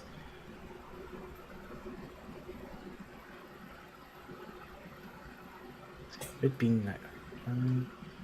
My finger's dirty. Anyways, just to move the conversation forward from here, because I did have other things I wanted to talk about, and we'll just let Carter answer that question whenever he gets time to.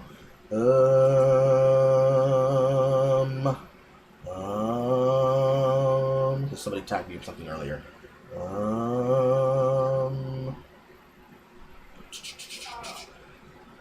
I'm being called from the room. I need to go see what that's about.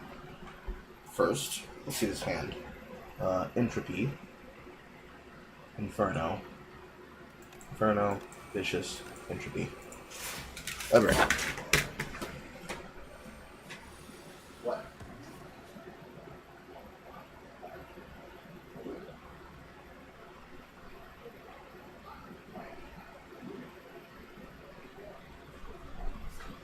Okay, sleep.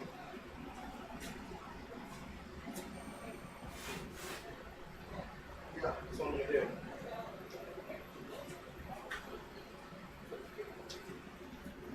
Okay, she's complaining about food. Beckon, Howl, Thrash, Defend, Strike. Turn Beckon into different curse. Oh, that's cute. Void. Defend, Strike, Thrash, consume the card.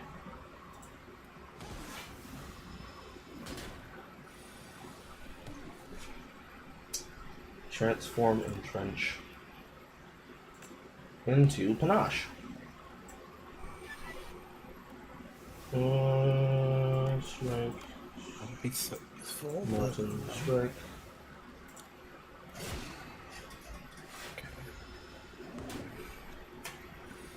And another one.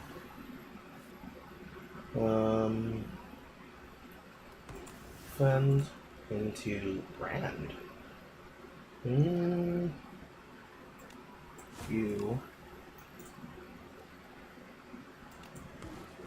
delete the defend.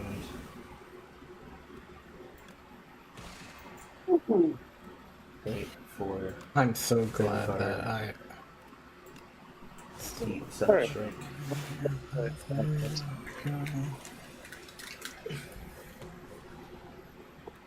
Getting that transform from Entropy is probably going to win us this. Kind of. It's debatable. You gentlemen have a good night, all right? Goodbye. Take care.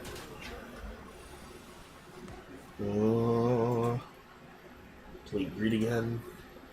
Folly.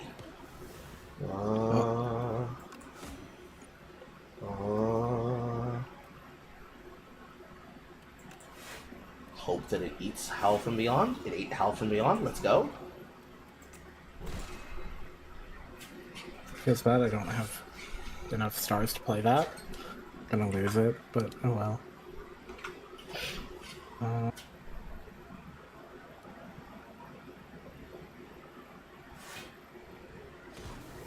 Nice.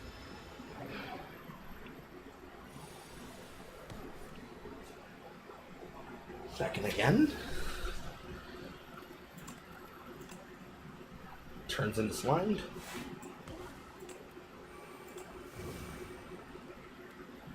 It's gonna hurt. I have to block this. If I don't, I die.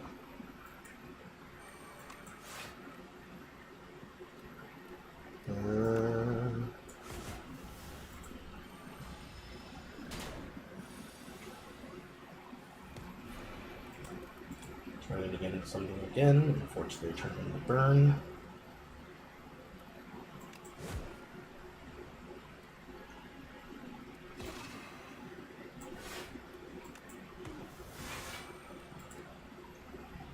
Survive this turn.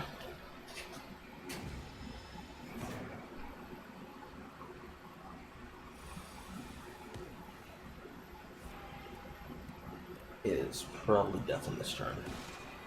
Nope, you deal double damage. No, I mean he's dead on this turn. Oh. I thought you meant like, oh, we're about to die. No. There we go. Okay. I need to go put dinner in the oven. That's a demon form. I actually need to stop for now. I'm going on the date. Okay. I apologize. No problem. It's cool. You have a good night. Excuse me, chat. I'll be right back. Take care. My ass hurts. Goddamn. I hate summer. It's too damn humid. Anyways, train of thought. Was asking Rockaway what was the worst game that he'd ever played that was hyper competitive. But circling off the topic, I prefer playing the games that I play now versus the time in which I slummed and or ground my way through hardcore PvP and hardcore MMO online PvP experiences, because ultimately, while I remember and cherish the memories that came from those PvP experiences, I experienced a very significant period of time where I found myself isolated and alone. A lot. You gotta bounce, hit me up next time you do this. I will!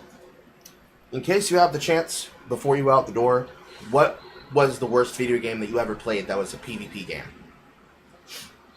If you can't answer that question, I'll ask you next time.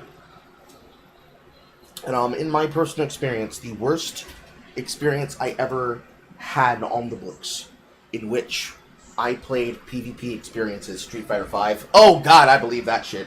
Oh shit! Woo! That'd do it! That'd do it! Anyways, the worst experiences that I learned from PvP games was all of the things that I have been that I've been discussing with such levels of intensity. It is that experience of dealing with other people while also trying to basically survive a fixed, solved state of a game that just makes it an uncomfortable experience from the bottom to the top. It is the most infuriating shit. Hello, Extra Crusher. It is the most infuriating shit that I can be able to put on the books and discuss as a human being. It is so annoying. It is so annoying. And I'm trying to put it into context for those of you who do not play PvP games. It is so annoying. And mind you, I'm not talking about, like, social deception games. I'm not talking about Among Us. I'm not talking about Deceit. I'm not talking about 4-on-1 or 3-on-1 party games like Dead by Daylight. Although, the experience of Dead by Daylight, from what we've covered on content, is pretty much exactly this, but their problem is that they have people who are entitled, pathologically so, to believe that the survivor role should always be broken, and that the hunter role should always be underpowered. So that 3 people, or just, excuse me, like 4 people, it's 4 survivors? Yeah, 4 survivors, 1 hunter. The 4-on-1 experience of the survivors versus the hunter should always be survivor favored, where they can basically just counterplay everything that a hunter can do as a perk. And unless that person's just able to take advantage of specific things to put themselves in a position where they have to possibly slug, focus, sandbag, or use some type of tactic in order to overcome it, they fucking start baby raging because you didn't follow these honor man gentleman rules that were made up and are bullshit, just like the points. But if you do it too much, they can legitimately say that you're hostaging a game because you're only targeting one person. Which is why I never played Dead by Daylight. But the experience of playing a PvP MMO situation where another person holds you hostage, or a group of people holds you hostage, and antagonize you, while you could be possibly the best player or one of the better players on the team, or you're just average, and you're just trying to put your numbers up, so that you can get to a higher ranking, or you can improve your skills and figure out what you're doing wrong. It is such an annoying situation to be put into survivability than ever having to play the worst dog shit kind of experience you could ever play again, because it was in doing this with things like League that I had to accept the fact that the people that ran the game didn't understand the player base they made the game for. Unbelievably so. They did not understand the player base. Shoot you out the room real quick, Saf. They did not understand the player base in which they were making content for. And it makes it an unbelievably toxic experience than what you would want to deal with on the regular. And it is not so much traumatizing as it is ear-gratiatingly irritating. Because the rage never goes away. The antagonism never goes away. You have to basically sit on your fucking back, hoping that this is the opportunity where you don't get raped by your own team. And then the developers themselves basically justify the actions because they only care about when you type. They don't actually care about the behavior of constant ontological inertia, ruining the game itself in experience. And then, with games that actually do have a system where you can avoid players who are being obnoxious, you can't avoid 50% of the player base. So you either have to become strong enough to carry these people on your back, or you have to find a way to basically convince these people to do what you want them to do. And it's impossible to do that because egos are high and they never change. And that's just the fucking game in a nutshell. If I had to pay $60 to get that kind of experience in a video game, you can be sure that I'm going to sell that video game back the same day, and I'm going to get a refund. Other than that, a survival-based MMO SMP, I can deal with that. Single-player experience, I can deal with that. Card games, I can deal with that. Because, at least, at the end of the day, I can take as much time as it takes to learn it, and I can study the interaction as much as I can learn it, and I can figure it out over time.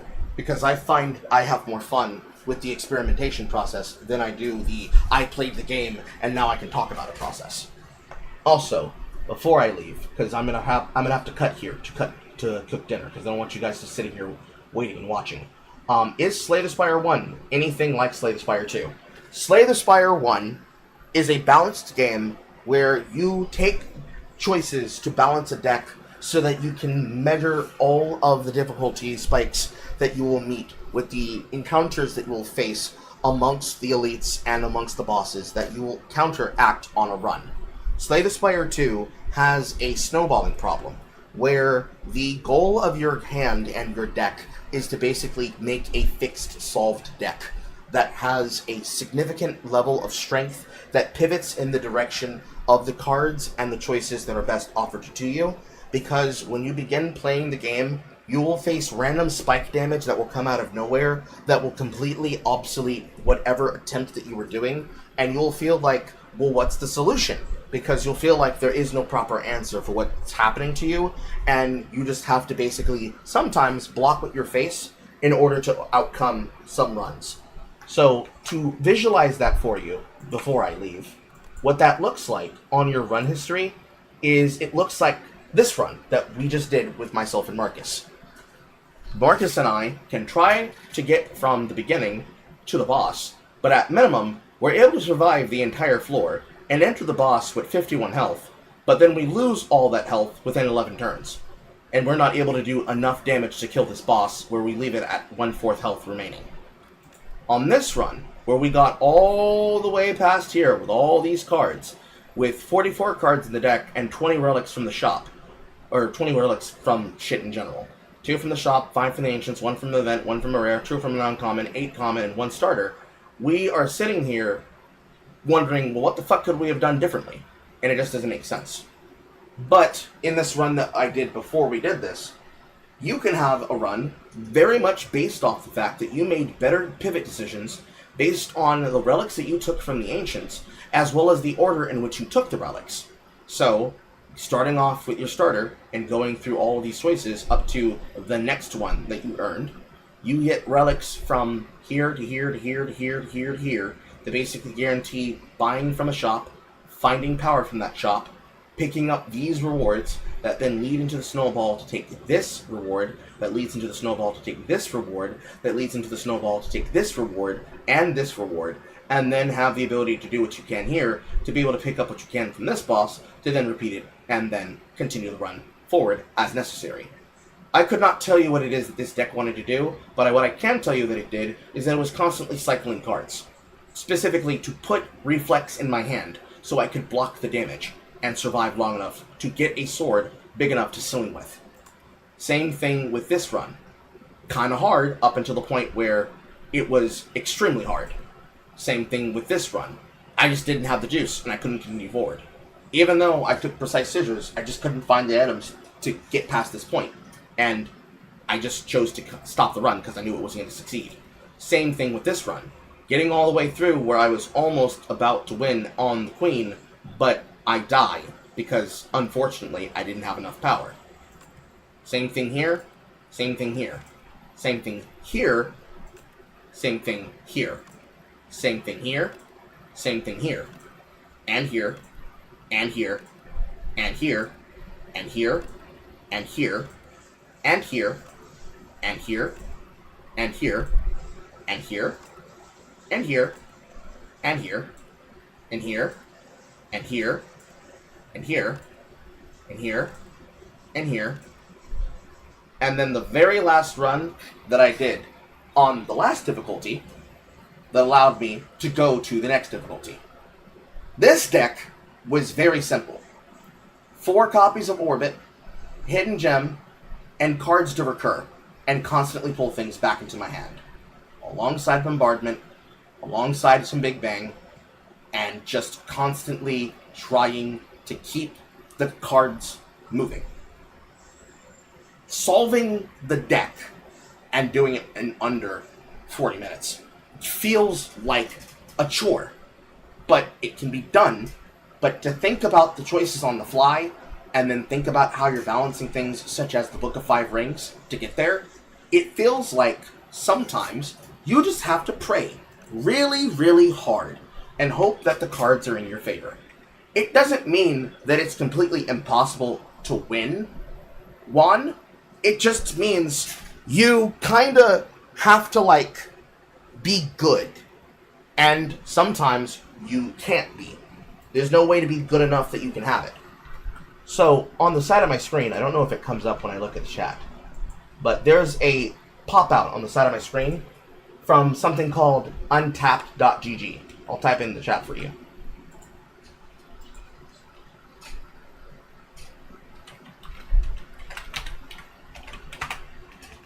And untapped.gg has a overlay that you can put on the game for Slay the Spire 2 from two specific creators.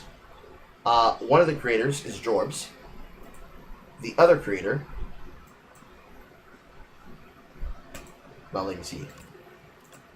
As I need to start a run. Let me look to see if it starts there. One of the creators is Jorbs. The other creator is Battlelord, or Baylor Lord. And they have tier lists that they have updated of their own volition on the patch that they've reviewed from the character choices, not from the selection choices, but from the character choices, that allow you to contextualize how strong the starts and the builds and the potential of the run can truly be based on the starts that you give yourself. And over time, you just kind of like have to just guess. Sometimes it feels like guessing. Is this the right card? Should I take this card here? What's going to make me capable of winning next? Who knows what? And even with something like Untapped, or if you were to say, just using the context of Balatro, even if I or Raffle were in your ear, or Balatro University were in your ear telling you what the optimal choice based on every opportunity being offered to you is, not the potential, but what is actually being shown to you, getting you to succeed is not the same as getting you to overachieve. And Slay the Spire 2 has some random snowballing problems that come from the way that they balance the game. They've been working on it. It is an early access overall. I am playing on the public beta patch, but the public beta patch is currently the same patch that is patched right now to what's on live. The beta patch, and the experiences in the beta patch, created some issues where some characters actually got removed. The Doormaker, or rather the Doorkeeper, got removed from the game and replaced with a new boss called Aeon Glass. But in general, some of these events, some of these elites, some of these hallway fights are designed to basically be a problem that you have to sometimes block with your face and rest through, if you understand what it is I'm saying to you. Sometimes you have to block with your face, because you just have to take the damage.